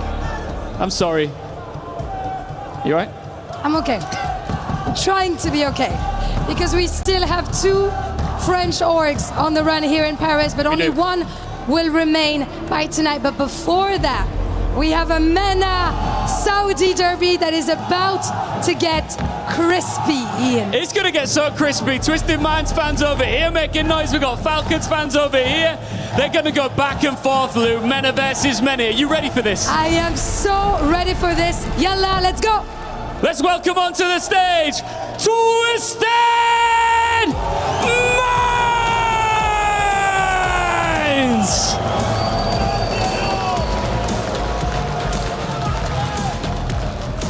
They did not inherit the top spot in MENA. They took it.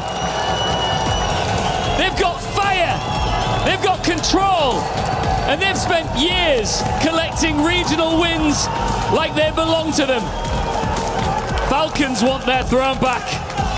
But Twisted Minds have absolutely no intention of returning it. And the big birds are in town. It is Falcons! This is not MENA against MENA. Not only it is the old throne against the team that took it from them. Falcons have looked sharp all week long. The twins are moving as one, and besides them stands Drally, the only player to win Rocket League at EWC twice. The Falcons are here, and they are ready. It's a big fight feel here in Paris. It's MENA versus MENA, Falcons versus Twisted Minds. Let's get it on.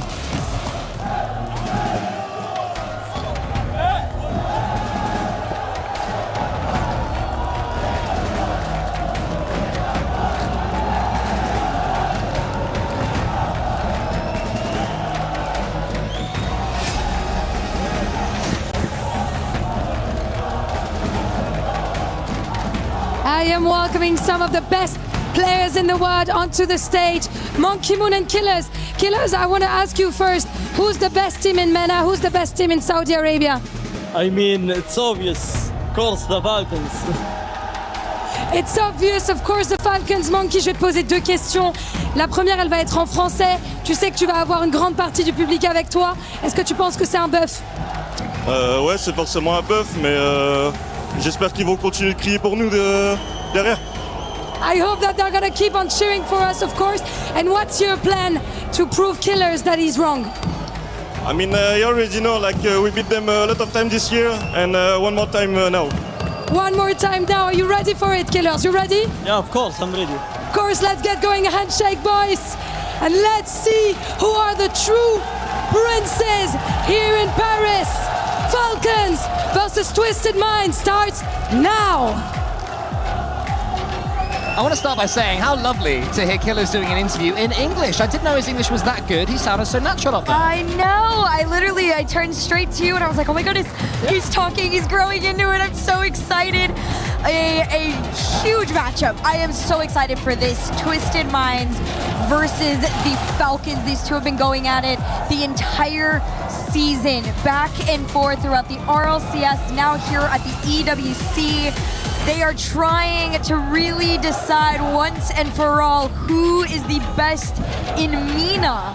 and potentially the world here in Paris. I mean, the obvious storylines are just all over the place. You can pick any direction you want. The fact that Monkey Moon and Drali won this tournament together last year, they won Worlds together last year, but maybe even headlining that would be Ruas and Killers moving away from TRK, dumping TRK, and then TRK coming back to haunt them time after time this season. Dude, I was watching TRK while he's sitting up there, and he's standing next to Monkey Moon, next to Nubo, and he's looking to the twins with just this half smile on his face. And as good as the memories were, it is, of course, time to make some new ones on his new team. They've been doing an incredible job. They are the ones that did take that #1 spot away from the Falcons once that roster move was made there. So we'll see how things play out here at EWC. Of course, Drali trying to be the first person to go for the three-peat, and on 3 completely different rosters. Yeah, which is just a crazy statistic when you think about it. You're right, it wasn't last year that they won together. It was 2024 when Monkey Moon won. I mean, I get mixed up by how much they've won. but you're right, last year it was Carmine Corp and Drali, which is just ridiculous. And now he's hopped over to Falcons one more time, a team that was put together to win everything, to dominate everything. And it's not quite gone like that for Falcons so far this season. They started off okay with top 4 in Boston. Paris, not even qualifying was a disaster. All they had to do, Herc, was wait a few more months.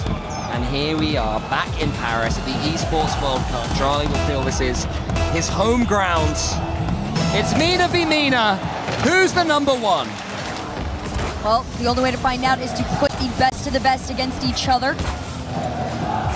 Statistically, between these two, it is a fairly close matchup. It has been very back and forth, like I said, throughout the RLCS season, even throughout here, leading up to this exact moment. A lot of pressure coming through with the Falcons. Twisted Mind's going to break out. Monkey Moon looking to be that one to lead his team to victory. Yeah, the only player in this lobby that hasn't won anything in 3v3, and I say anything, and I mean international major, is Nubo. And he has huge goal participation so far for his team, 76% plus for a man who's truly come of age in the 3v3 world, as well as winning, of course, the 1v1 World Championship. So Twisted Minds will be very, very happy with how he's performing. Of course, he has finished top 4 in Gamers 8 in the second year of it, I believe. They finished top 4 with Nubo there, standing in to be their 1v1 back in the Game Battles format. They played 3s and 2s and 1s, and we suddenly heard, who is this guy? He's incredible.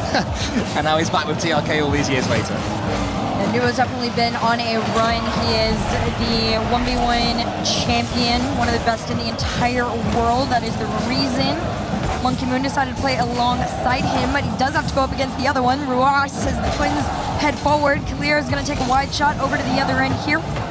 See how the Falcons move, but low boosters, slow challenges. Not gonna scare them too much from trying to take some shots. Nubo's round 1. Nice 50 back from Ruas. Falcons have the early pressure, but now Twisted Minds come forward and put the ball. It's just a bit of a pepperer for the Falcons' goal. Just asking a bit of a question, but it's easily enough answered. And Ruas, as he leans towards his monitor, almost falls into it. Takes that ball away for them. Drali looms it high, but that's going to be where TRK is waiting. So Twisted Minds, it would seem, are up for a period of pressure for themselves until Falcons get it back above their goal. Ruas onto the backboard. Here is Killers, but well defended on the backboard by Nubo, but that's good of a touch after his positioning was great. And Falcons will keep the pressure going. Right now, Monkey Moon's been a little bit more on the back end here. TRK with a save to the other end. Leave this for Monkey Moon to clear. He actually fakes it with a low boost. I like the touch. You're gonna need to expect a lot of that, fake communication out of this Twisted Minds squad.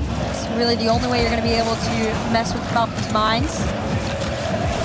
TRK trying to play this one low. Twin has a red. Drali, all eyes are on him to really step up for this squad and lead them to a victory. Yeah, there's been a lot of talk of Carmine Corp being the reigning champions, and you have to feel for Drali, who has won it, as you say, twice in a row. They have to watch on as Carmine Corp were welcomed with the Guard of Honor, who has been thinking, surely in some way, come on, why am I out there? I want it too. We'll just have to come out here and do it all over again with Falcons, a team who seem to be ascending at the right time of the season. Of course, in 2024, when he won it with Monkey Moon, it was this very tournament that really got them back into form. So if Falcons could do the same, it'd be history repeating itself, but they have to do some defending now. It is Monkey Moon, the GOAT, the $1 million+ man. He's up. Nubo this time. It's cleared easily enough by Falcons. And we've had a few half chances here, but no real clear-cut opportunity for either team. I do expect that, that is a fair thing to be doing right now, right? These two teams have been facing off throughout the entire MENA season. All the opens have been fairly back and forth, with the most recent two, I believe, Twisted Minds. Falcons just really have been trying to get their revenge and find their way back to that #1 spot. Shot on net, taken out by 2. Nubo gonna try and make that clear. Clear's gonna collect the demo on the back line. They take the shot, the double demo, and the space could give them the shot. Ruas to clean up, and the Falcons take the lead. But this is Drali's tournament, and look at that control there, landing sideways, holding a handbrake, swooping into the ball, and making it easy for Ruas. This was the matchup that, when it was drawn, Nubo gave a little fist bump. He was looking forward to it, and Falcons, that would have frustrated them. They will want to come here with fire and brimstone. Just such a clean play. Now with a minute left to go here, Twisted Minds gonna have to catch up. It's left for Drali. One nice challenge is red. They played up to the sidewall and do lose possession to Monkey Moon.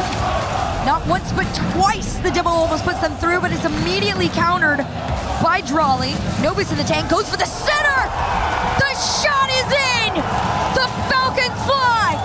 There's so much space in front of that Twisted Minds goal. TRK wasn't sure. He tried to slow Drali down, but Drali didn't fall for it. Prodded the ball into the center where Killers was waiting. That may well be enough for game 1, unless Twisted Minds can get something from this kickoff. Versus Killers. You gotta bear in mind too, right? Killers has been the all-time leader here at the EWC for goals scored. So adding on to the 50 that he has had up until this series, he is looking to build on it in the Twisted Mind team, right? You gotta bear that in mind. This kid is going to go shot for shot. His teammates are there to set him up. He's clearly been the one on it. We'll see. Can Twisted Minds find anything here in the final moments? Otherwise, this should be game. 4 seconds left on the clock, and a rolled ball out mid. The Falcons have made quite a statement here in game #1. It's a clean game 1 victory. Didn't seem like there was too much damage to be done against them. And they took their opportunities ruthlessly to get the opener. They're still pretty chill, they're still pretty relaxed.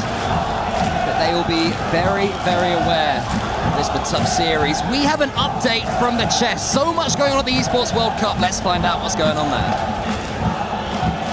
Team Liquid were able to get their first club championship win in chess with none other than Magnus Carlsen. This allows them to get a total 1,000 club championship points on the board for them, which is absolutely monumental and instrumental to them as an organization, considering the lack of performance we've seen from them so far here at EWC 2026.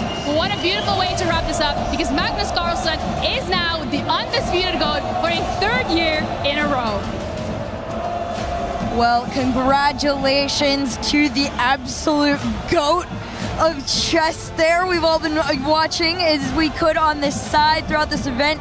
I feel really bad. I did bump into Dennis, the player that he was going against in the finals there. He looked stressed, and for good reason, man. You just played the GOAT.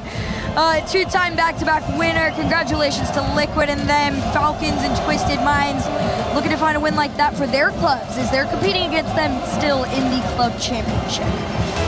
To get a selfie with Magnus Carlsen. I mean, he didn't know. He didn't know. If you guys don't know what he's talking about, please go check it out. He was only 50 feet away. It counts, all right? Anyway, game 2 begins. Falcons, last time they played Twisted Minds in MENA, open number 6.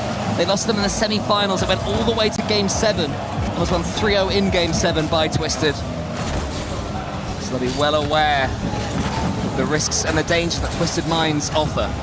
But they've taken that opening game. And, speaking of the last open, right, the last 3 opens, Twisted Minds have beaten the Falcons. So in this pattern, it looks like the Twisted Minds have figured them out. The Falcons are going to needing to bring something fresh to the table. So far throughout the EWC, they have done an incredible job doing that, taking down Foot 3-1 in their groups, including NIP, who is waiting for them later in the semis.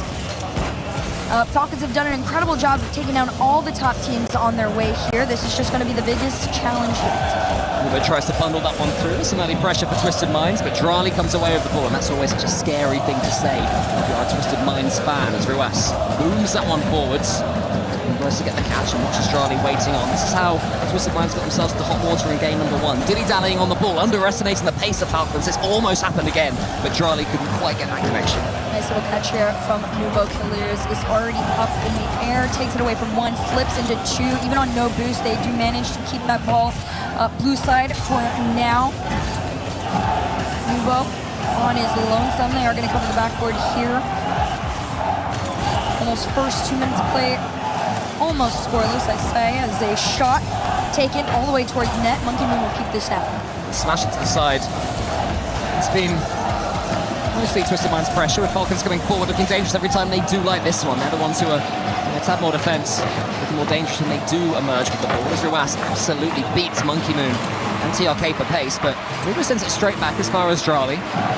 Boomable right now until Killers maybe opens it up with that demo. Drali tries to flick it over the top of Nubo, but Nubo's going to get that catch and get the flick following it up as well. Is there a flick reset on for him? Yes, there is. He wants to get it to his teammate. It's TRK, and somehow Killers keeps it out. Killers is doing an incredible job of keeping the calm when the pressure is on them.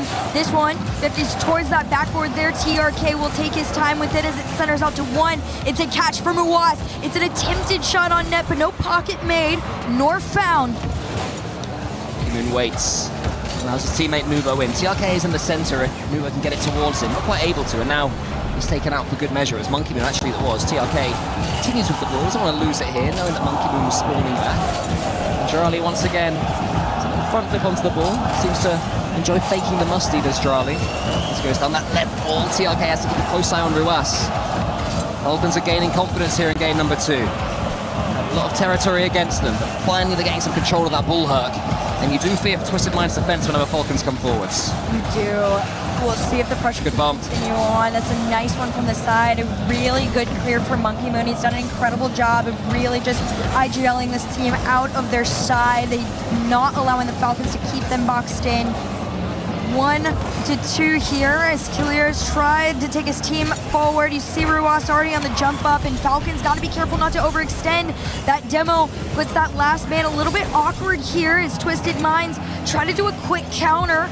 It is still being made on low boost, but the 50 is theirs. Nubo has Ruas in his sights and is able to force that one into the corner, but Drali has something on it as well. Every time he hits the ball, he seems to spin in any which way. Everyone else would think they're out of control, but not for Drali. He always seems to know exactly what he's doing with that such a unique playstyle when he takes those first touches. Killers to the side, 0-0, nervy, another close game. Killers wants to get the bump there, but between 2 Twisted Minds defenders, they're able to get it away. It looked like it could have worked too, and I like the idea around it, right? Working together, passing from behind a little, look to thread the needle on this one. TM are just going on their end in this case here. No connection is made. TRK trying to force the pressure. Falcons say absolutely not. It's 1v1 time between the 2. Seconds left, here is Drali with complete control of that ball, gets the flip reset to the ceiling. Monkey Moon gets it as far away from his goal as he possibly can do.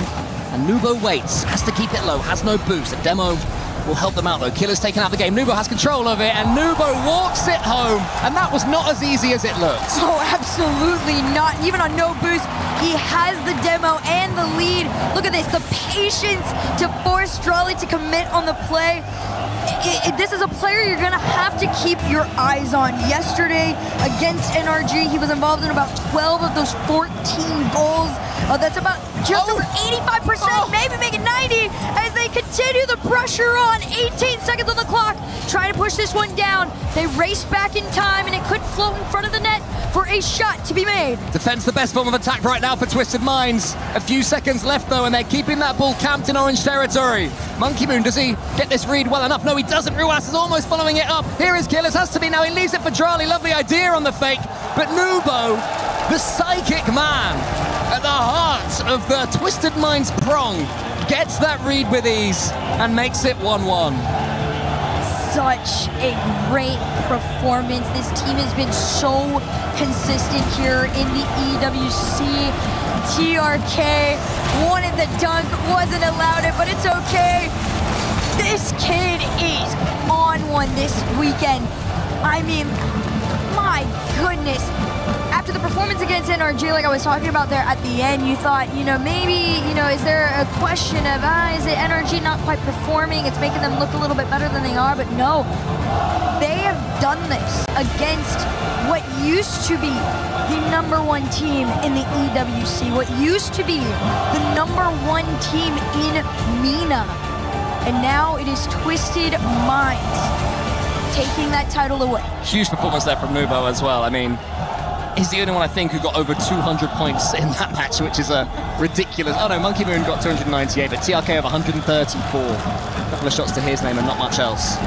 And Nubo are far and away the most impactful player. He was the only player with over 300 overall. TRK is just spawning in, as you can see on the screen there in the bottom left. He's in black and white, don't worry, his camera is working. Just getting himself on the pitch. There he is. We're all ready to go. Game 3. We've had some close series so far today, Herc. We've had Game 7s and near Game 7s. This one is shaping up to be just as even throughout. I expect it to be that way too, right? A shot on net, though! Could put the Falcons up. Looking to make a different story here. Killers off the side, straight to his brother and in front of the other. Right between the two best in the world. You can see it on the fan faces too. The Falcons came in just absolutely screaming. They took the whole front spots away. They said, we're sitting behind the boys. We're gonna let you hear us. Yeah, we're looking around now at a sea of dark green. The Falcons are starting to believe. Here is Nubo though, who asks us to be aware in this challenge.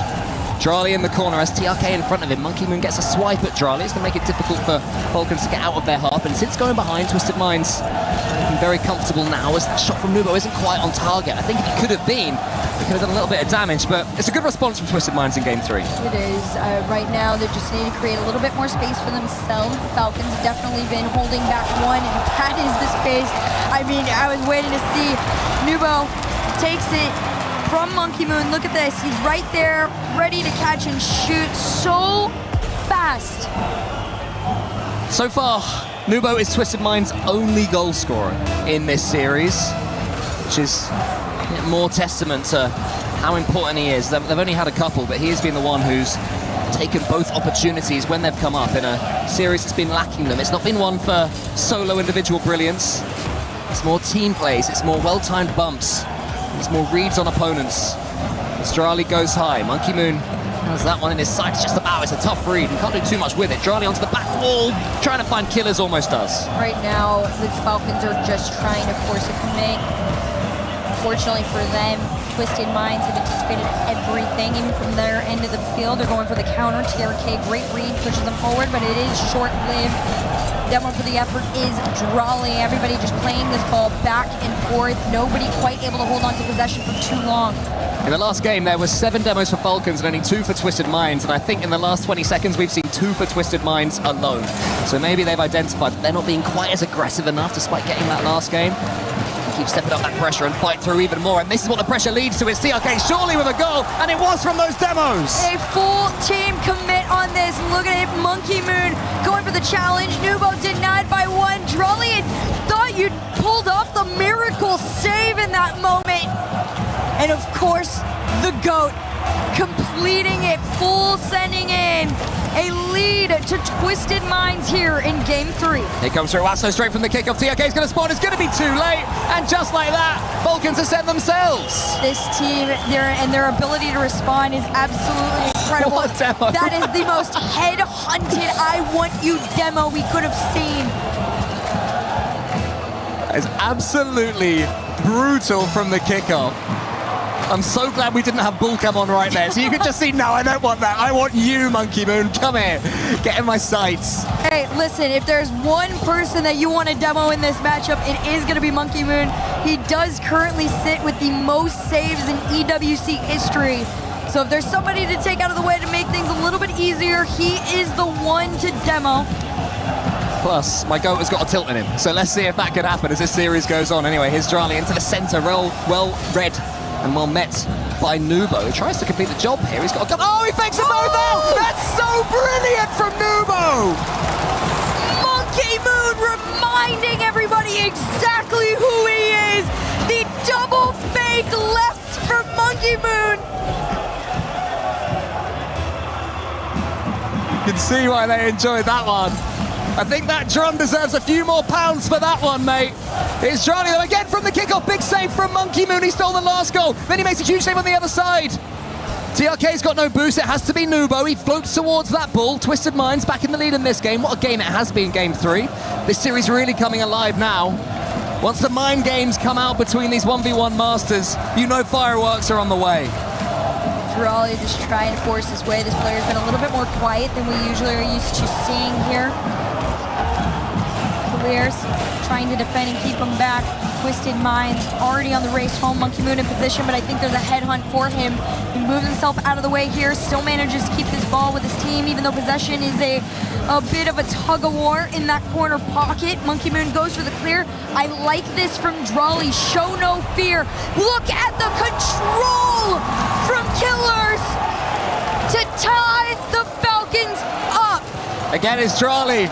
He fakes to go for the ball before he goes for a demo. It's that unique movement that he does all over again. You think you know what he's doing, and he goes, nah, I'll change my mind. Bull cam off. Monkey Moon in my sights. And for Killers, the shot wasn't as easy as it made it look, but then for him, it never has been. It always seems so simple. 3-3, Drali again, causing chaos. Monkey Moon takes out Ruas. Killers coming forwards. 3-all in this one. Who gets the all-important 7th goal? 50 up. It'll be Nubo that's able to make that first touch there and clear. Drali to himself off the ceiling. Power shot from up high. Look at run it back. That can't go in though. Monkey Moon pre-jumped. I don't know if he thought he'd have a teammate behind him, but it can't be that simple for Drali at this stage. That'll probably be as open as it'll get from here out too, I anticipate. Just over a minute to go here. Falcons have their lead, and it's going to be a short one at that. TRK and Nubo from way on their end. Look at this, over one bump on Killers, and it is just a straight shot on net. We made the mistake there, Herc, of taking a breath. We were punished by this game because every time you blink, you open your eyes, there's another little blop on that scoreboard. Right now, 4-4. It could be 6-all by the time we maybe go to overtime. Here's Monkey Moon. The backboard is completely free. Killers goes up it now. Leaves it for Nubo. Monkey Moon squishes Killers. TRK tries to sneak it in, but can't quite do so. These are two teams that are leading not only in saves, but in scoring. So they're going for the shootout here to that backboard. A small miss there from Drali could have been dangerous as they cleared all the way to the other end.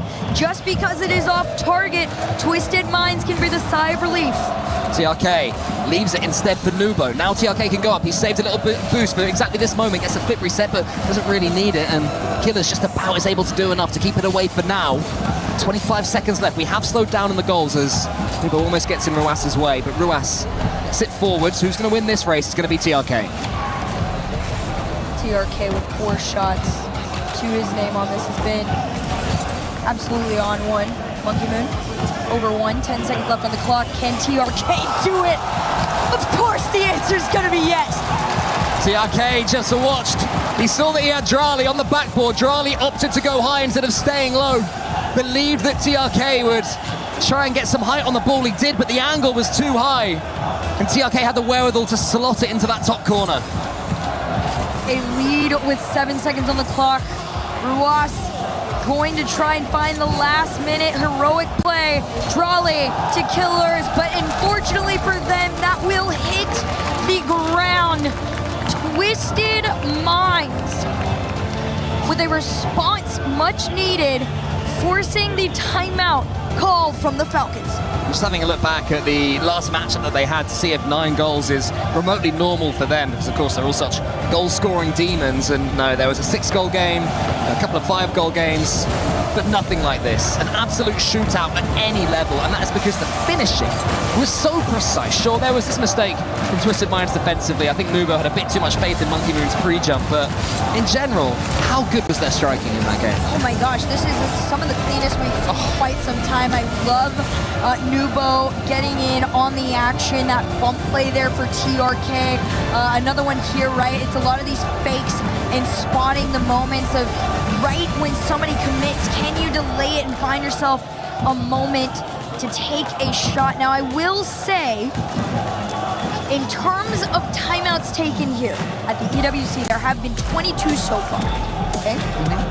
Only 6 have been won afterwards. So currently, at 2026 EWC, it is actually a debuff to call a timeout. So we'll see how that plays out after this. Maybe things could be changed up a bit, but the most even game we could have gotten between the two, split 50-50 straight down the line. Maybe they were watching Space Station Gaming versus Rebellion earlier and thinking, hey, if we go 3-1 down, we're guaranteed to win. It's the same almost happened with Nip earlier, but Nip managed to hold on in Neo Tokyo, but 3-1, the most dangerous lead in a best of 7. But of course, I jest, there is no part of this majestic organization, Falcons at the heart of Esports World Cup since it came into being, would even conceive of believing they're going to lose any game in Rocket League, let alone one that would give their opponents 3 match points. And I think when you lose a shootout like that, I don't think you can change too much. I'm not even sure that I like this timeout too much, to be honest, because both teams are playing at the top of their game. It's not like Falcons are looking at each other scratching their heads, right? Yeah, I am a little curious as to why the timeout was called. I've always wondered, and maybe this is an interview question for one day, if a player in particular feels the need for maybe the timeout. Or just a generic lost 2 games thing. Yeah, but just, or like if there's just like a understanding that they have between each other on it, but we'll see. It has currently been a debuff and a curse here in Paris to call a timeout. Maybe that's why we're cold on it ourselves. Well, the next game begins. Falcons have theoretically played their joker. Let's see if Twisted Minds are able to deal with it. Twisted Minds actually had a worse shooting percentage in the last game, 50% compared to Falcons' 57, just to show how high the levels of shooting were in that game between both teams. And here is Charlie with half a chance. He gets it down. Can Ruas win this race? Not quite. Monkey Moon gets it to the side and to safety as well. He's going to have to do some more work, though, because Nubo going to get it higher. Now TRK has taken out a Falcons player. Nubo get it towards TRK. TRK is waiting and lingering, and he will have a chance to have 100 boost. I like this from TRK, too. They're going for the better moment and the better plays. There's the follow! The full team effort from Twisted Minds on this. It opens up with TRK over to Monkey Moon. You thought the second one from him, but no. The Falcons can defend all they want, but they know they are them. How does Ruas get that first save, by the way? That was pinball, and somehow Ruas read it. He looks into the future, but the one thing he didn't see was the follow-up. Well, you have to remember, Ruas is the #2 leader in saves, and it's not going to do anything here because you're going up with the #2 scorer in EWC. And what a pass to Nubo. The new man on the block receives the ball from the GOAT and does the rest. And speaking of the block right now, Falcons need to get some more blocks on these shots themselves. They are really struggling. And the tactical timeout debuff continues. It might be 3, it is 3! Twisted Minds running riot against them! What a play! This is a testament to Nubo's 1v1 capability. They redirect with the tightest angle humanly possible. And the follow from TRK, this team knows exactly what they want to do. That is absolutely demolish the Falcons. 3 goals in a minute is insane by any standards, but against Falcons, Twisted Minds have now, though, conceded 1 via a mistake, maybe getting a little bit jumpy in this game, Hut. Yeah, you could definitely feel that they were getting a little comfortable on the other end. Monkey Moon, just an awkward attempt up on the save here. I will say Ruas getting involved has usually been uncharacteristic, right? But maybe the change is a good thing here for the Falcons. It does bring them on the board here very early on. See if they can do it again. Nubo goes high. Monkey Moon's waiting for it. Lovely pass towards Nubo! They just can't stop scoring! Monkey Moon to Nubo once again is the answer. They try to make the clear, and unfortunately for them, it is a straight shot down into the nose of the enemy.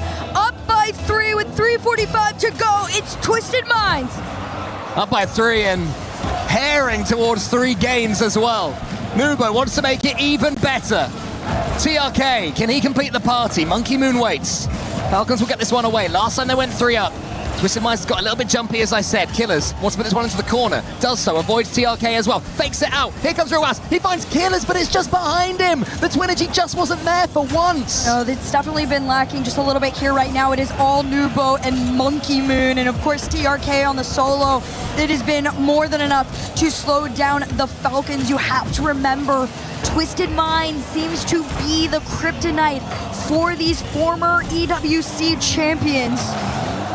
Monkey Moon on his lonesome pass over to TRK does get sent out to the other end. It's Nubo on the race. Yeah, Nubo in a little bit of an awkward position there. Got something on it. Monkey Moon was getting back in time. All of Twisted Minds were watching Nubo with bated breath, but of course he had the quality to do something with it at least. Ruas and Drali, I think it was, getting each other's way a little bit. Ruas does emerge with the ball.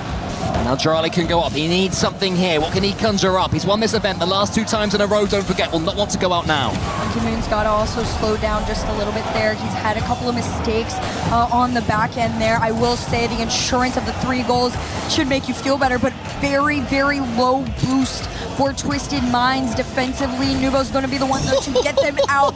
Powerful reset. Monkey Moon trying to waterfall from the ceiling and down, but Killers will collect it. Flip over one and a demo to send him back. Should slow the Falcons, but not Drali! He has been everywhere on every team, and now he looks to lead the Falcons. 2024 victory for Drali, 2025 victory for Drali, 2026 he's on the ropes. But if anyone can come back swinging, it's the Moroccan.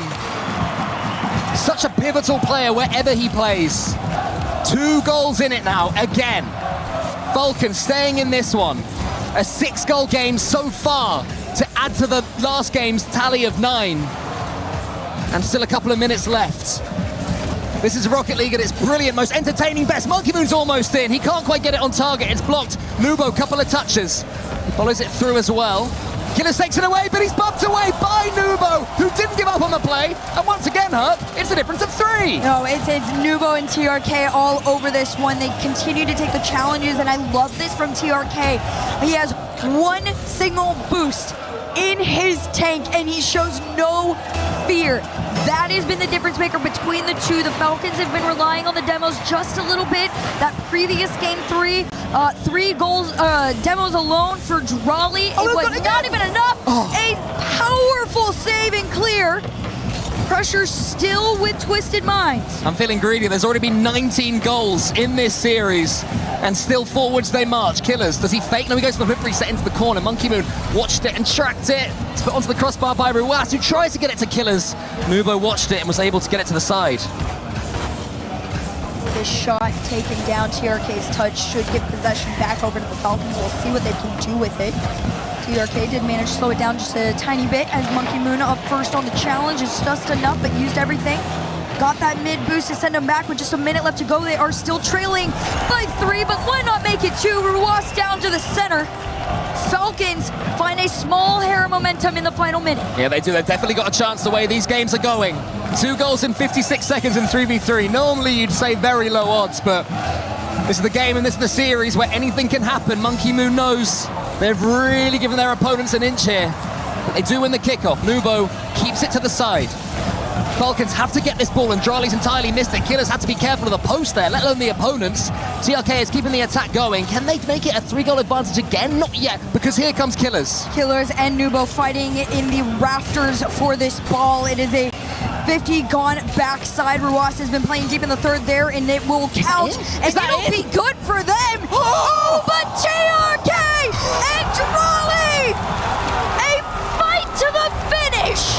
I don't understand how you overcommit like that with no boost in a 3v3 when you're 2 goals up with 25 seconds left, but that's what Twisted Minds have done, and Falcons are right back in it. Less than 30 seconds to go, the Falcons have brought this lead down to 1. 50 after 50, challenge after challenge. The Twins looking together to make it! Oh my goodness! And that's exactly what they'll do! That is not so much a dagger, it's a huge sword being swung maliciously at Twisted Minds. On 3 occasions, they've been 3 goals down in this game, and we have 5 and 20 seconds left. 18 2:15 on the clock. Drawley looking to lead the charge. A pass to Killer. Surely not! And a shot! Monkey Moon keeps Twisted Minds alive! 10 seconds to go, and we'll see what they can find. It's a shot towards the other end, but Twisted Minds doing an incredible job of playing this ball around. Looks like it's going to be overtime unless there's one more twist in the tail. I don't think there's going to be. I imagine Twisted Minds are more than happy for OT at this point. What a kickoff that is! It's going to fall to Killers! Stolen by the Falcons! Some of the greatest, most mechanical players, not only in MENA, but the world, are battling it out. A fight that feels like a final, and for MENA, it is. A true advert for Rocket League, this one. As Twisted Minds take their tactical timeout, I'm hoping there's a few people wandering around the SDC arena saying, what is this? Because I want more of this, and I've seen thousands of hours. So imagine being brand new, and this is the series that you see. Oh my goodness, I mean, if you're tuning in for this, you are watching a very special series. I mean, two of these roster moves, right, where a lot of people thought they were uncalled for.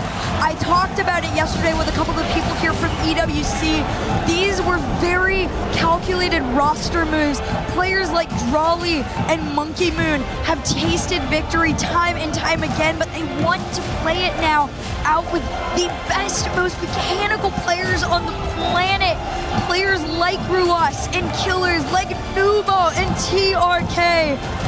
And it is making for some very entertaining Rocket League. And right now, Herc, there is ego on the line as well, because these players all know each other. They've all won so much, multiple world championships in Monkey Moon's case, but world championships all over the place, majors in the case of Nubo, the 1v1 world championship, and recently second place at the Paris major.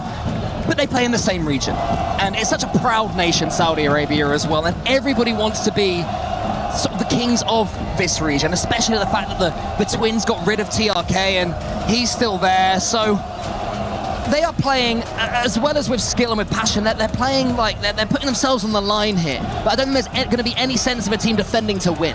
They want to say that we won it, and we won it by playing explosively. We won it by playing more aggressively. We didn't fear you throughout this. It needs to be a standout game, especially, I think, you know, on the end of the Falcons. It means just a little bit more right now, right? This is the team that was #1 for so long in MENA. And not only that, since the beginning of the EWC, this was a team that was winning everything, not only Rocket League, but the Club Championship as well. They have done everything to, you know, to make their names so important and valuable here at EWC. You saw it on their key there, that little circle, the title defenders, one of the most worth and powerful keys to crush, and Twisted Minds want it bad. Oh yeah, that thing is gonna pop when it gets put under that hydraulic press. 2-2 in a series that's an absolute firecracker. And I pray that what the coaches were saying was, hey, just keep going, more goals, be more aggressive, be even faster. Nubo avoids overcommitting there. 0-0 still after 15 seconds. Come on, time for a goal. He almost finds one there. Low boost, but a steal for one. TRK looking to try and take this one away. Does get beat out by Killers. Another by him as well. Over the head of Ruas. Gonna play this one low. A nice read there from Drawley. First 30 seconds into this.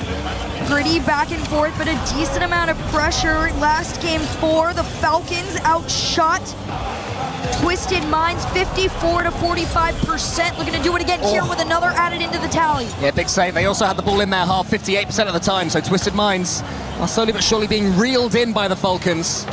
Australia goes all the way around the corner. There's missing the back wall there from Killers. Nubo's coming in. Killers has to keep track of him the whole time, which he's done.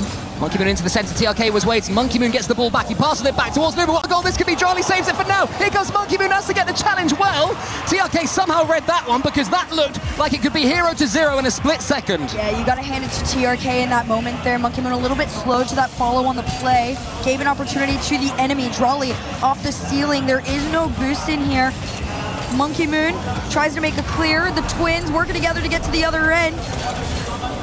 Nobody's been able to find anything outside, just a couple of decent shots, but things not looking as clean as they were before, but it could change with a double like that. I'm surprised Ruas has missed that one. There was a player on the backboard that missed it as Monkey Moon comes in to block the follow-up from Killers. But even so, you'd expect him to sink it. Can he get another go? He gets the bump instead. Monkey Moon pushes it sideways. Drali's coming in now. Falcons certainly playing the better Rocket League at this point. It somehow remains 0-0, but only due to flawless defending from Twisted Minds. And Twisted Minds got to be careful too, because it has been so flawless that any small miscommunication could break them. It got a little shaky there in the last few moments on a shot. TRK is going to pop this one to the sky. Drali leaves this to Ruas. I love the read from Monkey Moon. They try to go for the catch out here. Nobody able to find it. Yeah, Nubo tried to slow it down, believed that Killers would be rushing, but Killers doesn't fall for that. You have to be even more intelligent. TRK, it's called out politely, we'll say, by Nubo, who steals a big boost. Monkey Moon's down there next to him, but he can't quite get the ball in his direction. Twisted Minds are still trying to play for the pressure game. One up, no center found. Drali trying to find a beat out, but Monkey Moon, he's done a really good job of playing a little bit further up. I like just the bump off on Drali. Take the player out the game right now. That is the Twisted Minds motto. Nubo under one. Goes for the bump on Ruas, but no follow will come through. This may be the game I've seen maybe ever that has the third man the furthest forward. It is ridiculous. Just keep an eye. Whenever a team make a clearance, you'll be thinking, wait a minute, there's no one back. And just last split second, the third player re-emerges. It's so aggressive. It's such a high line. This time, though, Falcons do make it through. A team play here between the two mid on low boost. Drali plays 2 touches to the sidewall here. Nubo left on his lonesome in a 2v1 situation.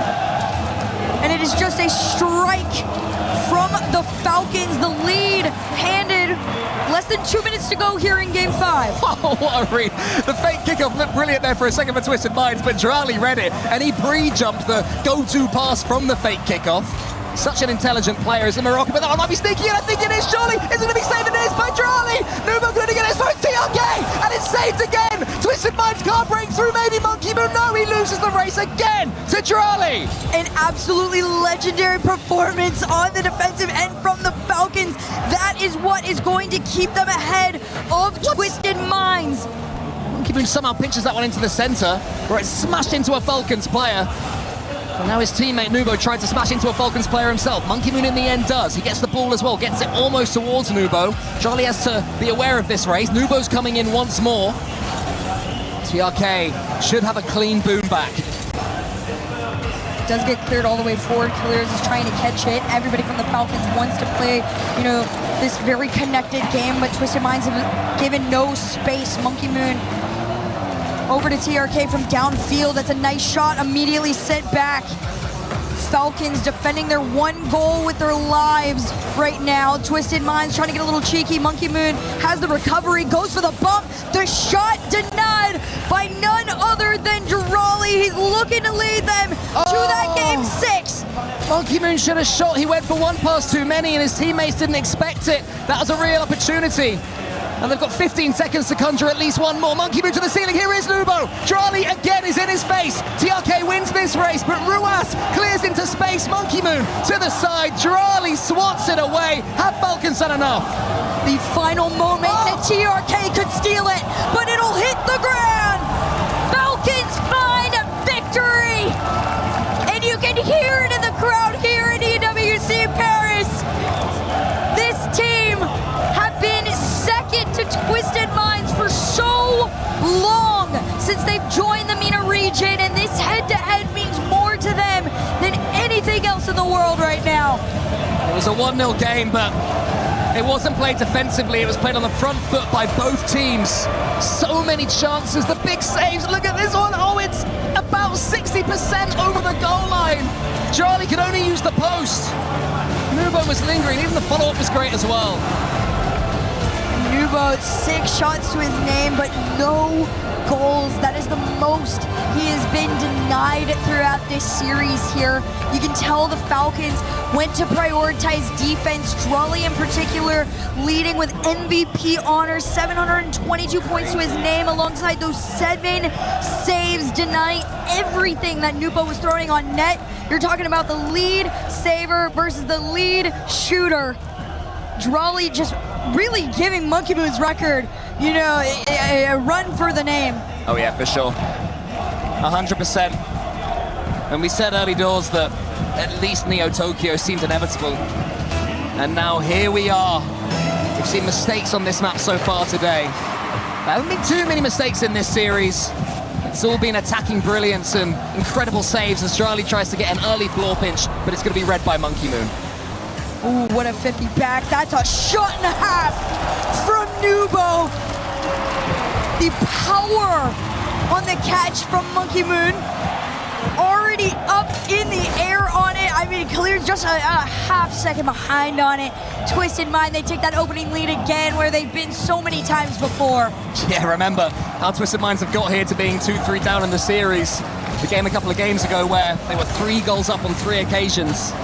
And then just now losing a nail biter 1-0. So it's very tough lines for them so far. But Falcons are winning out among these tough lines. It's a chance for Ruas to equalize instantly. Monkey Moon doesn't get the boost either. Ruas is bumped by Nubo, who clears it away.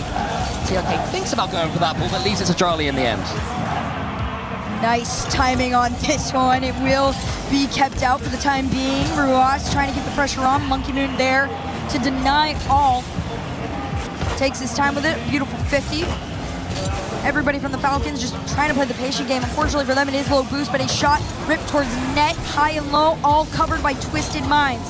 Killers has Nubo in his sights. Wants to get it over the top of him, but Nubo at least gets it into the top corner. Falcons though will keep the attack going, and what a bump that is from Ruas. Monkey Moon thought he had it. What a play.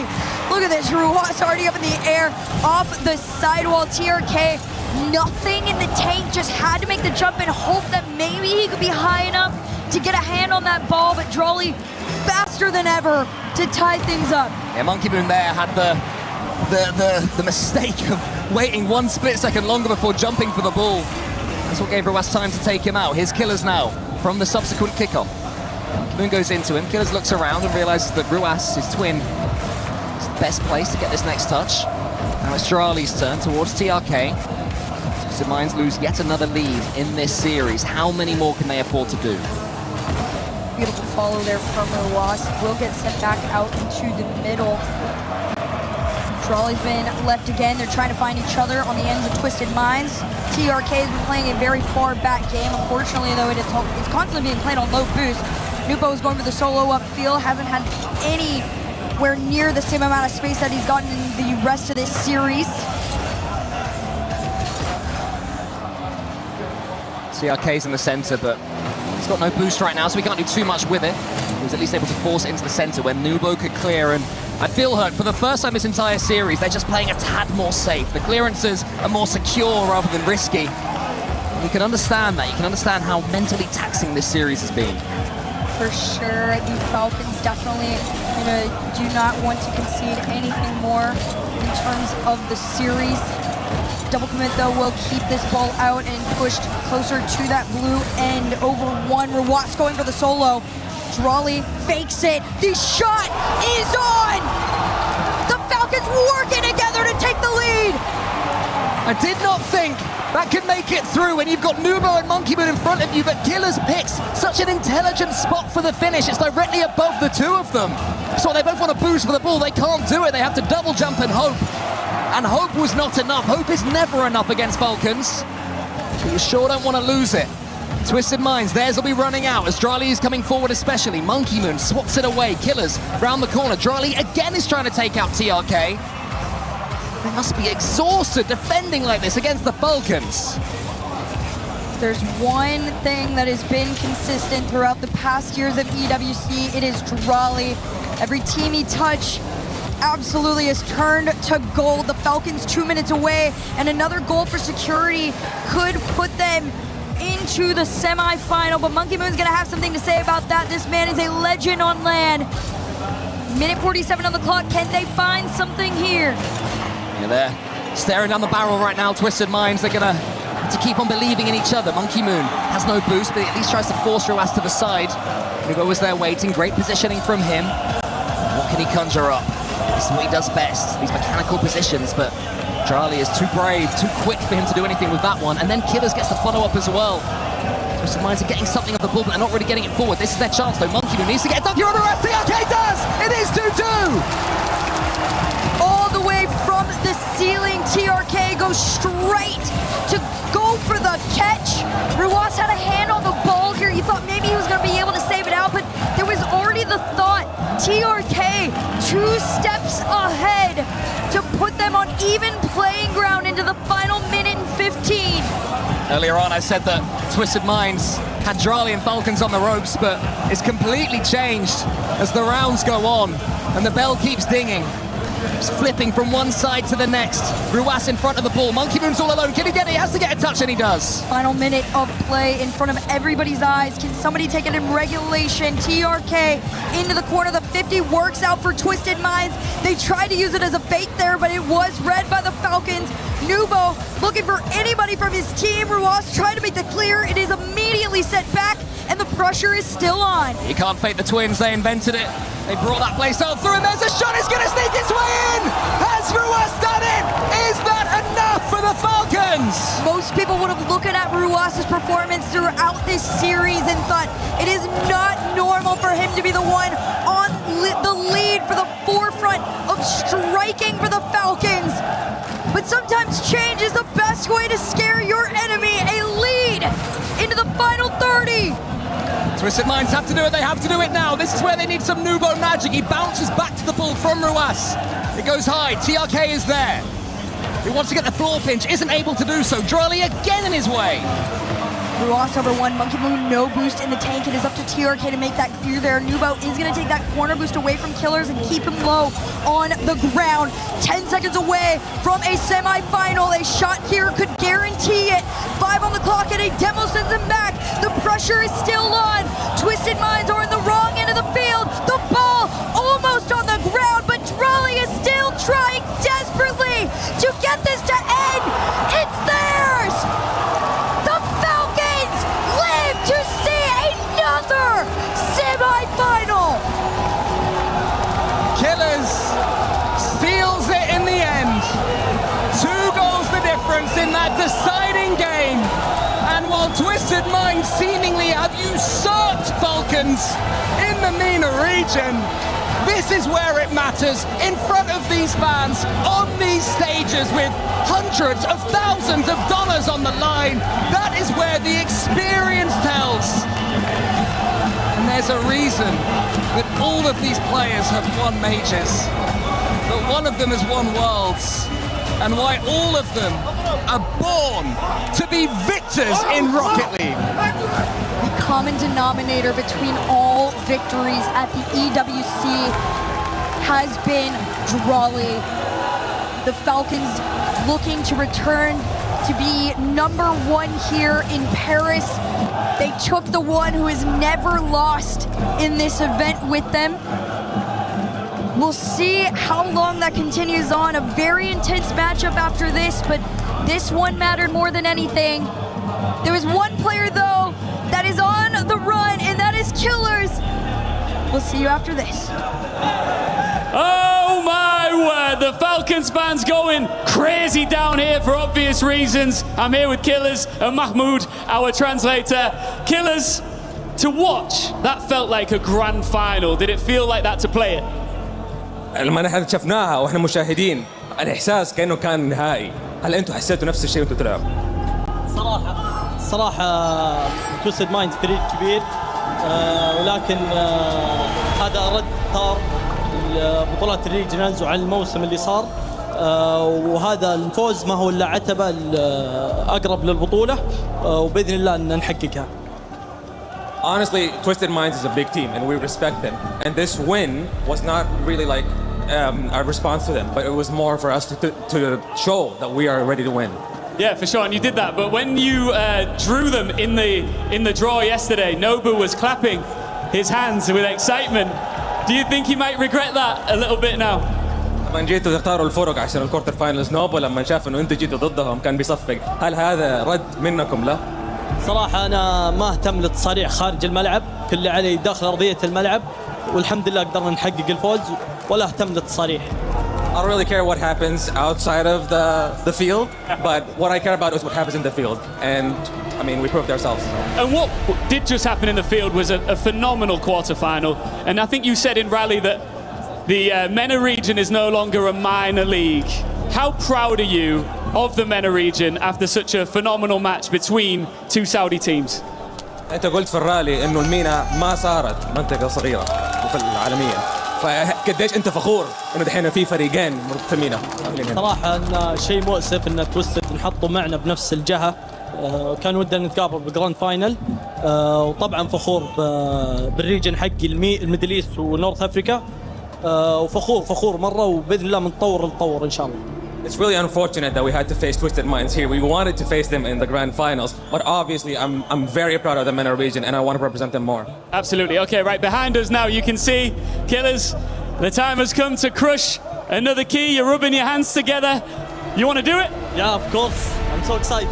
So excited. There's our key master standing by. This feels like a big one, doesn't it, really? I mean, what a battle. An all-MENA region quarter-final, and it had it all. It was so entertaining to watch. And Killers is about to do what he has to do. Twisted Minds came to Paris carrying MENA's #1 seed after taking the throne from Falcons. But tonight, the old Kings get the last word. And that does wonders as well for their club championship pursuit. Come with me, Killers, just for a second, to your fans. There's a lot of them. Let's give you a moment here. Falcons fans, make some noise for Killer right now. Killers is standing by, and they have been making so much noise for you. In Arabic, what do you want to say to them? صراحة يعطيكم العافية، ما شاء الله تبارك الله، يعطيكم العافية على دعمكم لنا الدائم. إن شاء الله بإذن الله نفرحكم بالبطولة، مو بس بطولة روكت ليج، بطولة كأس العالم كبرها. We thank you so much. We appreciate everything that you do and say for us. And we say, inshallah, we will bring you pride when we win this whole thing. As he takes a quick selfie with a fan here, I've got one more question. One more question. Carmine Corp, Vitality in the semi-final. Who do you want and why? صراحة ما اهتم إني تأهل فيهم. بنكون أي فريق بيتأهل بنكون جاهزة إن شاء الله. وبإذن الله إحنا مستعدين. I don't care which one. We're going to be prepared for either one, and we will do our best. Killers, thank you so much, man. Congratulations. What a performance. The Falcons fans are happy for many reasons, and like I said, their club championship dream lives on here in Paris.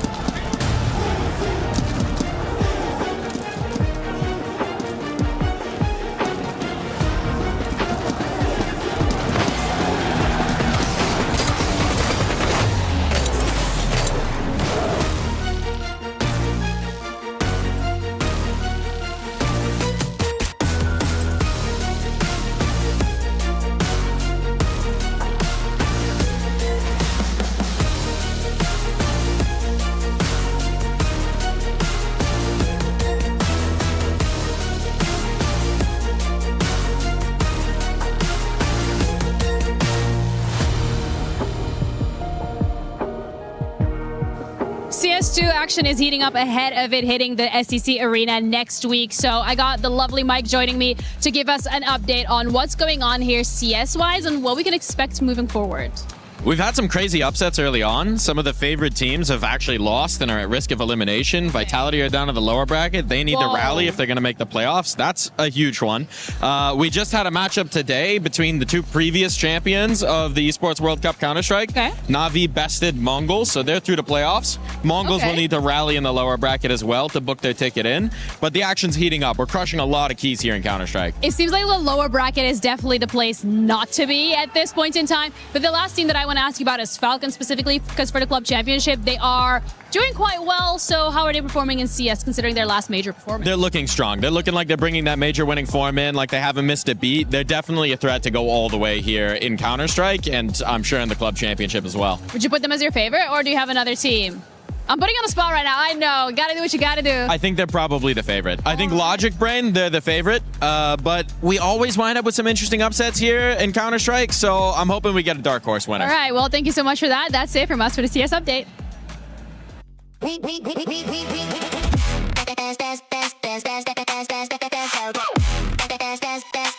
book Esports World Cup.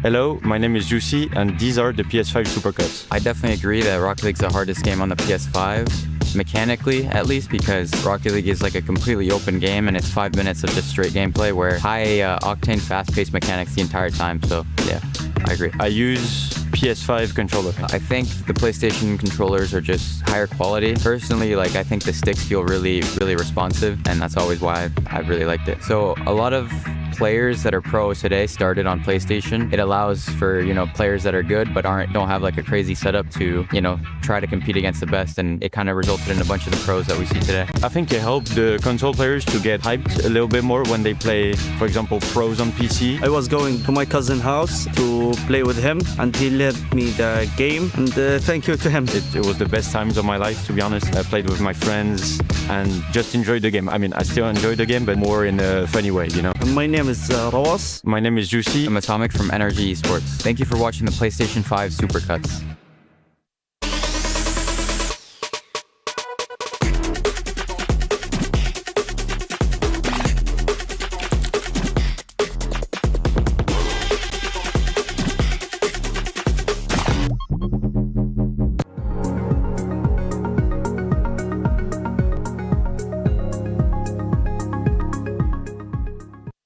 I'm here with Vitality fans, KC fans, a huge final match, and we're going to have a debate. Vitality versus KC, they have to convince me who is going to win and why. So firstly, why is KC going to beat Vitality? KC is gonna win because it's the best team in the world, sure. And the best player is Vachiwa for sure. But we love Vato. And KC win easy. KC win easy. Why is Vitality going to beat KC? First, Zen is the best player in the world. And second, we saw a really bad KC since the beginning of the tournament. So Vitality is gonna win easily. Vitality easy. And lastly, who has the best fans, KC or Vitality? KC, sure, KC. And why? Why are you guys the best fans? In France, we have a best public. And KC public is the best. That's all. Easy. And why Vitality? Why are you guys better fans than KC? Because I got this. It's cool. It's cool. I like it. It's cool. I'm gonna lean KC. I think in the debate. Maybe I'll give it a KC. What do you have to say about that? About what? What do you have to say? I think you guys are gonna win. I think I'm gonna pick you guys. Sure. Just look the match and look the public, and you will sound the. Just wait and see. He says, wait and see. I'll take KC in 7. Thanks, guys. Cheers.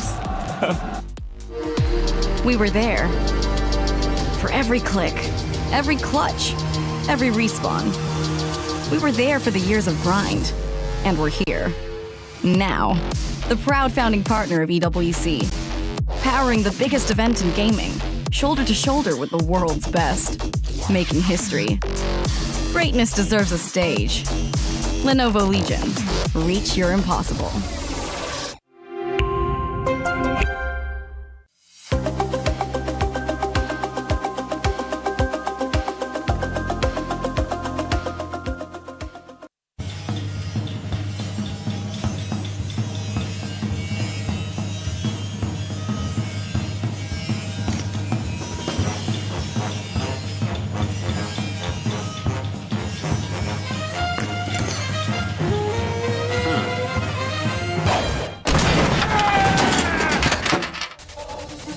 Are you ready for the French showdown? Vitality and the Bees ready to take on the Blue Wall of Carmine Corps. This is a showdown that has had fans packing into the STC Arena since 4 p.m. We are now 4 hours later, and that man Vatira is ready to show why he is considered the face of French Rocket League. He's dominated Zen.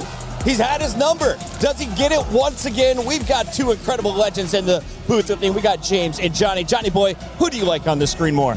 Well, Yeah, I don't know why you're asking me. I'm 0 for 3 on predictions today. So I said KC at the start of the day, and I've been wrong every other time. So I guess I'm leaning Vitality now. You did promise me a game 7 in every match. We have gone 6, so props to getting close. James, though, this is an epic showdown that has had a lot of French fans buzzing since we first announced the groups at the end of last night's draw. Why does this one have such an impact at EWC? Well, I mean, you have two massive names in French Rocket League going head-to-head, Vatira and Zen. You ask fans of either team who the best player in the world, like CJ just did, they say Vatira and Zen, and for good reason. Zen has done something we had never seen before with his perfect split in Rocket League into a World Championship win, but Vatira has won more majors than I have fingers pretty much, and he is just a beast. Well, I have 5. Is that 9 or 11? Well, he won EWC and 4 RLCs. We got to check in with 2 very special co-streamers who are live from the STC Arena. You can check out Kameto and Kenny, not just on their co-stream, but also live here on the English channel. Gentlemen, welcome back. We are here in the quarterfinals. It has never been louder that I've been here in the 7 weeks. How are we feeling about our blue wall? To be fair, I feel stressed. This match is going to be hard. And I know we've beat Vitality much in the season, since 2 years, but 3 years. This one. I'm not feeling stressed at all. I feel very confident. I know Vatira and the boys have it in their hands. They've been beating Zen since the 2023 World Championship, so I'm confident, even though Vitality is a great team. Yeah, you guys have struggled a little bit this tournament, though. Do you think that is weighing? Obviously, you have the track record just looking back, but in this event, do you think the results have made you guys a little bit nervous? No, I think we need that. Every major that we won, every big competition that we won, at the group stage, something has to happen. We have to make a reverse sweep. We have to feel the stress. And now we did that in a group stage. Now we're going to be Thanos in the playoffs. I trust my team. So every team so far coming from the lowers and groups has lost. Why are KC going to break that streak? Yeah, it's obvious because we need that. We need that. As he said, like every event we won, we had to have a match where either we're winning or losing, but we end up reverse sweep the game. So we had it with R8, and now we're done. We're just ready. But I'm stressed. I'm just the caster, right? I'm not a player, so it's just me. Can I ask you guys, out of everyone in your chat, because there are thousands from all over the world watching your team tonight, who is the biggest name on KC? The biggest name? Biggest name? Vatira, I think. Vatira, of course. Vatira. Even though Atu and Juicy are insanely good, and he can't win alone, so he needs a team.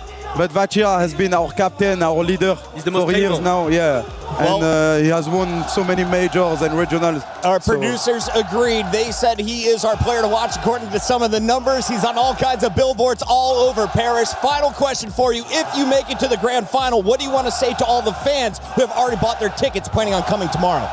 Guys, if you're coming here, scream as loud as you can, cheer as loud as you can.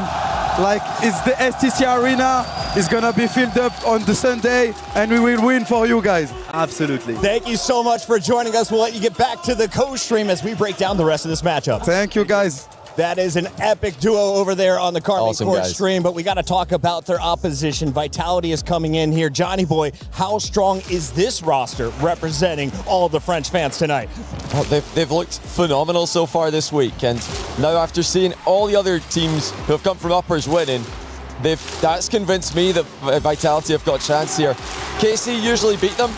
This Vitality roster, though, is the only one in a few years that's been able to take a win, so there's definitely something here. Now, this was not the hardest test coming into the quarterfinals. You're playing TSM, of course, towards the end of groups.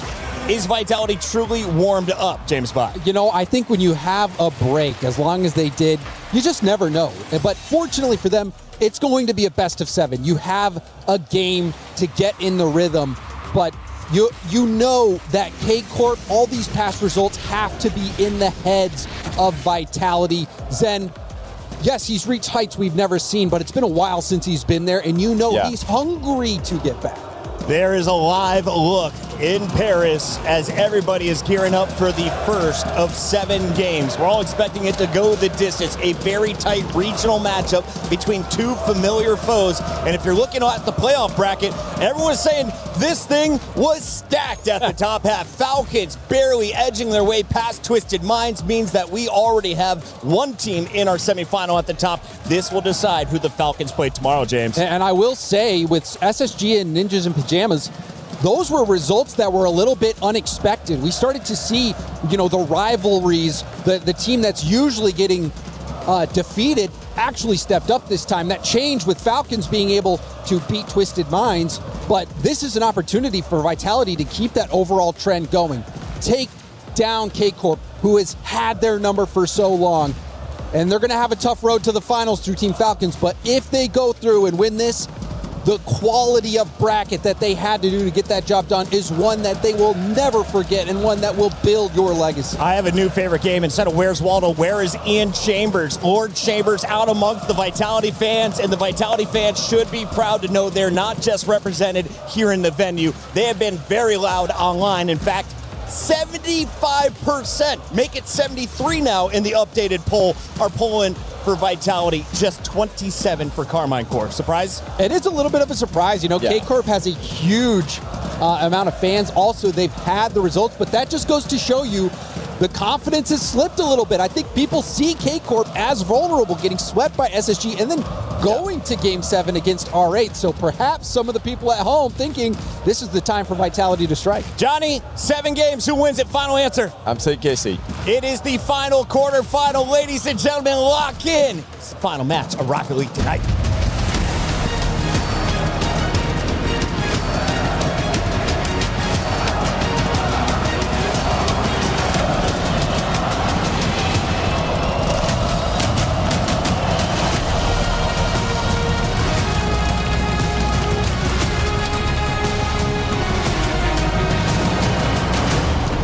Mesdames et messieurs, ça y est, on est à Paris pour le derby français, pour enfin savoir qui est la meilleure orgue française. Ici, les Carmine, vous êtes prêts? Ian, I think you're with the other team, aren't you? Ian, you ready for it? Yeah, I'm ready, Lou. The thing is, I'm standing by with some very loud Vitality fans! Hey! What's your song? Sha-la-la-la-la-la-la, Vitality. Okay, they're ready, Lou. Yeah, okay. I hear that, but in France we have a hymn that is called La Marseillaise, and KC have made it their own. T'es chaud de le commencer, on y va? Aux armes! Nous sommes le Blue One! Et nous allons gagner! Allez, Carmine!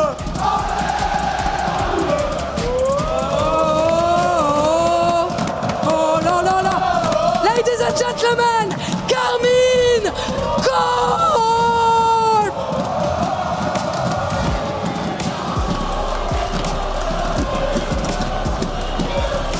And here comes the neighbors.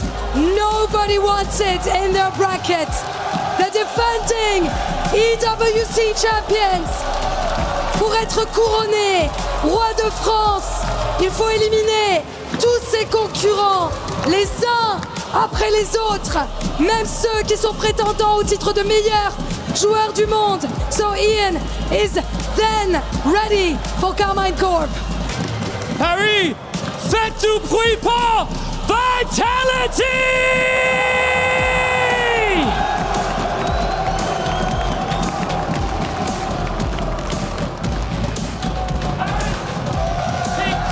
Side. Vitality have reached the quarterfinals looking calm, clean and almost untouched. They have one of the most frightening ceilings in Rocket League and a French crowd that knows exactly what this rivalry means. But there is one problem. The team waiting for them on stage has been their problem all year long. It is Zen versus Vatira. It is the blue versus the yellow. The wall versus the hive. et ça va chauffer à Paris.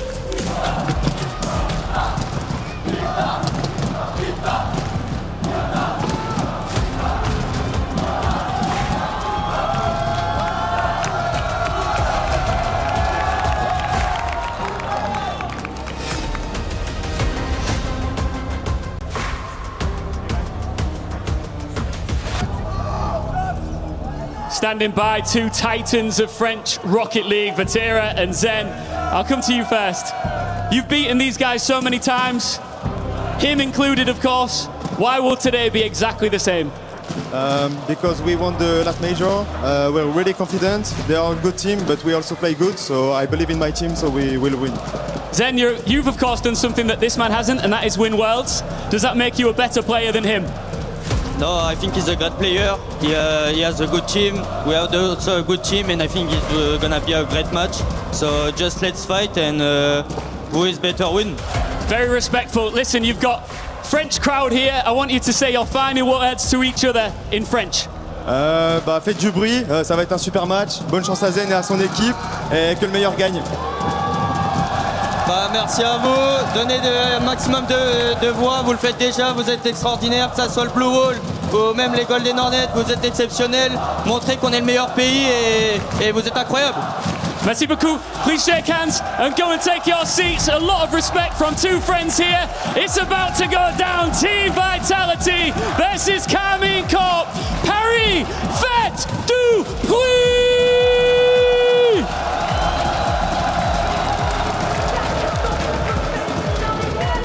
It is a Rocket League classic when Zen and Vatira take the pitch against each other. It is a Rocket League classic when Vitality and Carmine Corp take the pitch against each other. Only one of these teams gets to move on in this tournament. KC trying to defend their EWC title achieves Vitality, trying to one-up. A tough task it'll be, as they mentioned in the pre-match. Lot of history between the two, and a big chunk of it in favor of the blue wall. Vitality, I wouldn't say it's necessarily, climbing a mountain here, but we're definitely trucking uphill.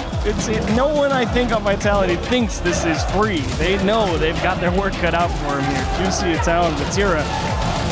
There's a reason they won the last one, and they're ready to go at it again.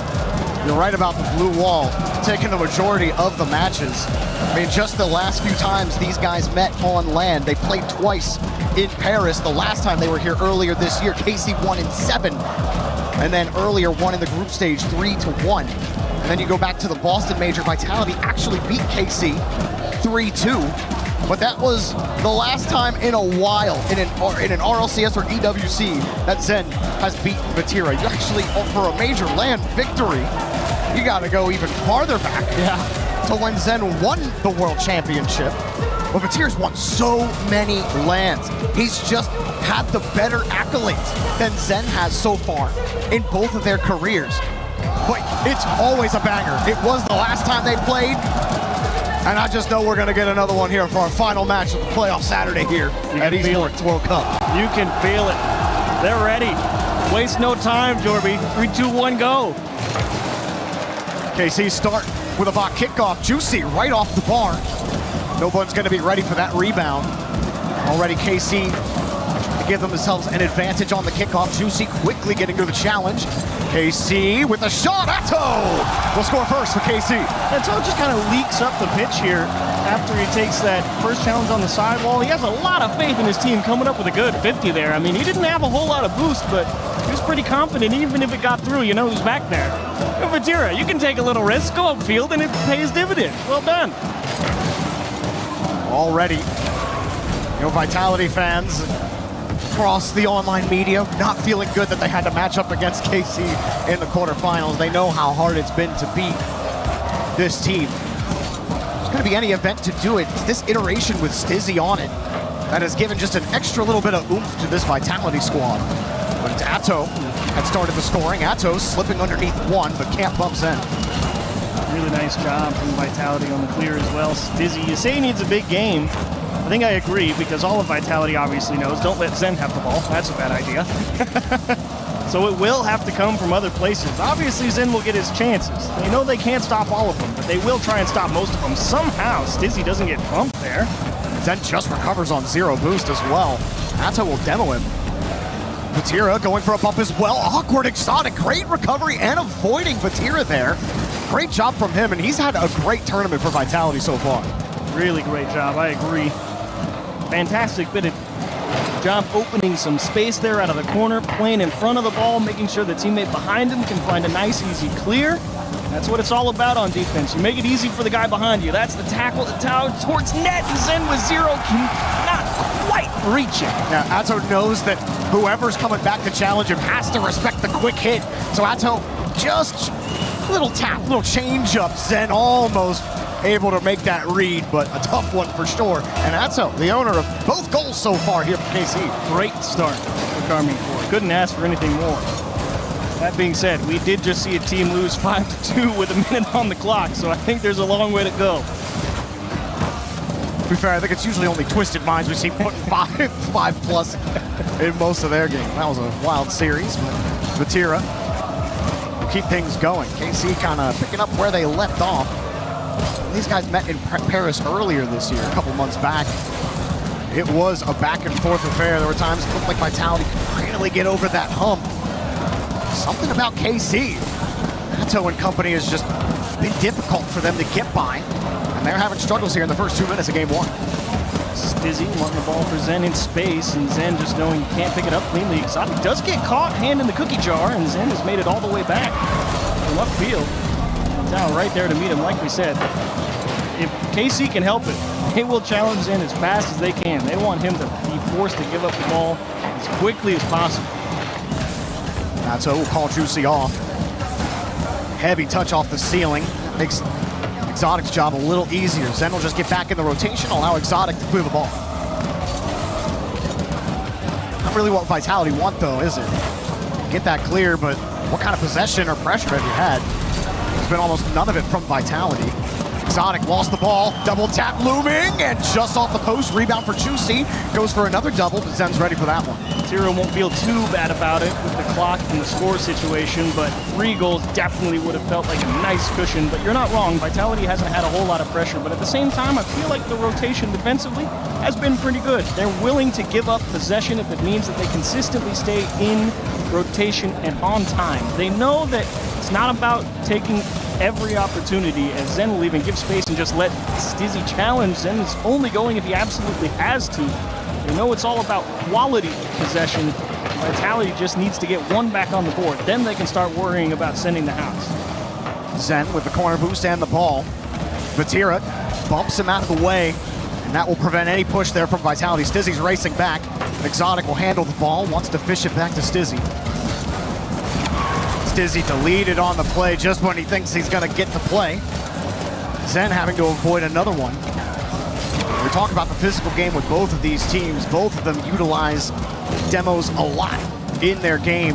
KC averaging over 7 demos a game. Vitality over 6. That's a lot of physicality on both halves of the field. KC getting the better of it so far. Now the clock definitely a major factor. Vitality forced to take more risk, and as soon as they do, the bump comes in on the third man, and Vatira misses the put away. But again, up 2 with 40 on the clock. You're all right with it as long as you can stop this counter. Chance for Vitality to make this a game. Exotic setting it up for Zen. Zen, 1, 2, denied by Vatira, but a free ball. Stizzy, light touch, back to Zen. Vitality alive with 26 left. Turns out you can't quite stop the counter. It did cost him 20 seconds though, but man, Vatira's got to feel bad about not putting in the 3rd goal twice. Now he's got 26 on the clock to keep him out. You're gonna get everything from Vitality here. Let's see what we get on the kickoff. Nice from Zen, but a good response from KC to demo Stizzy. Not even try to force a challenge. Vatira, no win on the challenge for him. A little awkward, Stizzy and Exotic getting tied up. Not what you want with 10 seconds remaining. Stizzy gets the touch, Zen has to go, but they're not winning the challenges. And another demo, gets some space downfield. Stizzy's got no boost. And the ball drops with under a second left. Zen gets a chance to play. Exotic coming to play close. Juicy hop right on top of the ball, and it'll float right back. GG's game one. KC takes it. Almost felt like Vitality was kind of surprised that ball was actually still up there. Like, oh, it's in position. Zen has a dribble. And they just didn't quite know how to process that information that quickly. Stizzy couldn't decide if he should go for a bump, cut out for a pass.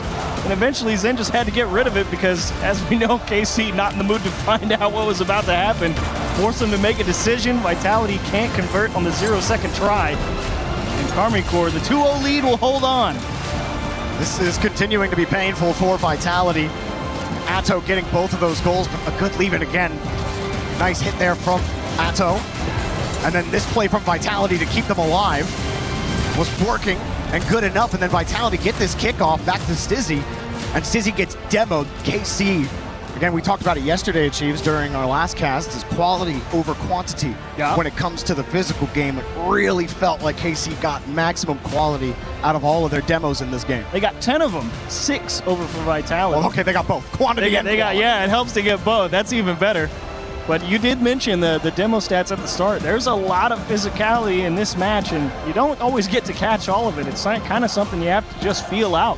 And Vitality, a good job keeping themselves in the game at all times, despite getting out demoed, having to constantly reassess the situation and having to make tough plays. We'll see what they do here in game 2. Talk about the lack of pressure from Vitality. The ball was in their half 65% of the time, and most of that time in their back right corner. It's a nice reset, just wide of the net. Atto's been looking very good at the start of the series. He's been a threat behind the ball, as he often is. Exotic trying to read him early. Atto finding underneath. That should work for Stizzy. He doesn't have a lot in the tank. Makes it work, though, with a nice wave dash. Exotic slowing it down. Vatira's behind, though. Zen was playing support. He's still going to get back here and get the corner boost steal. He's going to get bumped for it. Still, Vitality get a chance to actually set something up here. Atto wanted the boost, and he conceded possession for it. Zen just couldn't really get a handle of the ball there. But still, KC losing the boost numbers right now. But Vitality's rotation had to swing so wide, it's just too much time to get anything going. But, they're losing the boost numbers on that KC side because Zen is almost playing this weird decoy role. He draws so much pressure from Karmine Corp. They want to remove him off the pitch at every opportunity. It feels like he's almost just playing keep away with his own car. And he's willing to just say, look, you want to spend all that time coming to hit me? I'm just going to drive around, grab all these boost pads, and we'll see what happens next. This time, Vatira gets demoed. Stizzy at the 50, but it's out to the corner into safety for Vatira. Happily will take any space Zen gives him. Exotic stuffing 2 Karmine Corp defenders. Boy, this quite is a change of pace from the last series, isn't it? Felt like we were at Supersonic in the last series, and this one much more measured from both squads. Tight, controlled. Oh, he bumped him, and Vatira will indeed open a lane for a Tao. Great bit of bump and shoot play. And Vatira never really gets back into the rotation. He's downfield most of the time, and he's been doing that in this tournament all week. He just loves getting up there, likes creating opportunities that way. And he does so there with the bump, like you said. Bot kickoff for Vitality, but it goes right to KC. And he doesn't actually make contact, but it's all about the threat, like we mentioned. Oh, and that's a flip reset. Nice save from Exotic. He'll have to make a couple, and Vatira tries to spot one, bottom left corner. Vitality just able to cover the gap. And a lot of room here at the midfield line. That's how quickly realizing, not in the mood to find out what was going to come from that. Nice dish into the middle. Stizzy has 0, though, and he's just got to hold it. It's happening a couple times. Stizzy's getting the ball without any resources to do anything with it. Exotic and Vitality struggling to get by the midfield line. Zen will try. He's got a man downfield. Exotic trying to create some space for his team. Stizzy off the wall. Atto. Oh, he might get beat by Exotic there, but Exotic had to stretch. Stizzy, everyone's getting deleted. Zen will buy everybody time to get reset. Gets over one. Zen double tap just off the bar. Twice off the bar. Third time is not the charm. KC keep him close. What a save. Just able to get a piece of the bumper on that shot aimed at the bottom left corner. What a job, Vitality. Thought they had one for sure, but again, that KC defense so tough to beat. Blue wall and app name. Exotic can't hit the ground. Pinch Vatira goes dead red. Juicy will lend it a helping hand. Stizzy not quite equal to it.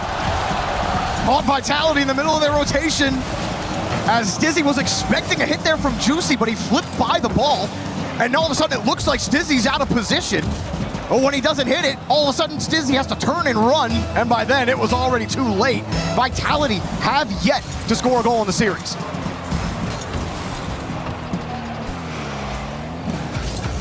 What can they do? Try to get control, they get demoed.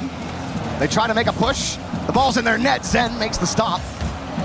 Less than 2 minutes to go. I'm sorry, they did score in game 1.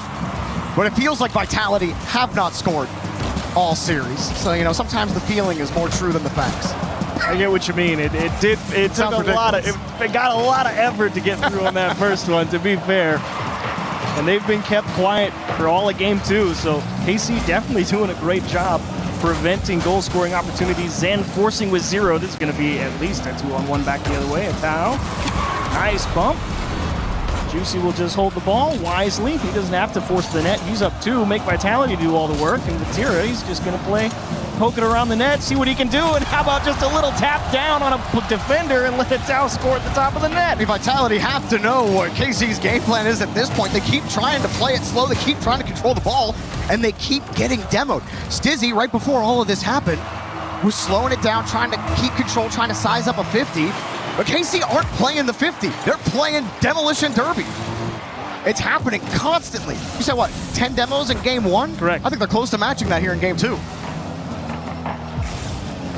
Vitality definitely not, well, I shouldn't say definitely not, unlikely to come back here yeah. At this point. And I wonder if they take their time out. I mean, you'd be justified in thinking of it. Because the game plan so far, you know, it really has felt, let's just try and play rock solid defense, get as much as we can. You know, obviously they're noticing KC trying to go and get physical, bump Zen a lot, try and make Stizzy and Exotic be the playmakers. That's fair.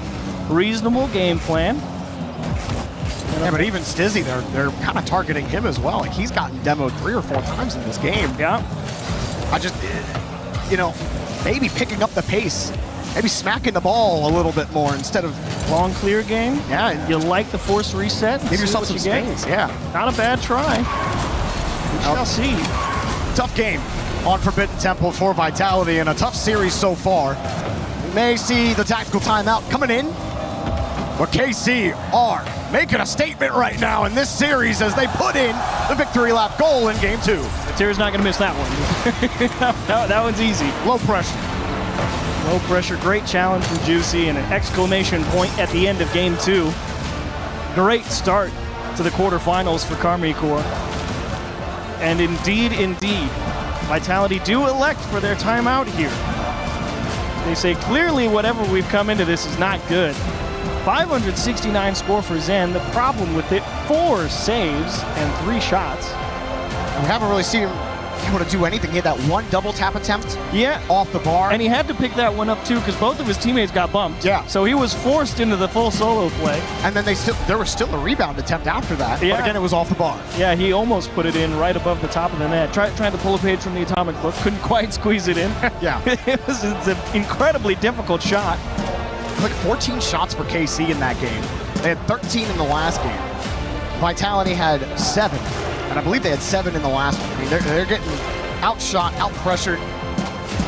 Game 1, again, the ball was in their half 65% of the time. I'm sure it was 65 plus that game too. It certainly felt like it. The Swarm has been quiet so far here in the first 2 games. And kept quiet. Not allowed to even start buzzing. You get that 1 goal, and that was all they had, really. And apart from that, the chances on target have not felt amazing, apart from 1 or 2 solo efforts. Vitality, it's really just about, you know, we've talked a few times over the course of the EWC, you know, you have to earn a little bit of pressure. You need somebody other than Zen to start winning consecutive challenges, right? Because we've seen Zen, like we talked about, that solo effort that he couldn't just quite put under the bar. That's okay, that happens. But he does get through multiple defenders.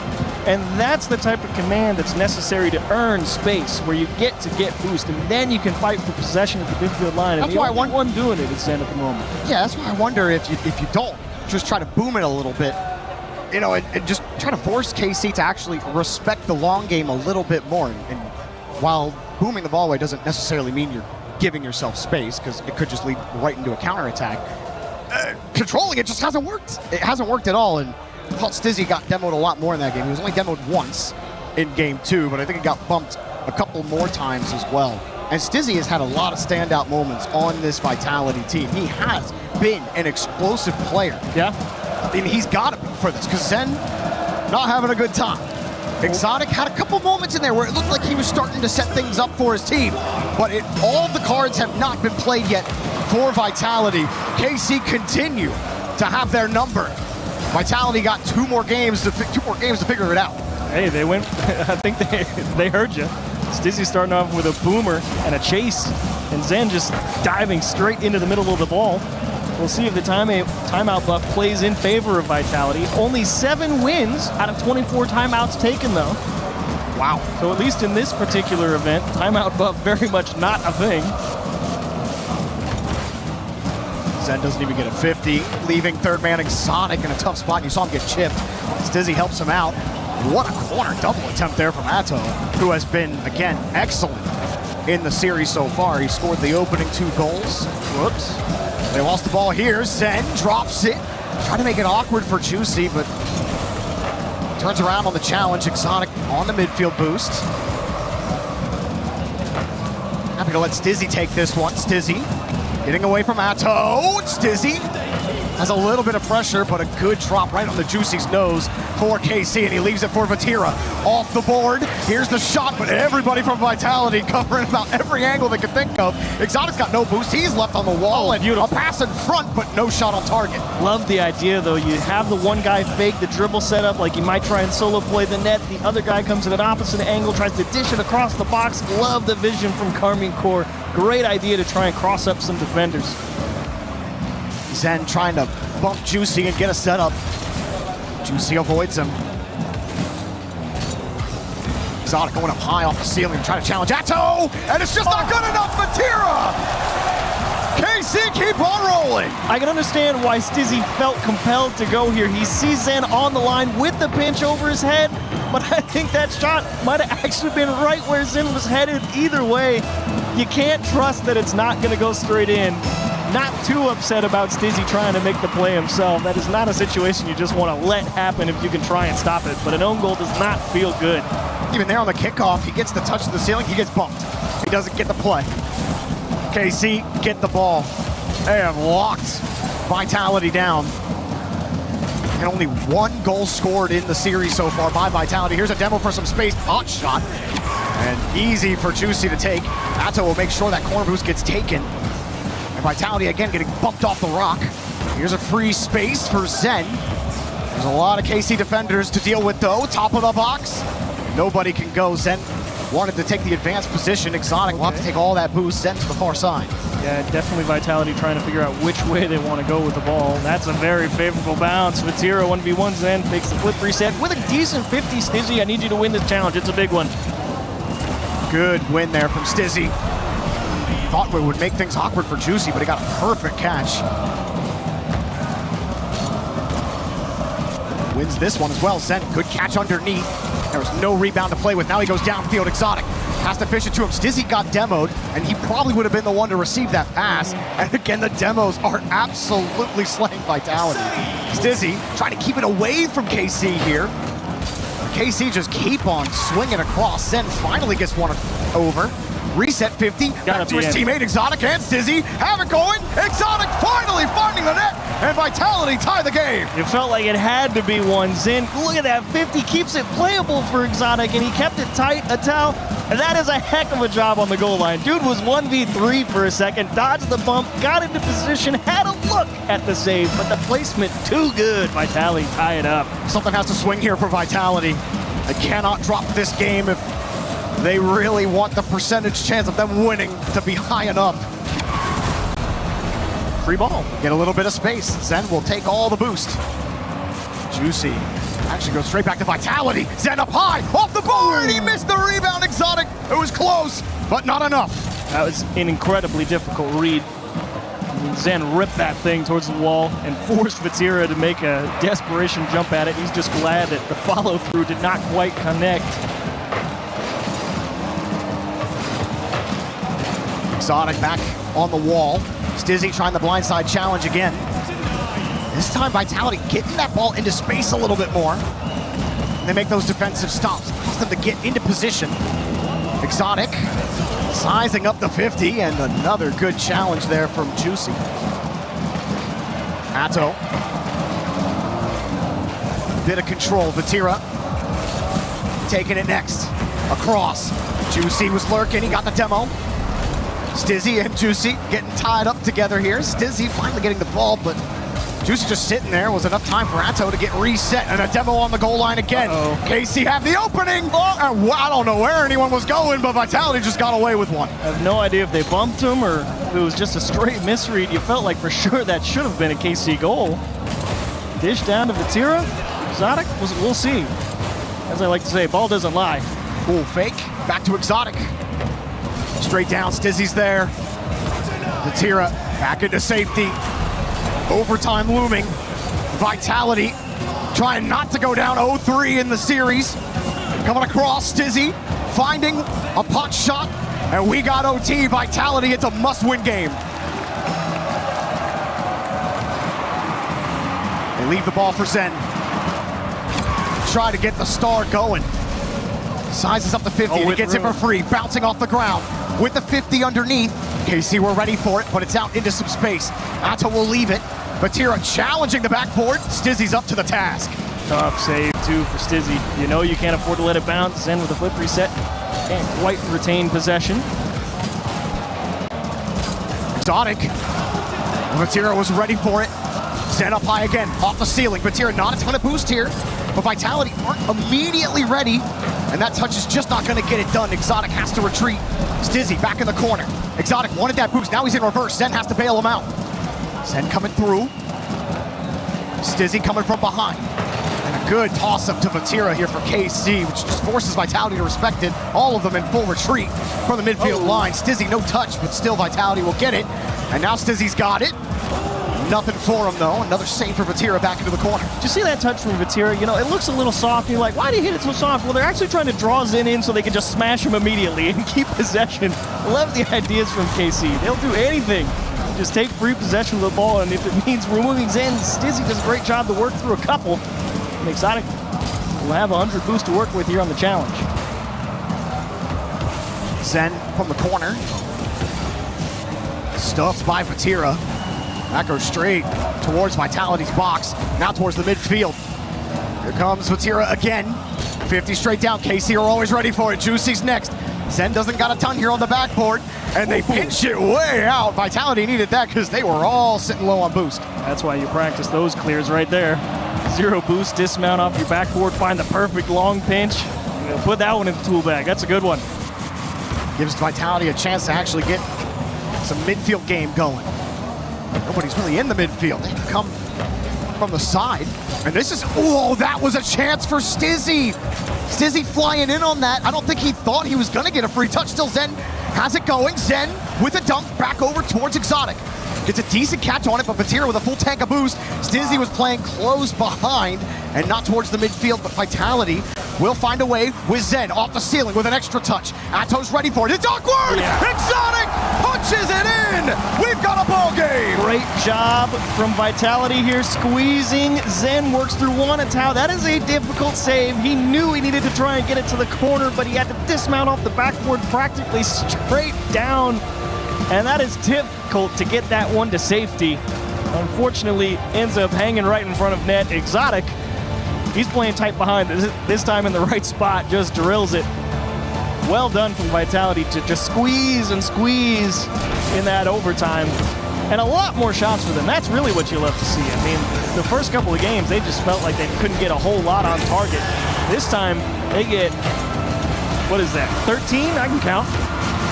But well done to them. And Carmine Corps, I don't think they'll be scratching their heads quite yet. I think they all know what happened there. Zen getting top honors, 2 assists, 3 saves. Exotic picking up both of those goals. He also had 3 saves actually for everybody on Vitality, and 8 demos apiece on both sides. Vitality actually, like you said, getting more opportunities, getting 13 shots on net, and finding a way to actually force KC to play some defense in this series. And you were kind of right. A lot of it did come down to the start of the game. They really were just like, hey, smash the ball. Like, force them to catch a hot one. Because, you know, they were trying to play this, hey, will each of us try and play our solo air dribbles? And it was okay. But it was definitely just we're getting out challenged and out positioned, and you know those challenges they're just not working out. So we forced them to, you know, really make those precise adjustments. We're gonna smash the ball at them. It's a lot harder to gain possession cleanly and start something dangerous if you just smash it right at them. KC fake the kickoff. Juicy gets the ball, but he gets dunked already. Explosions. Vitality ripped the ball away. Stizzy kind of challenged Juicy here. This one rips from Exotic. He was kind of getting carried by a K-Corp player. Zen dropping it down. And another demo on third man. That's going to put a lot of pressure out. Passes right on target. Vatira will score first. Karmi Corps, what a job of understanding the pitch here on defense.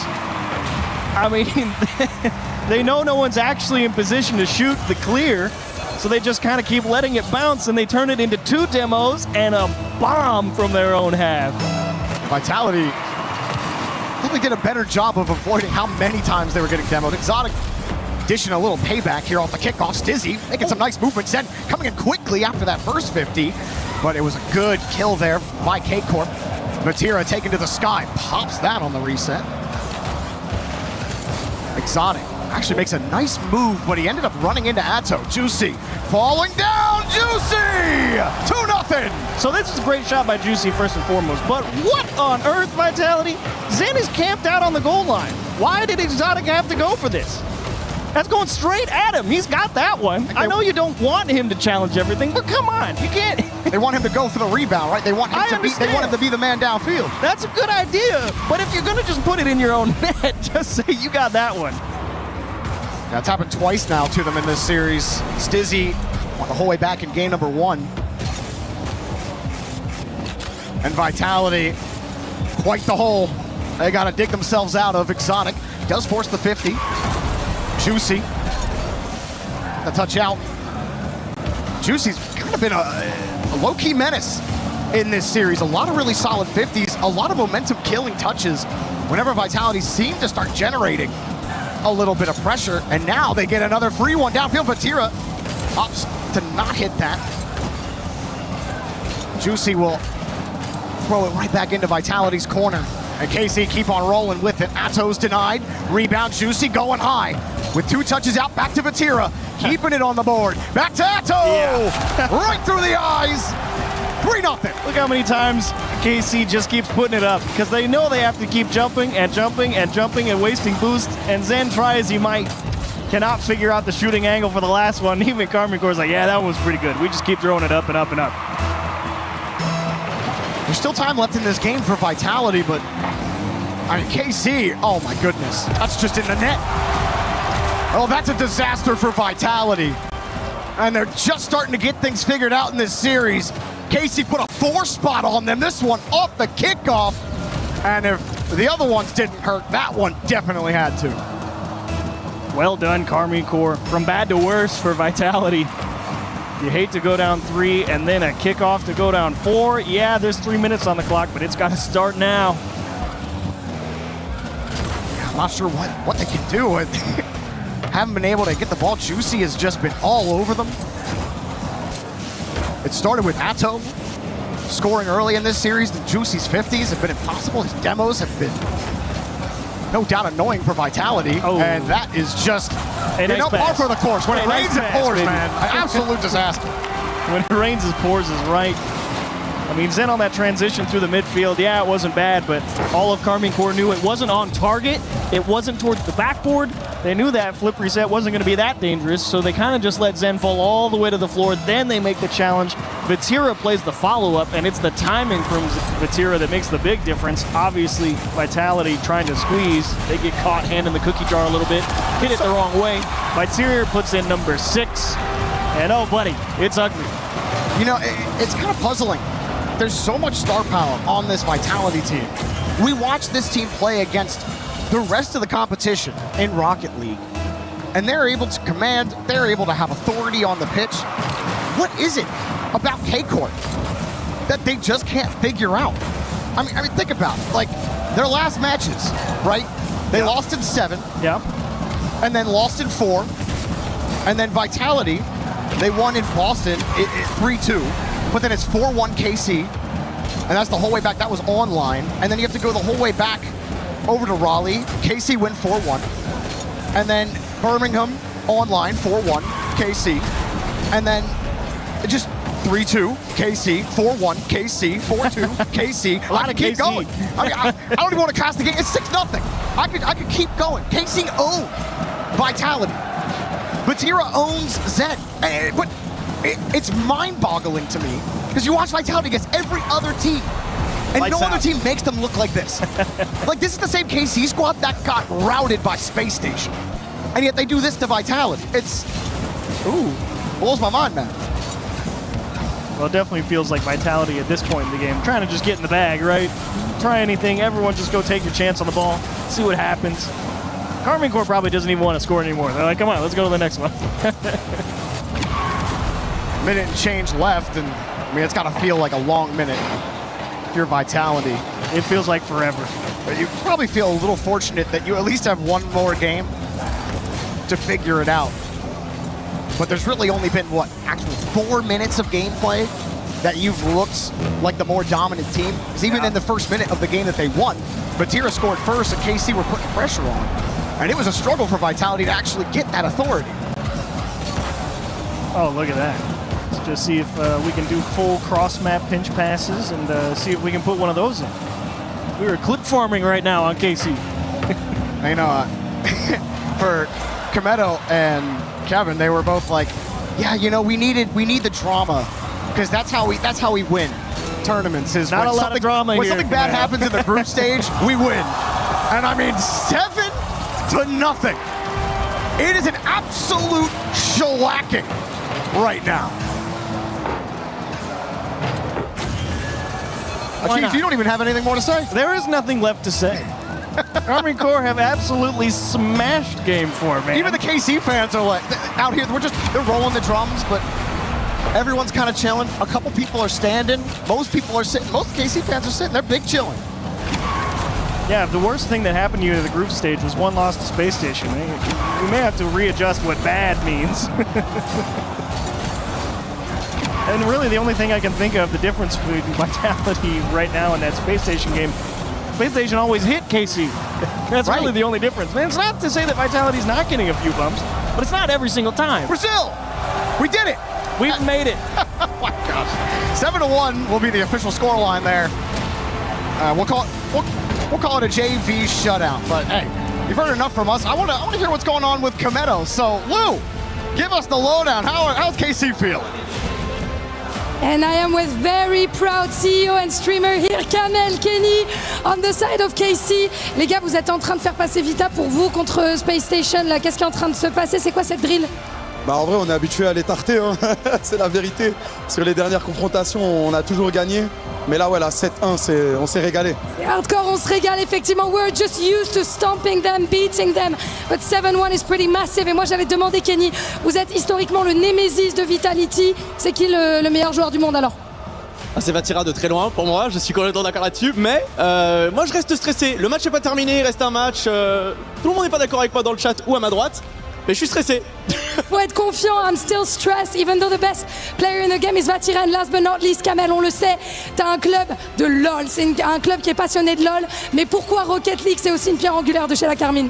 Bah, en vrai, on est l'une des meilleures structures du monde depuis plusieurs années. Donc non, c'est pas qu'un club de LoL. On se bat tout le temps pour les titres internationaux.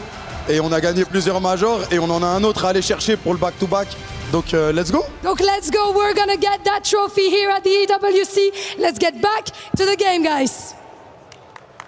So we came into this series saying Karmine Corp were averaging, what was it, 7.6 demos a game, Chiefs. Guess how many demos KC had in that last game? How many did they get? 20. 20! Guess who had the most demos on KC? Atto. How many? A lot. 15. Oh my goodness. Atto had 15 demos. Yeah, that explains 7-0. If you're getting hit 20 times, that's crazy. I mean, like, we know a Space Station were doing that to KC, weren't they? What's the math? They were smacking. Yeah, do the math. 20 demos times 3 seconds. Yeah, that's a whole minute. A whole minute of a player just not on the pitch. field. 20% of the game. That is a This year, at least, EWC record of the year, most demos in a single game. I don't think we'll see. Vitality had 8 demos as well, so there were 28 total demos in that last game. I mean, just ridiculous. What can Vitality do? Don't what get were hit. What were we saying yesterday? The fighting game mentality. Yeah, don't get hit. Good luck. It's bad. All right, Zen, what do you got? Good solo effort, and again, immediately met at the midfield line. I mean, Karmine Corps just do not care. They see Zen up with the ball, send one at him. Doesn't matter if it's good or not. Get him to make a choice. Popped up here, Vitality. Again, under some pressure. Vatira has the reset. Atto really wanted to go for it. Wants to be a little more patient. Juicy will take it. Even their Exotic thinks, okay, I'll just weave around you. I'll just drive up the wall. No, you won't. No chance. They learned. That's what Space Station was doing to KC. They said, maybe we should do that. It's been working to great effect. Stizzy and Zen on the wall. That's just so much space. No one from Vitality even going. Trying to get something going. At least it's even. And they tripped there for now. Oh, all right. They slipped through and pitched out. 2 minutes gone. Vitality at least stable right now. Stizzy just trying to get it away from the KC rotation. Now Exotic with a reset. Vatira, a little chip. It's a good idea, but Juicy was ready for it. Dropping it down off the post. Zen narrowly getting the save. We'll get a demo. Zen will also get bumped. Oh, and Exotic wins the touch, but it's wide. It's a great job from Zen back on his goal line there. I mean, he had to be very cognizant of the air dribble bump coming in, so he knew it was a very thin save that he was going to be able to make. That's why he hit it so soft to the back post right behind him. Did not want to take the chance of trying to get a big part of the ball and just letting one in, especially when goals have come at such a premium for Vitality. AC out here trying to make him have to execute the difficult way. Zen will get a KC corner boost steal. Something we've seen a lot of for Vitality. And it was sent right back to their half. Stizzy again, air dribble 50.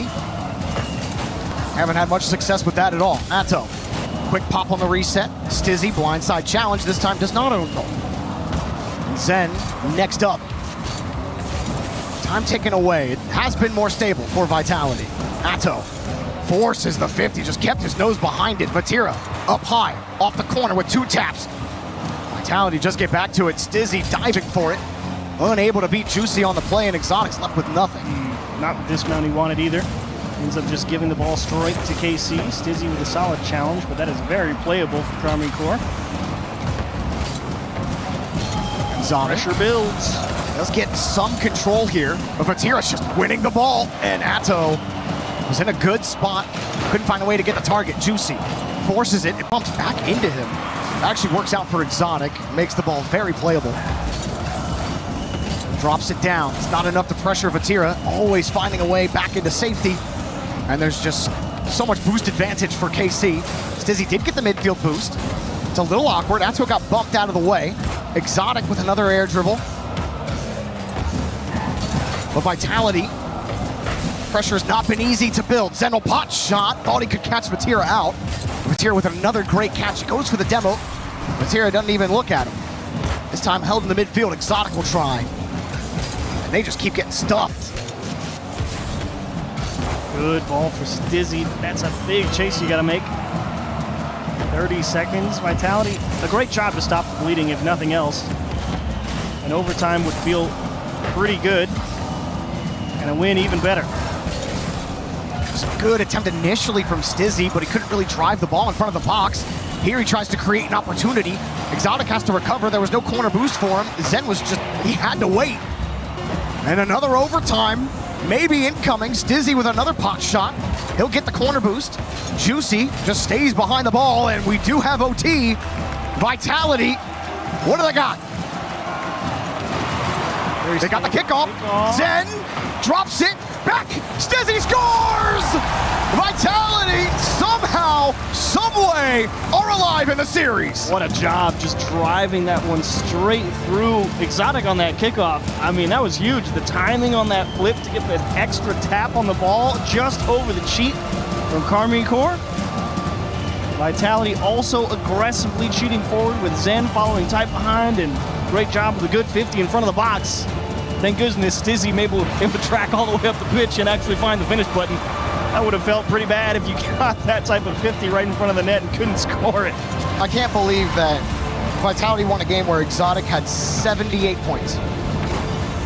You're kidding. He had 78 points in that game. Zeros across the board. Wow. Which is a little surprising because I do felt like he was involved in some of those plays. Granted, when you think about the shot totals, Vitality only had 6 shots on net, but KC only had 4. So we talk about the 20 demos in that previous game from KC, and their offense has been firing pretty well. They've been getting 10 plus shots a game in almost every game in this series, but this time their offense not nearly as high powered. It's a fascinating game. I mean, that one was a head scratcher for sure. 78 score on the scoreboard, zeros across the board. And normally, sometimes you see a player with a scoreline like that, they're contributing with bumps, demos, very off-ball, boost steals type of thing. 0 demos for Exotic there either. So I don't know. That's a very fascinating game. So it feels like Exotic kind of disappears, but they play 0-0 all the way to OT and end up winning. We head to Neo Tokyo. Every game is a fresh start in the series. Vitality are still in it. KC bringing some early pressure here at the start. Exotic will fling this ball back. Zen actually wins this touch. Atto will get the look at it. Zen didn't even try to tackle him. Atto leaving it for Vatira and knocked away by Exotic. No rebound for Juicy to play with. He's forced to get back quickly. Oh, is it in? No, not quite. Not even close. Not even close. You got excited. I did. Well, that puts a little bit of pressure on Exotic. Decent touch back to Zen. That's a quick counter. Atto's ready for it. And stuffed again. That's a free ball, though. Should be handled by Vitality, and they left the back door open! What a save! I spoke too soon. Vatira just got there in time. I should have known. Vatira's back there. That's never in. Vitality keep the ball. A little more oomph behind some of their pushes in the first minute. Stizzy dropping it down, gets a 50 underneath. They get a bump as well. A demo on Stizzy, Atto, and Zen. Zen was trying to size that up, but Atto was all over the ball. Actually couldn't figure it out through the smoke screen. He was diving up, ready to just jam it home, and then an explosion happens right in front of the ball, and he can't quite figure out which way he needs to go. And KC work out a clear. Atto gets bumped here. Vitality getting some quality physical plays in, and they force the 50 back. Some of these are better for Vitality. They're actually forcing KC to use more of their resources just to push the ball downfield. But Atto wins a great 50 off the ceiling. Couldn't quite catch it on the reset. Juicy supports. Vatira waiting on the sidewall for Zen. Pushes it back towards the midfield line, but nobody's there. They have to get back quickly. Zen actually going to wait right behind his team to support. Playing third man. Exotic forces it back. Stizzy sets it up. It's got to be Zen. Zen on target! Vitality take the lead! You can see Juicy here. You knew he needed to make a couple of 50s because he knew his teammates both had 0. Atau has grabbed the midfield, but Vatira, wisely I will say, goes back to net first. He doesn't leave Juicy stranded on his own completely, but unfortunately that means Vatira can't actually make the save on a ball above the net. And Zen comes in, drills a good one. Vatira off the kickoff, trying to strike back. Atto next up, caught it underneath. Zen just tries to rip it. Juicy gets a great catch and a release to the side. Atto will be ready on the other, and he's got it over 1. Trying to beat Exotic. He's got him, but Stizzy gets in the way. Zen pots it downfield. Exotic is downfield. Look at that corner boost. If Stizzy can shove this, it might be a good push. Zen can be ready as well, and he's got the push as well. Vitality doing a little bit better, avoiding those bump attempts too. Allows him to build a little bit of momentum. Vatira forces to go vertical. Atto with a catch with some boost. Juicy calls support behind. Kicks out, and that's Vitality ball. But support again demoed. Exotic deleted on the play. Zen, catch. All of K-Corp are waiting for it. And he kicks it away from Vatira. Vatira keeps getting bullied. Atto forces the 50, grounder underneath, but couldn't really force it through. Nice try from Atto. And Vitality continuing to stick with that game plan. You'll see Zen will drive up and force like he's going to challenge at the midfield, but they do not want him using his talents on challenging the ball out to open space. Vitality just do not want to waste him like that. Exotic. Ball gets shoved by him. He's not going to make contact there, but Juicy will still turn and tail. Stizzy gets around one, stuffs Vatira. Zen gets set up in the corner. Vatira wins that touch. Atto went downfield to get a demo on Exotic. Stizzy has to run back quickly. Exotic spawns right in traffic to get that ball. Vitality hanging on desperately to this 1-goal lead as Atto has to recover quickly. Shot is just wide and Juicy's there anyway. Surprise for Atto there. Didn't quite expect that touch to go that way. Nice back pass from Zen, and Exotic doing his best there, but runs right into the big brick wall at the midfield. Army Corps, a minute left. A lot of time to work with, but they do need some boost. Exotic finding Zen, but he only found Vatira, who gets bumped again. Zen's finding more of that. Vatira's not had as much freedom as he had earlier in this series. The Vitality continue to hold 1-goal lead, but here come KC. Rolling across. Exotic was the one who got a demo this time. No one from KC there, having to respect the clear from Vitality. And KC also still have a game in the pocket. Up high. Exotic will get a free touch. Exotic falling down. Double tap denied. Rebound coming in, but Vitality are slow to get to it. Zen gets stuck. Juicy with the go-ahead. Downfield, no boost. And here comes Vatira slowing it down. Making it awkward. Getting to the far side. Vatira will leave to go get some boost. Atto with nothing will get forward. Vatira tried to fly in quickly. KC do not want this to go to Champions Field. Stizzy has the touch. Here's the shot from Exotic. Ooh. Exotic, no goal. Vatira stuffs him, but KC are still left scoreless. Zen drops it down. Vatira at 0 seconds. Here he goes. Stizzy's floating. Atto, no chance. Oh. Ball still in the air. Juicy, 2 touches. KC have to whip back around, and it's down. We go to Champions Field. Vitality got that fight in them. What an effort from Army Corps. You thought maybe for just a second that we're going to be able to find a way through. Vitality hold on to a 1-0 thriller. Exotic, rightfully, he will say, back atop the podium with 2 saves, 4 shots. No goals, no assists, but look, that's a lot of work there, 383. And all your scoreline stats aren't necessarily major ones. That's pretty big. A much bigger game for Exotic. Talk about redemption. Talk about the fight of this Vitality team. The KC do use their timeout that they've had in their pocket. They've been so dominant over the course of this series. But I want to hear the crowd. Let's go to Lou and Ian on the stage. Thank you, boys. The real question here is who is going to win that French derby in? Qui va gagner? Team Vitality! Ou alors, est-ce que ça va être la grande Carmine Corps? All right. That's good. One more game. What about Team Vitality? Les gars, go lui dire que vous allez conclure cette game. Carmine Corps! What about all together? I agree. Les gars, tous ensemble, une dernière fois ce soir. Ian, faites du bruit! Ah, j'adore Paris! What a series so far. It started completely one-sided. Vitality looked like they were dead in the water at the start of this. They scraped out 1 overtime victory, but it achieves these last 2 games. Something has clicked, and they're still fighting. Somehow, this goes to Game 7. Somehow we end today at EWC with a Game 7 between 2 French Titans.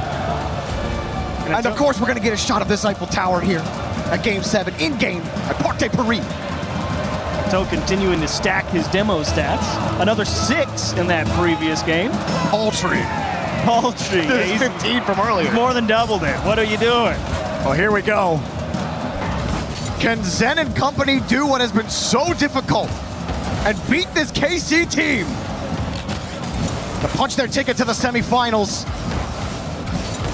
Ato to weak touch Exotic, who has had a roller coaster of a series from double digits to triple digits on the points. Stizzy tried to flick, Juicy on top of it. And we'll push the ball downfield, Juicy.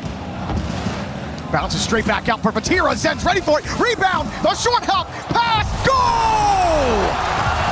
Excellent job here from Carmine Court. Look at the control through the middle. Vatira just forces Zen to make a weak clear. It's not about putting it in against him. It's about preventing him from controlling the ball out of his half. He puts it right on his car. He has to stop dead at the top of the goal, and it goes right back into the box. And Carmine Court, blood in the water, went for it.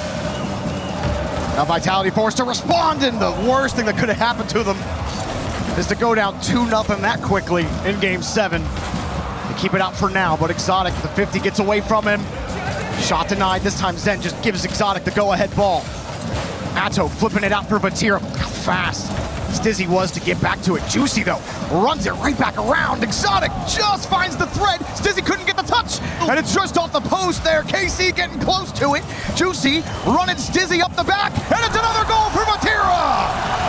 Love Juicy's play here. Don't overthink it. Your teammate missed it, put it high and go make it awkward for him. Forcing Stizzy out, forcing Zen to go up and out.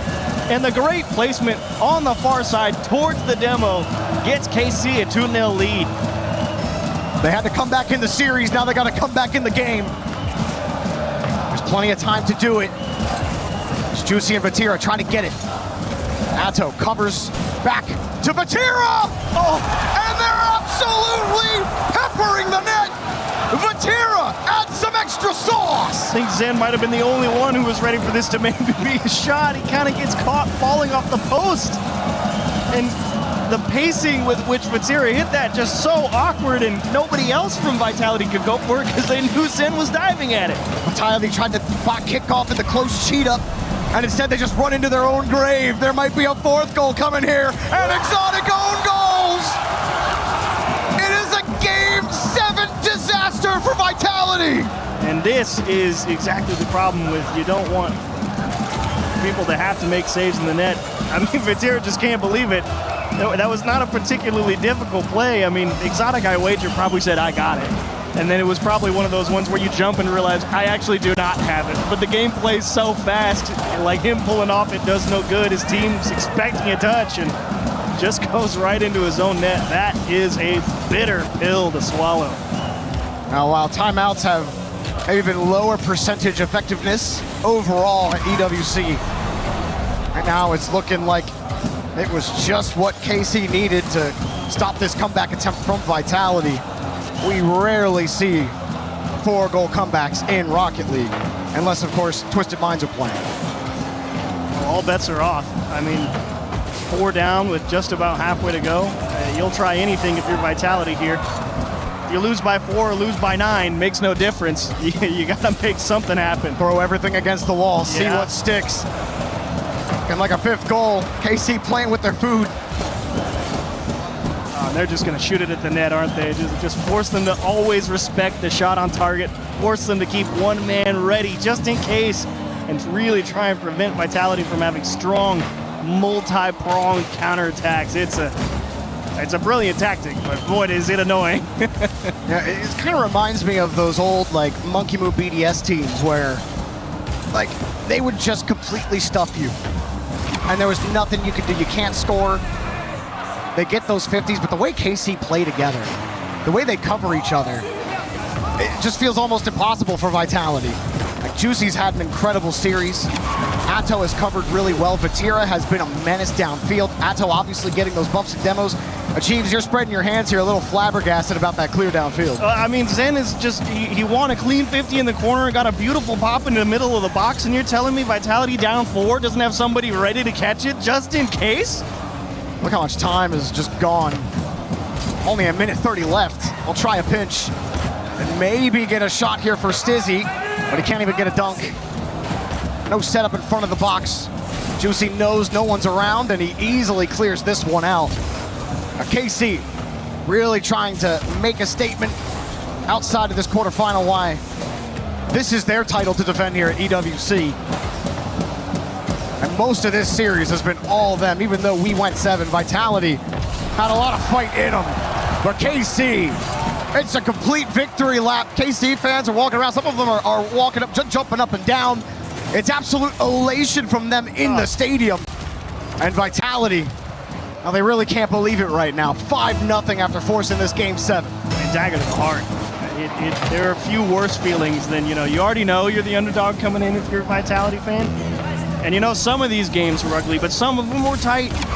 And getting all the way to 7 and just have it not even be much of a contest is a tough situation to be in. But you gotta hand it to the blue wall, baby. It would not be denied. They were electric. They said Space Station was a fluke. We're still KC, baby. Well, I don't think Space Station was a fluke. I think that's what they're saying. Whether or not it's true doesn't matter. Honestly, that would be a pretty juicy rematch in the grand finals, which is possible. But hey, NIP looked pretty good as well, so a lot to look forward to tomorrow on Championship Sunday. Unfortunately for Vitality, the story continues to be the same against this KC team. They can't beat them. Just can't beat them. Oh, not double fake. Thankfully, Zen is able to come back through and make a stop. Turning into a bit of a freestyle. Maybe one for the road for Vitality to take the edge off. We'll see. Get a demo there, and the pre-jump, that is beautiful. Now they're definitely clip farming. I gotta get a couple more Hey, I'm clips gonna of go up and off reel. the ceiling. Hit me.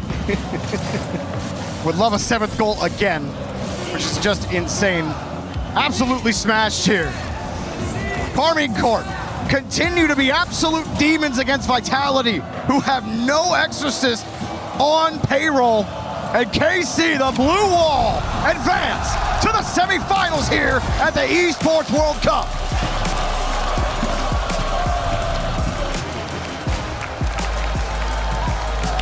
Lovely display from Carmine Corp. High fives all around. Well-deserved victory. I wonder if they were even stressed going into that game 7. I really do. I think by goal 2, they probably weren't. But yeah, after they had a nice, comfortable lead. Handshakes all around, and Vitality with some questions asked and answered here, and adjustments to be made pending the World Championship. But here at EWC, that is the end of their road, and Carmine Corp, well-deserved win. Extra helping lead the team from the back line, and shout-outs to the French fans for those guys. Vatira continues to just accrue top 4 finishes at LANs. He is one of the most accoladed players in Rocket League history. He continues to be a force in the scene, continues to dominate. And Atto and Juicy, wonderful teammates to have.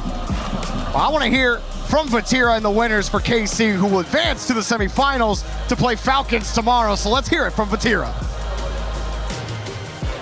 Wow. They like to do it the hard way. Vatirois, encore une fois, ne perd pas contre Team Vitality. Et c'est ce que je voulais te demander déjà. Bravo pour cette victoire. Vous avez fait quand même transpirer, à part sur cette Game 7. Moi, je veux te demander pourquoi est-ce que tu penses que vous êtes le Némésis de Vitality? Tu les terrifies ou quoi? Non, je pense juste que moi et Atto, on est là depuis longtemps. On a un super duo. Maintenant, on est accompagné de Juicy. On a un super gameplay. On joue super bien. On aime bien se compliquer la tâche aussi par moment. Mais c'est une très bonne équipe. Et en vrai, on a super bien travaillé. Donc, c'est le fruit du travail, quoi. Du dur labeur qui paye effectivement. So yeah, why do you think you are Vitality's Nemesis for such a long time? I mean, Atto and I have been a duo for long. I feel like our synergy is working really well. Juicy is playing amazing as well.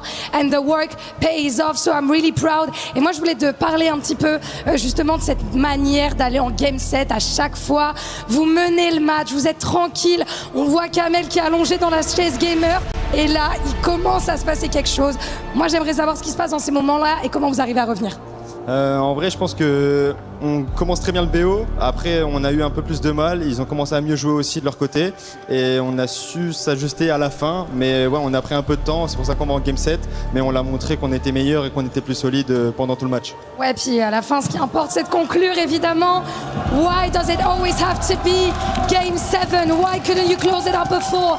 You're getting a bit too confident. I feel like, you know, we were playing well at the start, and then they started getting better. We were a bit scrappy in the end, but then we're the better team. We managed in the end to close it out. Et maintenant, je voudrais te parler un petit peu de toi, de ton rôle de capitaine. Ça fait quand même longtemps que tu es sur la scène Rocket League, tu as pris en maturité au fil du temps. Et moi, je veux savoir en quoi consiste ton rôle quand ça commence à être un peu tendu comme ça, quand les émotions commencent à être un peu fortes. En quoi est-ce que ton rôle de capitaine consiste et comment tu arrives à remettre tout le monde sur les rails? Je dirais qu'en vrai, c'est surtout je prends la priorité sur en vrai la parole avec Extra. On essaye de laisser les deux autres le plus possible dans leur coin. Je sais que c'est important pour les joueurs Rocket League d'être dans leur bulle. Et juste j'essaie de les mettre bien. J'essaye de parler avec Extra. J'essaye de les détendre aussi après les buts. Je sais que j'ai un peu la tête froide pour leur dire de commencer à se calmer un petit peu quand on commence à gagner. Donc voilà. Ouais, tu les hype et en même temps tu les calmes. Moi, je trouve ça quand même assez impressionnant. So yeah, what's the secret? You're the captain. What does your role consist in, especially when those games get a bit stressful, get a bit scrappy and this kind of stuff? Well, I take the lead in the comms with Extra. My coach, of course, I feel like it's important for Rocket League players to be in their bubble, and I'm just here to try to, you know, put them back on track and get them back to their confidence and also chill them out when they are getting a little bit too excited. Bon, je pense que tu as mérité ton surnom de Vatirois, je vais pas te mentir encore une fois. Les gars, on l'applaudit, s'il vous plaît, pour Vatira. Tu le mérites. Voilà, la demi-finale à Paris. J'imagine que t'es très content. On va pouvoir aller casser une clé. T'es chaud? Ouais, je suis chaud. Let's go. We're gonna go. Break the vitality key. Look at him. Tu fais le good guy, mais en vrai, t'es trop content. Ouais, je suis trop heureux. En vrai, je suis trop heureux. De les battre encore. Bon, tu sais comment ça marche. He knows the drill. Et vous êtes nombreux à l'appeler Vatirois. Mais pour aller chercher la couronne, il faudra gagner encore un peu plus. Mais ce qui est certain, c'est que ce n'est pas Zen qui l'apportera ici à Paris. Casey, take down Vitality. Here in Paris. Ouh. Ouh. J'ai vu la réaction. Ah, ça fait plaisir, hein. Franchement, ça s'est bien cassé. Hein. Ouais, ça s'est bien cassé. It really, really broke. Vatira, évidemment, je vais t'emmener devant ton public. I'm gonna welcome you, of course, in front of your fans. Talking about fans. Il y a eu beaucoup de fans cassés qui ont eu le cœur brisé quand Drali est parti chez Falcons. Demain, tu vas jouer contre Drali. Est-ce que tu comptes lui faire regretter son départ? On va dire oui. Évidemment, on a envie de gagner, donc on va faire de notre mieux pour le battre. Ouais, pas d'amitié sur le serveur? Non, bah franchement, je lui souhaite que du bon. C'est un super gars, c'est un super joueur, ils ont une belle équipe et franchement que le meilleur gagne demain. Évidemment, de beaux mots, de nobles mots de ta part. So yeah, Drali move to Falcons. Are you gonna make him regret his choice? I want to say yes, but I have nothing but respect for him. I wish him the best and may the best win tomorrow. Et of course, dernier petit mot pour les fans, pour ceux que t'as fait un petit peu transpirer, ceux que tu fais sourire maintenant. Les gars, Vatira, un mot pour vous? Merci les gars d'être là, ça fait super plaisir, vous faites tellement de bruit, on peut même pas s'entendre dans les casques. Continuez comme ça et demain on va tout éclater. Tomorrow we're gonna smash them all. Keep making noise, keep supporting us like that. We can barely hear ourselves in the headset. Mesdames et messieurs, pour conclure la journée, est-ce qu'on peut chanter pour Vatira? Je vous laisse commencer. Vatira. Vatira. Vatira.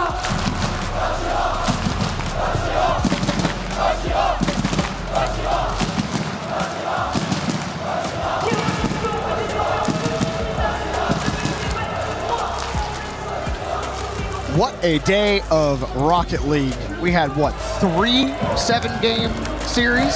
Several. We had Twisted Minds, Falcons, Go the Distance. We started with Shopify Rebellion and Space Station. 2 went 7, excuse me. This one went 7 as well. And it did not feel like it was gonna go 7. It felt like we were ending this one in 5. Vitality found a way to fight back a little bit, but you know, Casey and Vatira, these guys act like one hive mind. It is amazing how well they cover each other. They are absolutely a threat to win it all again here at EWC. Yeah, a great showing for them here for Vitality. We got extremely debated by Vitality not being able to make a competitive Game 7 out of it. That's the way she goes. There's a big goal differential here overall for Carmine Corp. Definitely outscoring, definitely out-pressuring, definitely out-game planning their inter-regional opponents in Vitality, at least in this go-around. And for everything today, if nothing else, each was a great series in their own way. Yeah, the 2 went 7, but obviously we started with Space Station versus Rebellion, and honestly, this series achieves, it kind of looked like Rebellion had the better of Space Station early in that series, and then the shooting kind of waned for Rebellion. They were hitting the post, they weren't hitting that, but hey, absolutely crazy stuff. Space Station, Ninjas in Pajamas, Carmine Corp versus Falcons. Which one are you looking forward to more? I think for me personally, I want to see Space Station. They've been my surprise. Ninjas in Pajamas has been a big surprise for me as well. Obviously, I'm looking forward to watching K-Corp and Team Falcons, but both those teams in that bottom semifinal, I did not give either of them a shot to have a chance at a final. And the fact that they're both there is amazing to me, and I'm very much looking forward to that semi. Well, we start tomorrow with Space Station versus Ninjas in Pajamas here on Championship Sunday. That will start at 4 p.m. local time here in Paris. So you'll want to make sure that you got the stream up or that you're in your seats locally if you're here. And obviously Carmine Corp Team Falcons will be after that. And we'll have our final, and we will crown an EWC champion, and I'll also have a third place match because the club championship is also going on for these organizations trying to vie for those points. But that's all we have for today. Thank you all for watching. Make sure you're here tomorrow at 4 p.m. local time to catch the semifinals and the grand finals. But until then, we'll see you later.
Welcome to the EWC Spotlight. We're here to break down everything that you have seen so far. I'm Avali, and I am joined by Glitter Explosion and Mike Klein. First thing we got to talk about, can we not get like a golf cart, a Segway, maybe some rollerblades or something for Magnus on that walk? I mean, like, what would you use as means of transportation there? Who knew track and field was an event? He walked 5K. to get to the totem. And in fact, that's the most I've seen him sweat all week. His opponents didn't make him sweat that much, but we did with that trophy walk. Honestly, we should jump straight into what we saw in the Lions Vault because we just had the chess grand finals. Completely undefeated. What went down? Magnus actually almost had an easier time defending his title than winning his first title last year in Riyadh. He actually dropped a few games last year. This year, he was sick, a little bit weakened, and yet he still didn't drop a single game. He won the finals 3-1, 3-1 against the upstart Denis Lazovic. And he joked that he's the number one player in the world, and the number two player is a sick Magnus Carlsen. And that is exactly what happened. A sick Magnus Carlsen won EWC. I don't think he wanted to be sick, but nonetheless, even sick, he got the job done. So he won both sets 3-1, 3-1. No third set needed. Got it done in straight sets, I guess we could say. And but Denis Lazovic had such a fantastic tournament. He's really made a name for himself in the online chess world. He's kind of a COVID chess baby because he got his start back when we were all locked down. That was actually an advantage in chess because he played so many games online. That's cool. And now here he is proving himself sort of out in the real world. So, but you know, Magnus, he's such a sportsman. In the final game, it was already a foregone conclusion, and he sacrificed his queen for a minor piece, which in chess is like trading LeBron James for a seventh grader. Oh, thank you for explaining that. That actually helps a lot. And he still won the game. Really good. Now, I should say the sacrifice was sound. Magnus knew that it was, but it was still amazing because he does have a flair for sports and the dramatic. He could have won in a more prosaic way, but the chess glitterati. Yes. Yes. That was for you. That's me. Amongst us, can definitely appreciate the way that he won. He likes winning all kind of formats. He believes the future of chess is in front of a live crowd, and he got the job done today. Love that. Yeah, what a fantastic job he did. I love that. I also love the analogy of atomic bomb versus the coughing baby. That's one of my other favorite analogies. But of course, we did see what happened on the grand finals, but also I heard that there was a little bit of drama in our third, fourth place match. Ooh. Yeah, turns out it wasn't just in the Allianz Vault, it was in all of EWC, but we had Hikaru Nakamura, Alireza Firouzja, both Team Falcons. You would think that, there's going to be a little bit of fraternité, if I can get into the French spirit here. But what happened is that Nakamura was up in the match by a game, and there was some sort of disconnection or something. And originally Nakamura thought it might be something other than what it was, and it turned out to be a network error that briefly affected a few of the games here. And after a pause and they reset, Alireza had a roughly equal position when that happened, and then he kind of just collapsed. He lost that game, and he went down 3-1. He was still technically alive. He had 2 more games left, so he could have theoretically, as big of a mountain as that is to win 2 games on demand against Nakamura, he was still technically alive, but he walked off. He left the entire EWC and he was forfeited. So Falcons were already guaranteed 500 points for third place anyway. But by forfeit, Nakamura went on to get third place. But again, it should be noted, he was definitely in the driver's seat to finish third, even if Alireza had not left the arena. Glitter, have we seen anyone else walk off stage at EWC so far? Not that I know of, no. That's definitely a first. If you had asked me to play PUBG Mobile, I would walk off. That's, And you would be the second. Okay, I would be the second, but yeah. Hey, you know what? It's a difficult game to figure out for some people. We'll go ahead and allow it. But Glitter, on that note, let's go ahead and talk a little bit about PUBG Mobile at the Qiddiya City Grid. Yeah. What have we seen? Well, day 2 of the finals, still have 1 more day to go, which means that there's still action left on the board. However, things completely kind of shook up after the matches that we managed to get through. And that's kind of a big deal for 2 reasons. One, the team at the top, the way the format of the tournament is, the team at the top kind of sets the point threshold for the third and final day of finals. Right now, that team is Aurora Gaming in the 100-point club. I think they're around 104 points, I believe, which is a very, very high amount. For the rest of the teams that aren't close, trying to achieve that point threshold on day 3 will be a little bit more difficult. Now, they're followed by some heavy hitters. You've got E-Arena in there. There's only a few points behind alongside quite a few other squads. So it's going to be a really close day 3 heading into that. And on the other side of that, Vitality was a team that we were talking about a lot heading into these finals. They have been very quiet. So it's not great for them. Yeah. Oh no, because I remember you were hyping them up a little bit. I was excited. And then where are they? They're just asleep. Oh, I don't. I think they had definitely some bigger expectations on their shoulders heading into finals, and sat around 6th to start the day. Now down to 12th, so not really good. That is an absolute shame. But as you said, there's still day 3 to go. But over on the STC Arena stage, we had a little bit more Rocket League today. Yeah, Rocket League was really fun. We mentioned it previously. The way the draw went, every single matchup was actually an interregional situation, right? Exactly. So we managed to get through some of it so far. SSG beat Shopify Rebellion. That was the North American side of things. NIP beat Gentlemates, which that Gentlemates were not happy about. We've seen how crazy their fan base is in the best way possible. And so that was a very close back and forth. But still to come, we have the MENA face-off between Falcons and Twisted Minds. And this is where it kind of ties in with chess a little bit, because the points Falcons get for the CC side of things were still very helpful for the club. Can they do the same in Rocket League? We'll have to wait and see. And then, of course, the matchup between Vitality and KC. It's another big one. Oh, 100%. We will dive into those club championship points in just a moment. But before we do that, we still have one more stage to talk about, the Lenovo Legion Gauntlet stage with some Rainbow Six Siege. And girl, I can hear the drums. I know, we're so close to it. In the venue, I'm in the bathroom, I hear I go, all right, I'm vibing. But what are they so excited about? Well, that's all Furia. Okay, that is the Furia fan base, and they have been going since last time they got to see Furia play. I mean, they are yet another dedicated fan base. Obviously, before Furia was on stage, there was a 3rd, 4th decider match. That was between DZ and GK, and DZ were able to take that one home. So that was kind of good for them, because I think they were potentially one of the teams that people were expecting to see in the finals. It ends up being an all-Brazilian World Championship, though, between FaZe and Furia, and maybe the drums are going to be what puts Furia over the edge. You don't know. Oh, it better be. Has anyone showed up with drums, vuvuzelas, or perhaps some sort of instrument at chess events? We're working on it. Fantastic pronunciation of vuvuzela. The South Africans are making a big name in the chess world. So, yeah. No didgeridoos either. But again, we are working on it. We're a little bit of a newcomer on the EWC scene, and so we're accepting all invitations to get with the program. I can hear the drums around me as we speak. Yeah, if they would, they'd be beating for Magnus Carlsen, that's for sure. So Norway, get on it, okay? Norway does the rowing thing, remember, from the World Cup football? Oh, that's actually my favorite thing. I was ready. That's what we need. In the stage? We need to bring those World Cup football fans to EWC so we could see the rowing. Yeah. Oh, I'm excited. That'd be amazing.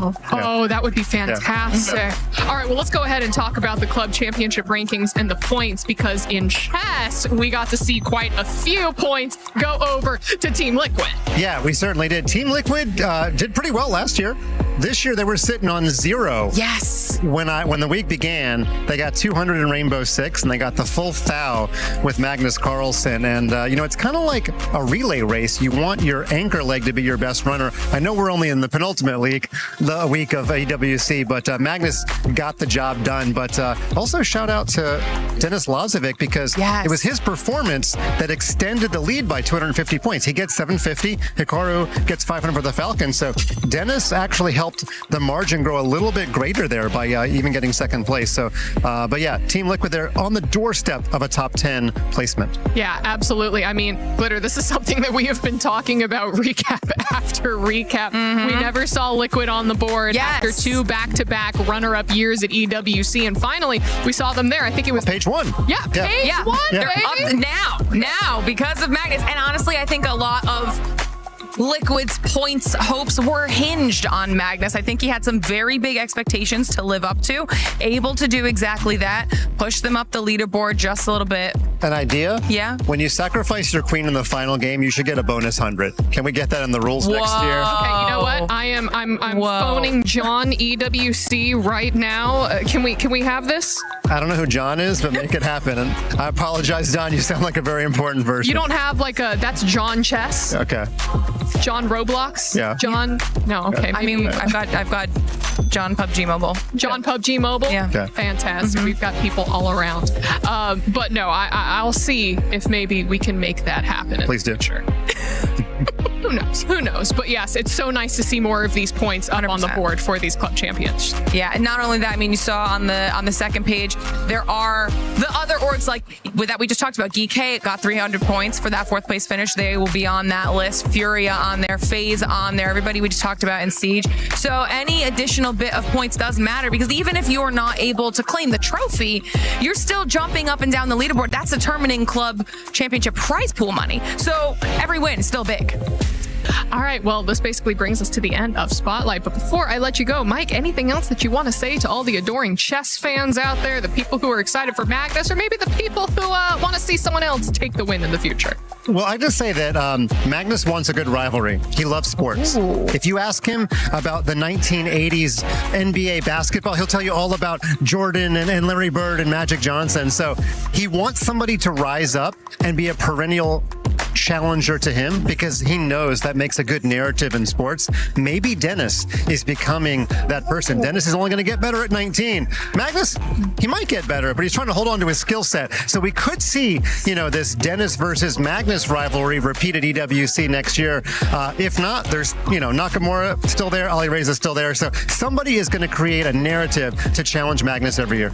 Or hear me out, Glitter. You start your chess journey right now. You start training, and we see you here next year. I've been thinking about it. This could be my calling. It could. I believe in you, girl. Do you believe in Glitter? Yeah, and I'd like for Checkmate to have some glitter bomb drop on the board.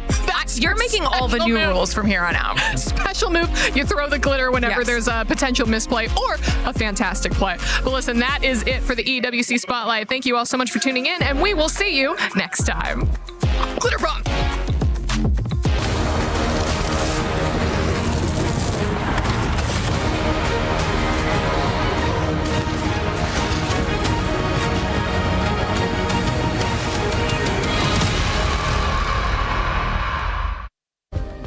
Play is in our DNA.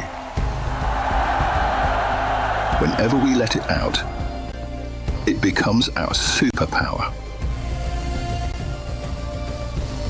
Now imagine an entire city being built to supercharge it. Kadir City, powered by Play.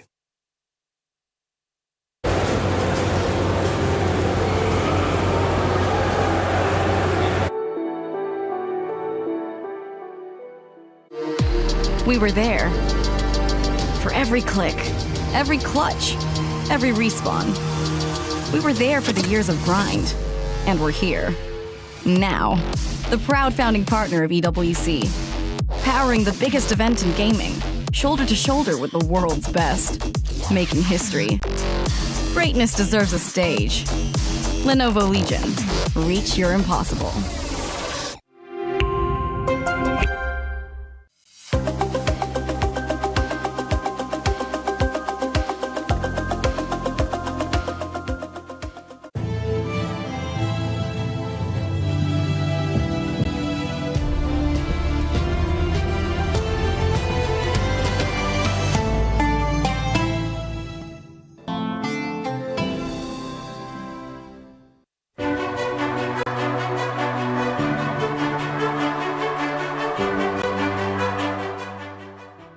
The human body was built to move. Not trapped at a desk in one singular posture for 12 hours a day. It's time your chair evolved. This is Secret Lab Titan Evo. Ergonomically engineered for you, gamers, hybrid workers, artists, backing your every move.